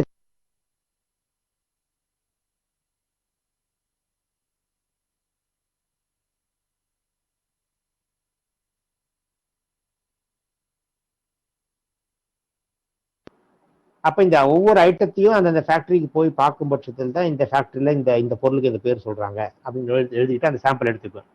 அப்ப அந்த சாம்பிளை எடுத்து அந்த சாம்பிளுக்கு ஒரு அவங்க சொல்ற பேர், உதாரணத்துக்கு நம்ம மொரமரான்னு வாங்க, நம்ம ஊர்ல வேலூர்ல மொரமரான்னு வாங்க கவருக்கு. என்ன மொரமரான்னு தான் புரியாது. அது என்னன்னா அந்த பிபி கவர் தான் நம்ம ஆளுக்கு மொரமரான்றது. அதாவது சாரி கவர், உதாரணத்துக்கு சாரி கவர்னு வச்சுக்கோங்க. புடவை வாங்குற கவரை நீங்க எடுத்து பாத்தீங்கன்னா கையில் தொட்டாவே மொரமரான்னு சத்தம் போடும். ஏன் சத்தம் போடுறது? அந்த பிபி, அது பிபி கவர். அது அந்த கவருக்கு நம்ம பிபினா பாலிப்ரொபைலன்னு சொல்ல தெரியல, அது மொரமரான் சத்தம் போடுறதுனா மொரமரான்னு பேர் வச்சிட்டாங்க. அது 7 ரூபா வேலூர்ல ரேட்டு. அது கடை எடுத்து வாடகை எடுத்து அது அதுக்குள்ள அந்த கவர்லாம் பிரிச்சு வாங்கி வந்து அடுக்கி வச்சிருக்கான். என்னடா வாடகை எடுத்து இந்த கவர் அடுக்கிறதுக்கு என்ன தெரியலன்னு பார்த்தா, அதுக்கப்புறம் இந்த கவர்லாம் எங்க போகுதுன்னா மைசூர் போகுது. மைசூருக்கு போனா அதோட ரேட் வந்து 47 ரூபா இந்த கவர். இங்க ஊர்ல 7 ரூபா கவர், அங்க 47 ரூபா 45 ரூபாய்க்கு போகுது. அப்போ இந்த கவரை ஃபுல்லா லோடு எடுத்து லாரியில் எடுத்து அங்கே அமிச்சாங்கன்னா ஒரு பெரிய பல்க் அமௌண்ட் எனக்கு கிடைக்குது. அந்த கவர், இந்த மரமர கவர் எல்லாம் அவங்க என்ன பண்றாங்க, அதை உருக்கி அதை பெல்லட்டா மாற்றி சூட்கேஸ் தயாரிக்கிற கம்பெனிக்கு அதை அனுப்புறோம். ஸோ அவங்க அந்த வச்சு சூட்கேஸ் தயாரிக்கிறாங்க.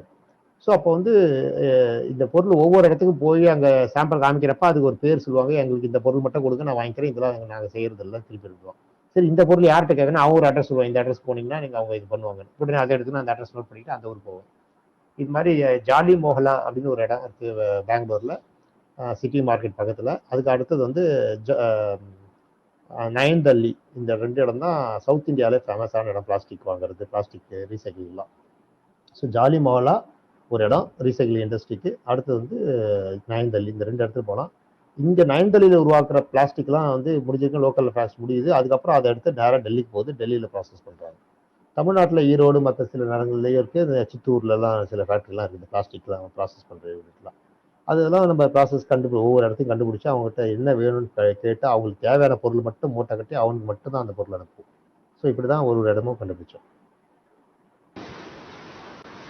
ஆனா எந்த வேஸ்ட் வந்து அதிகமான இன்கம் ஜெனரேட் பண்ணுது, எதனால அது அதிகமான இன்கம் ஜெனரேட் பண்ணுது அப்படின்னு பெண்கள் தலைமுடி மட்டும் 2500 ரூபாய்க்கு போகுது இப்போ. அதுதான் இயற்கையான ஆர்கானிக் ஐட்டத்தில் இப்போ அதிகமாக ரேட்டு போகிற ஐட்டம். அது வந்து டூப்ளிகேட் ஹேர் தயாரிக்கிறதுக்கு போகுது. அதுவும் எஸ்பெஷலாக தமிழ்நாட்டு பெண்களுடைய தலைமுடிக்கு டிமாண்ட் ரொம்ப அதிகம். காரணம் வந்து நம்ம ஊரில் கல்ச்சர் வந்து வெள்ளிக்கிழமை ஆச்சுன்னா நல்லெண்ணெய் தேய்ச்சி தலை குளிக்கிறது, சீக்கா போட்டு குளிக்கிறது, இதெல்லாம் பண்ணுறதுனால முடியோட குவாலிட்டி ரொம்ப அதிகம். அதனால 2500 3000 அதுக்கு மேலேயும் போகும், முடியோட நீளத்துக்கு தகுந்த மாதிரி, குவாலிட்டிக்கு தகுந்த மாதிரி. அதே மாதிரி மற்ற மாநிலங்கள் முடியும் போகிறது, பட் கொஞ்சம் ரேட் கம்மியாக போகும், அவ்வளோதான். இது வந்து ஆர்கானிக் பொறுத்த வரைக்கும். இன்ஆர்கானிக் பொறுத்த வரைக்கும் இந்த பிளாஸ்டிக் பொருள் நிறைய ரேட் இருக்குது. அதில் உதாரணத்துக்கு சொல்லணும்னா அதிகபட்ச ரேட்டுன்னு சொன்னோம்னா நம்ம நம்ம தலையில் போடுற இந்த ஹெல்மெட்டுக்கு முன்னாடி ஒரு பிளாஸ்டிக் ஒன்று வரும், அந்த கிறிஸ்டல் பிளாஸ்டிக் மாதிரி இருக்கும். அது பிளாஸ்டிக் வந்து உடஞ்சதுன்னா அந்த அந்த பிளாஸ்டிக் பொறுத்த வரைக்கும் இப்போ 250 300 ரூபாய்க்கும் போகுது. எக்ஸ்ரே ஷீட்டில் 400 ரூபாய்க்கு போகுது. எக்ஸ்ரே இந்த ஹாஸ்பிட்டல் வரக்கூடிய எக்ஸ்ரே ஷீட்டு, அதில் சில்வரில் எடுக்கிறாங்கன்றாங்க. அந்த ஷீட்டில் 400 500 ரூபாய்க்கு போகுது. அதே மாதிரி காப்பரில் செஞ்ச பொருள், கிராஸ் செஞ்ச பொருள்லாம் ரேட் அதிகமாக போகும். பிளாஸ்டிக் பொறுத்த வரைக்கும் நான் சொன்னது ஹெல்மெட்டுக்கு முன்னாடி தான் அதிகபட்ச ரேட்டு போகுது.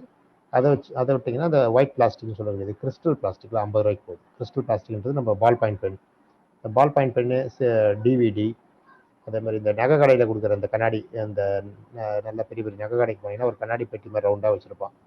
கண்ணாடி பெட்டியில் பிளாஸ்டிக் பெட்டி தான் அது. அது கிறிஸ்டல் பிளாஸ்டிக் சொல்லுவோம். அதுக்குள்ளே நகை வச்சுருப்பாங்க உள்ள. அந்த நகை எடுத்துகிட்டு அந்த பிளாஸ்டிக் கீழே போட்டிங்கன்னா சத்தம் ஒரு வித்தியாசமாக சத்தம் போடும். அது கிறிஸ்டல் பிளாஸ்டிக்னு பேர். ஸோ கிறிஸ்டல்லாம் ரொம்ப அதிகமான ரேட்டு போகும். ஸோ அதனால் அது அது அது உபயோகித்த மாதிரி அது மாறும்.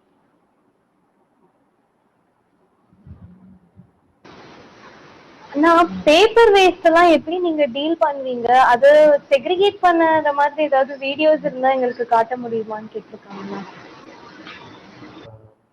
உடனே இப்போ பார்க்க முடியும், அதெல்லாம் இருக்குது. பட் பார்க்குறேன், என்ன முடிக்க முடியும் பார்க்குறேன்.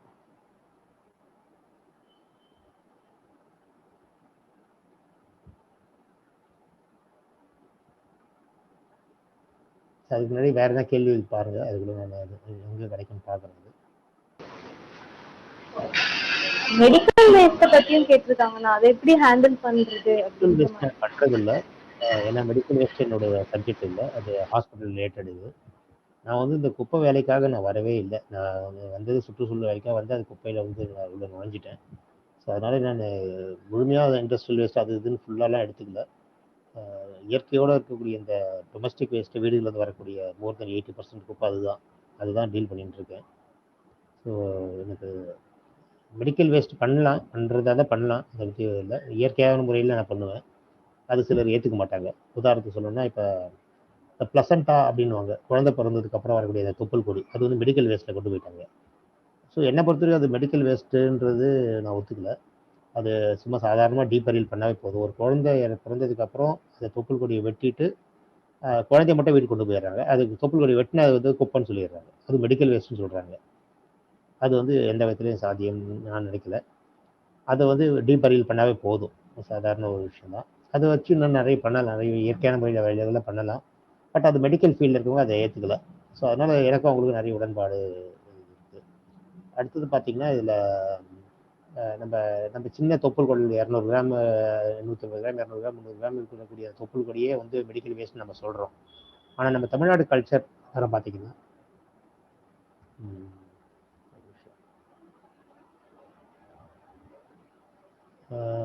நம்ம கிராமங்களில் மாடுகள் கண்ணு போடுச்சுன்னா அது போடுற அந்த பிளசண்டாவை வந்து நம்ம ஆளுக்கு ஒன்றுமே இல்லை, அதை ஒரு கோணிப்பையில் சுற்றி அந்த கொஞ்சம் வைக்கோல் சாணியை போட்டு புரட்டி ஒட்டலம் கட்டி கொண்டு வந்து அரச மரத்துலேயும் ஆல மரத்துலேயும் கட்டிட்டு போயிடுவாங்க. காற்றுல இருக்குது, ஏரோபிக் கம்போஸ்டிங், அது அவ்வளோதான், அப்படியே மக்கி போயிடும் அதுலேயே. ஸோ இது மெடிக்கல் வேஸ்ட்டுன்னு ஏன் எடுக்கல? ஹாஸ்பிட்டலில் ஒரு பெண் பிரசவத்துக்கு அப்புறம் வரக்கூடிய அந்த சின்ன தொப்புள் கொடியை வந்து மெடிக்கல் வேஸ்ட்டுன்னு சொல்கிறீங்க, அது பெரிய இஷ்யூ ஆக்குறோம் நம்ம. ஆனால் அந்த மாடு கண்ணு போடுறப்ப, எருமாடு கண்ணு போடுறப்ப, மாடு கண்ணு போடுறப்ப அந்த விழக்கூடிய மிகப்பெரிய அந்த பீஸ் வந்து நம்ம கிராமத்தில் அருமையாக பல காலமாக பண்ணுறது வைக்கோல், சரடு கோணி பை, கொஞ்சம் சாணம் எல்லாத்தையும் போட்டு நல்லா புரட்டி மூட்டை கட்டி, நாய் சாப்பிடாத, நாய் கடிச்சதுன்னா குழந்தை மாடுக்கு வந்து பால் கறக்கிறதுல பாதிப்பு வரும்ன்ற ஒரு சடங்கு இருக்கிறதுனால மாடு கண்ணு போட்ட முதல் முறையாக அதை சத்தையை எடுத்து மூட்டை கட்டி அது கொண்டு போய் மரத்தில் கட்டி தொகுத்துருவோம். இது வந்து எல்லா கிராமத்துலையும் நீங்கள் பார்க்கலாம். ஸோ அப்போ மெடிக்கல் வேஸ்ட்டுன்றதுல நான் இறங்கினேன்னா அது நிறைய பேருக்கு தலைவலி வரும், நான் சொல்கிறது கருத்தெல்லாம். அதனால் அதெல்லாம் நான் முழுமையாக நான் இறங்கல அது விஷயம்.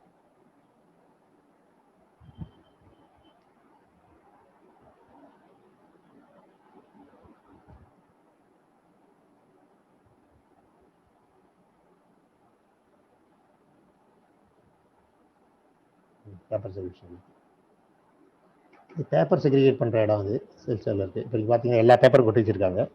அந்த பேப்பர் தரம் பிரிக்கிறதுக்கான இந்த 15 வகையான பேப்பர் தரம் பிரிக்கிறோம். அதுதான் நீங்கள் பார்க்குற கண்டெய்னர்ஸ்லாம். அதில் 1-2 கண்டெய்னர்ஸ் எக்ஸ்ட்ரா வச்சுருக்கோம். எதுக்குன்னா பேப்பர் இல்லாமல் 2 பிளாஸ்டிக் கவர் அது மாதிரி என்ன வரும், அது மாதிரி இருந்தால் அதெல்லாம் எடுத்து போடுறதுக்கு. சிகரெட் பட்டு வரும், அது போடுறதுக்கு. வெத்தப்பட்டி வரும் சில டைமில். ஸோ அதெல்லாம் எடுத்து தனியாக போடுறதுக்கு தனித்தனி கண்டெய்னர். ஸோ இதுதான் வந்து பேப்பர் செக்ரிகேஷன் இடம். வீடியோவாக நீங்கள் பார்க்கலாம். அது என்னோடய ட்ரைனிங்ஸ் எல்லாம் ட்ரைனிங் நோட் எடுத்துக்கிறாங்க. எந்தெந்த கண்டெய்னர் எது இருக்கணும் அப்படின்றத நோட் பண்ணிக்கிறாங்க. லெஃப்ட்டில் என்ன கண்டெய்னர் இருக்கணும், ரைட்டில் என்ன இருக்கணும். நீங்கள் பார்க்குறது ஒவ்வொரு ஆள் ஒவ்வொரு இடத்துல உட்காந்து பிரிப்பாங்க, தரம் பிரிப்பாங்க பேப்பரை. இது பேப்பர் தரம் பிரிக்கிற மையம். இது இல்லாமல் இந்த பேப்பரை வந்து அது பிரிக்கிற மாதிரி இருக்கான்னு பார்க்குறேன். இதில் பார்த்தீங்கன்னா இதுதான், இது நைட் டியூட்டி. இது என்ன நைட் டியூட்டியில் நிறைய பேர் வருவாங்க இதுக்கெலாம். ஸோ இது நீங்கள் பார்க்க பிரிக்கிற இடம். இதில் இருக்கிறது அந்த மூட்டைகள்லாம் பார்த்தீங்கன்னா, இன்னும் பிரிக்க வேண்டிய மூட்டைகள்லாம் இருக்குது பாரு, குடோனில் அடைச்சி வச்சுருக்கேன்.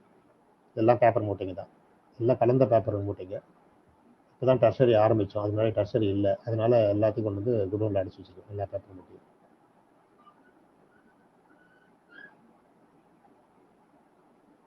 ஸோ பக்கத்து ரூமில் உட்காந்து பிரிக்கிறது. ஸோ இது பேப்பர் செக்ரிகேஷனான மெத்தட்.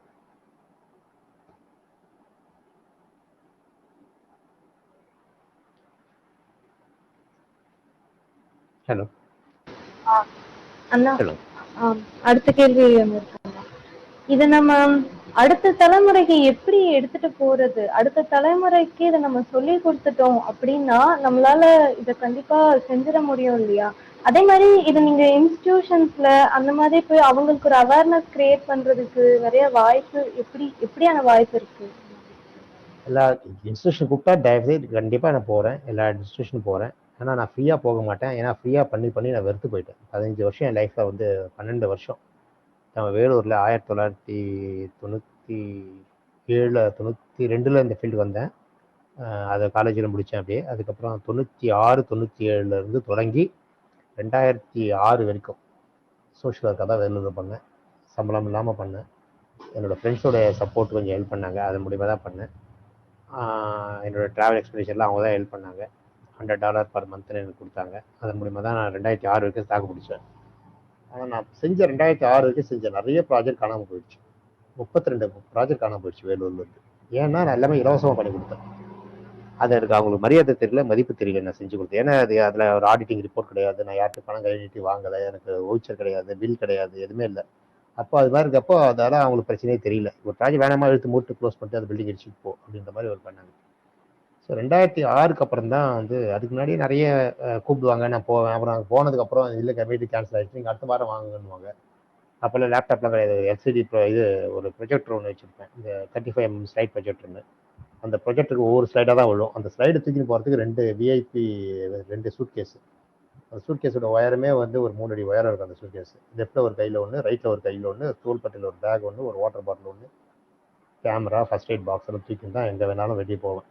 அப்போ இதெல்லாம் தூக்கின்னு 4-5 பஸ்ஸை பிடிச்சி அந்த ஊருக்கு போனோம்னா, போன உடனே இன்னைக்கு சேர்மன் இல்லை சார், அவர் ஊருக்கு போயிருக்காரு, நீங்கள் அடுத்த வாரம் வந்துருங்களேன் அப்படிங்குவார். ஸோ 3 பஸ்ஸு 4 பஸ்ஸு இந்த கண்டக்டர் டிரைவர்கிட்ட திட்டு வாங்கிக்கின்னு இந்த மூட்டை கட்டி கொண்டு வந்து அங்கே நிற்பேன். எனக்கு மரியாதைலாம் திருப்பி அனுப்புவான். பார்த்து வெறுத்து போயிட்டு 2006 அப்புறம் முடிவு பண்ணிட்டு இந்த ஃபீல்டை விட்டு வெளியே போக வேண்டிய சூழ்நிலை வந்தது எனக்கு. ஏன்னா ஃபேமிலியில் குழந்தை பிறந்தாச்சு, குழந்தைங்க படிப்பு வேணும், நான் வாங்குற ஃபெலோஷிப் வச்சுன்னு படிப்பு சொல்ல முடியாது. அந்த மாதிரி சூழ்நிலையில் இதெல்லாம் ஒரு வேலைக்கு போய் ஆகணுன்ற ஒரு சூழ்நிலை உருவாச்சு எனக்கு. ஸோ எதுவோ ஒரு வேலையை செய்யறதை விட இதே ஒரு வேலையை ஏன் பண்ணிக்கூடாதுன்னு முடிவு எடுத்தேன். அப்புறம் தான் கன்சல்டண்ட்டாக உருவாங்க. அப்புறம் படிப்படியாக டெவலப் ஆச்சு. அதுக்கப்புறம் இப்போ வந்து நான் யாருக்கும் இலவசமாக நான் பண்ண மாட்டேன், பண்ணக்கூடாதுன்னு முடிவு பண்ணிட்டேன். எப்படி இருந்தாலும் எனக்கு training fees, consultation fees, resource person fees, honorarium ஏதாவது ஒன்று கொடுத்தா தான் நான் வருவேன் அப்படின்னு சொல்லி தான் வேலைக்கு போவேன். அப்போ தான் மரியாதையும் அதிகமாகுது. ப்ளஸ் வந்து அதுக்கு அவங்க அக்கறையோடு வேலை செய்கிறாங்க, அக்கறையோட மீட்டிங் நடத்துகிறாங்க.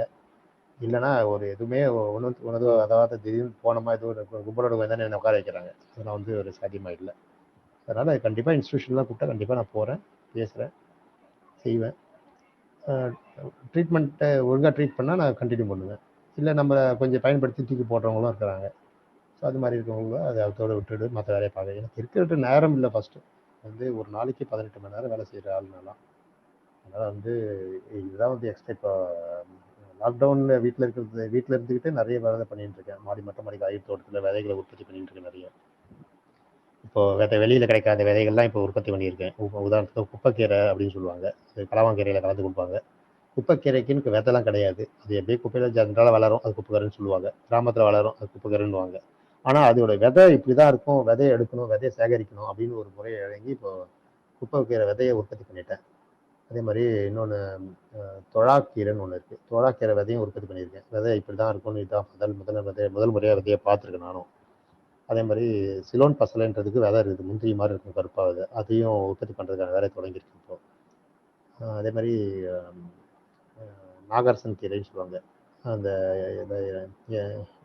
நாகரசன் கீரைன்னு சொல்லுவாங்க. இன்னொரு வந்து அதுக்கு அதுக்கு ஒரு பேர் இருக்குது. அது அந்த கீரை விதை உற்பத்தி பண்ணுறதுக்கான வேலையை பண்ணிட்டு இருக்கேன். முடக்கத்தான் கீரை விதையை பெரிய அளவில் உற்பத்தி பண்ணிட்டு இருக்கேன். ஏன்னா அந்த முடக்கத்தான் கீரை விதை வந்து மார்க்கெட்டில் கிடைக்காது. ஆனால் நம்ம கிராமங்களில் கொடியில் பறிச்சு எடுக்கலாம். ஆனால் விதையை உற்பத்தி பண்ணி வைக்கிற அளவுக்கு எதுவும் கிடையாது. அதுவும் இப்போ மாடியிலேயே உற்பத்தி பண்ணுற ப்ராசஸ் இறங்கியிருக்கேன். அது மாதிரி இருக்கிற வேலையை இருக்கிற பெண்டிங் இருக்க வேலையே பெரிய அளவில் பட்டியல் இருக்குது. இன்னும் இந்த லாக்டவுன் முடிச்சாலும் அவ்வளோ வேலை இருக்குது, பெண்டிங்கில் வச்சுருக்கேன். அதனால் வேலை இல்லாமல் இல்லை, வேலை இருக்கிறதுனால கூப்பிட்டா போகிறதுக்கு ரெடியாக இருக்கேன். பட்டு ஃப்ரீயாக போகிறதுக்கு தயாராக இல்லை. ஆனா உங்களை இன்ஸ்பயர் பண்ண பீப்புளும் உங்களை இன்ஸ்பயர் பண்ண புக்ஸும் பத்தி கேட்டிருக்காங்கண்ணா இந்த ஜேர்னில. இன்ஸ்பயர் பண்ண பீப்புள் என்னை வந்து ஆரம்ப காலத்தில்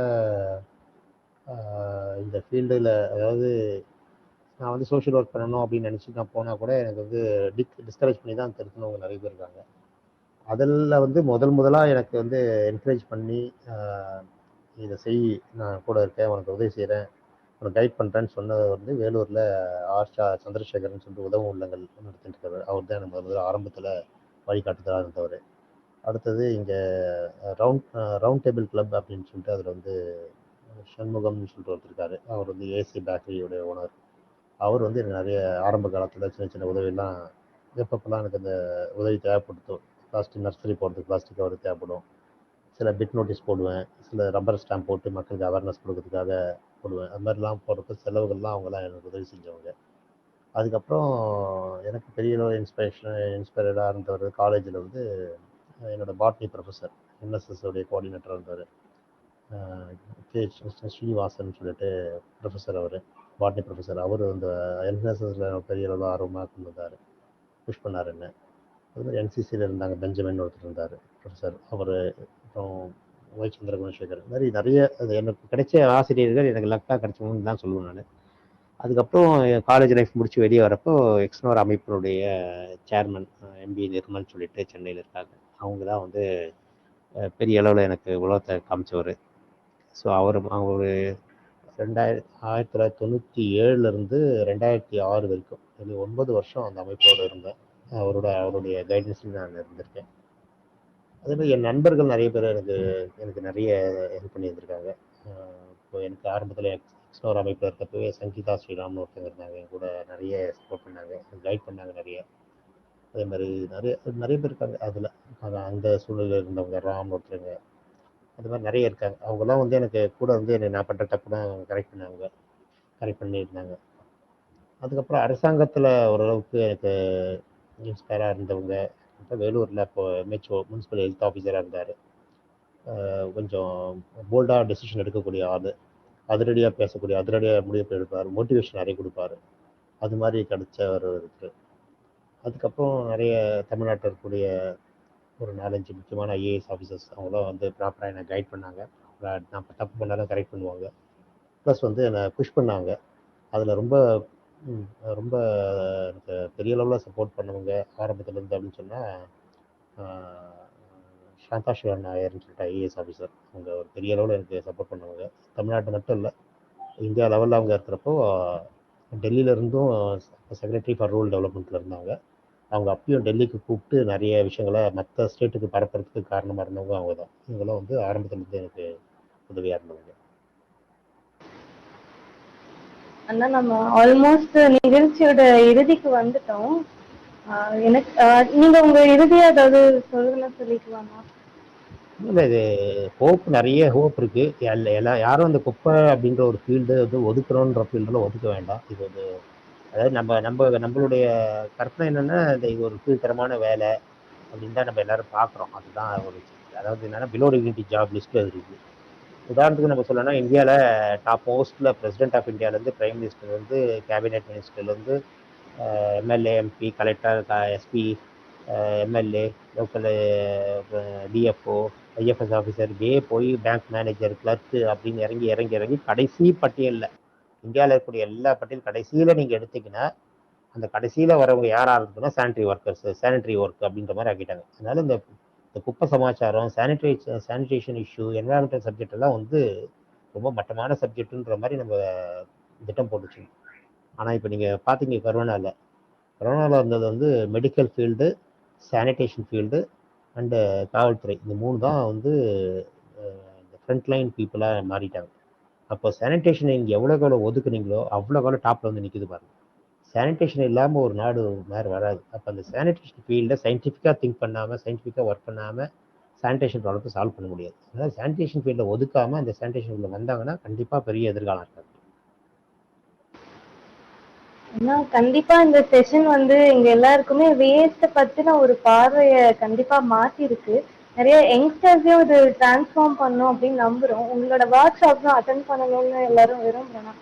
உங்களையும் இருக்கு. என்னோட email address, contact phone number கொடுங்க, வாட்ஸ்அப் நம்பர் கொடுங்க, இல்லை டைப் பண்ணுறேன். எதனா டவுட் இருந்தால் வாட்ஸ்அப்பில் அனுப்ப சொல்லுங்கள், இல்லைன்னா இமெயில் அனுப்ப சொல்லுங்கள். நான் இப்போ டைப் பண்ணுறேன், இதை கொஞ்சம் நோட் பண்ணி சொல்லுங்கள். இதை லிங்க்ல கூட ஷேர் பண்ணிட்டு இருந்தேன். எல்லாருக்கும் மெயில் ஒன்று சென்ட் பண்ணுவோம் அட்டெண்டீஸ்க்கு எல்லாருக்கும். என்னோட இமெயில் அட்ரஸ் இருக்கும். என்னோட இமெயில் அட்ரஸும் வாட்ஸ்அப் நம்பர் கொடுங்க. எதனா டவுட் இருந்தால் அதை கிளியர் பண்ணி சொல்லுங்கள். இதை சம்மந்தப்பட்ட மேலும் எதனா தகவல் வேணும்னாலும் சொல்லுங்கள். அதை வாட்ஸ்அப்லேயோ இல்லை இமெயிலையோ அனுப்பி விட்டுறேன். கண்டிப்பா நான் குக்கூல இருந்து எல்லாரையும் உங்களை சந்திக்கணும்னு ரொம்ப விருப்பப்படுறோம். நீங்களும் குக்கூ திருவண்ணாமலையில இருக்கு, அதுக்கு நீங்களும் வரணும்னு எங்களுக்கு ரொம்ப ஆசையா இருக்கு. கலெக்டரை பற்றி நிறைய கேள்விப்பட்டிருக்கேன். அதனால் திருவண்ணாமலை கலெக்டர் இருக்கிறதுனால கண்டிப்பாக ஒரு நாள் திருவண்ணாமலை கலெக்டரை மீட் பண்ணணும். இது மாதிரி சில ஏன்னா இதெல்லாம் இன்னோவேட்டிவ் ப்ராஜெக்டாக அவர் எடுத்து செய்யக்கூடிய அளவுக்கு இருக்கிறாருன்னு கேள்விப்பட்டேன். ஸோ நீங்கள் லக்கியாக திருவண்ணாமலையில் தான் இருக்கிறீங்க. ஸோ அதனால் மாவட்ட நிர்வாகத்தோடு பேசிங்க. நீங்களும் பேசிட்டு இந்த மாதிரி இந்த ப்ராஜெக்டில் திருவண்ணாமலையில் பண்ண முடியும். மலைகள் இருக்குது திருவண்ணாமலையில், குப்பைகள் இருக்குது, சாக்கடை விஷயங்கள் இருக்குது, வேலை வாய்ப்புகள் நிறைய விஷயங்கள் இருக்குது. இதெல்லாம் வந்து அவர் இன்ட்ரெஸ்ட் எடுத்து செய்ய தயாராக இருந்தாருன்னா கண்டிப்பாக திருவண்ணாமலைக்கு நான் வருவேன். திருவண்ணாமலை மாவட்டத்திலேயும் இந்த ப்ராஜெக்ட்லாம் கொண்டு வரலாம், வாய்ப்புகள் இருக்கு. கண்டிப்பாண்ணா. எனக்கு இந்த தருணத்துல ஒன்னே ஒண்ணு சொல்லணும்னு தோணுது என்னன்னா, எப்பயுமே கிருஷ்ணமால் ஜெகநாதன் பாட்டி வந்து ஒரு ஒரு சொல் தான் சொல்லுவாங்க, எல்லாம் செயல்கூடும்னுட்டு. உங்களோட 2 மணி நேரம் உரையில வந்துட்டு எனக்கு கண்டிப்பா அந்த ஒரு சொல் தான் திரும்ப திரும்ப ஞாபகம் வந்துட்டே இருந்ததுண்ணா. கண்டிப்பா எல்லாம் செயல்கூடும் அப்படின்னு ஒரு ஹோப் இருந்துட்டே இருக்குண்ணா. ஜெகநாதனோட நான் ஒரு ப்ராஜெக்ட்ல ஒர்க் பண்ணியிருக்கேன். நாகப்பட்டினத்தில் கின்னஸ் புக் ஆஃப் ரெக்கார்டு ஒன்று நடந்தது. உலக 24 மணி நேரத்தில் அதிகபட்ச மரம் நடுறதுன்னு ஒரு ப்ராஜெக்ட். அதுக்கு வந்து அப்சர்வராக போட்டிருந்தாங்க. அப்போ நான் போயிருந்தேன். நான் ஒன்று, அவங்க கிருஷ்ணமா ஜெகநாதன் ஒருத்தவங்க, இன்னொருவங்க வந்து பத்மா சுப்பிரமணியம், 3 பேரும் வந்து நின்று அந்த கின்னஸ் ரெக்கார்டு கரெக்டாக நடக்குதா.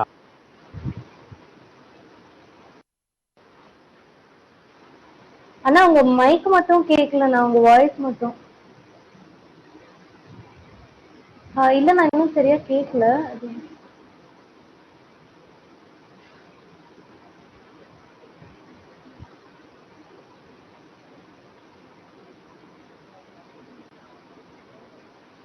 கேட்கலண்ணா, இப்போ கட் ஆயிடுச்சுண்ணா.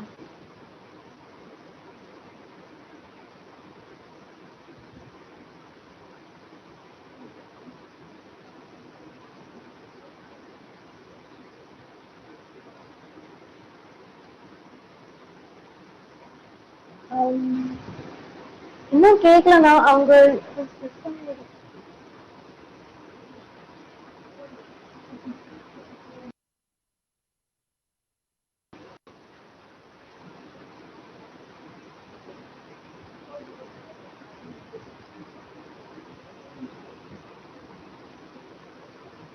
சேஞ்ச் மைக்ரோஃபோன் கொடுங்கண்ணா. இப்ப கேக்குதுண்ணா. சரி சரி. நான் கிருஷ்ணமால் ஜெகநாதன் பத்தி சொல்லிட்டு இருந்தீங்கண்ணா. அவங்க கிருஷ்ணமா ஜெகநாதன் முதல் முறையாக அவங்க பேர் கேள்விப்பட்டிருக்கேன். அவங்கள முதல் முறையாக பார்த்து அவங்களோட ஒர்க் பண்ண வந்து 2002 நினைக்கிறேன். 2002 or 3லையோ இதில் நாகப்பட்டினம் டிஸ்ட்ரிக்டில் ஒரு மிகப்பெரிய மரம் நடக்கூடிய கின்னஸ் புக் ஆஃப் ரெக்கார்ட் நடந்தது. 24 மணி நேரத்தில் எவ்வளோ மரம் நடலாம், எவ்வளோ மரம் நடணும் அப்படின்னு சொல்லிட்டு ரெக்கார்டு வச்சு பண்ணாங்க. அந்த மீட்டிங்கில் நான், கிருஷ்ணமா ஜெகநாதன் வந்திருந்தாங்க, பத்மா சுப்பிரமணியம் 3 பேரும் இருந்திருந்தோம். அப்போ தான் முதல் முறையாக அவங்களுடைய அந்த ஏஜில் அவங்க பண்ணுற ஒர்க்கு, அவங்க ஸ்பீட் ஆஃப் ஒர்க் எல்லாம் பார்க்க முடியுது.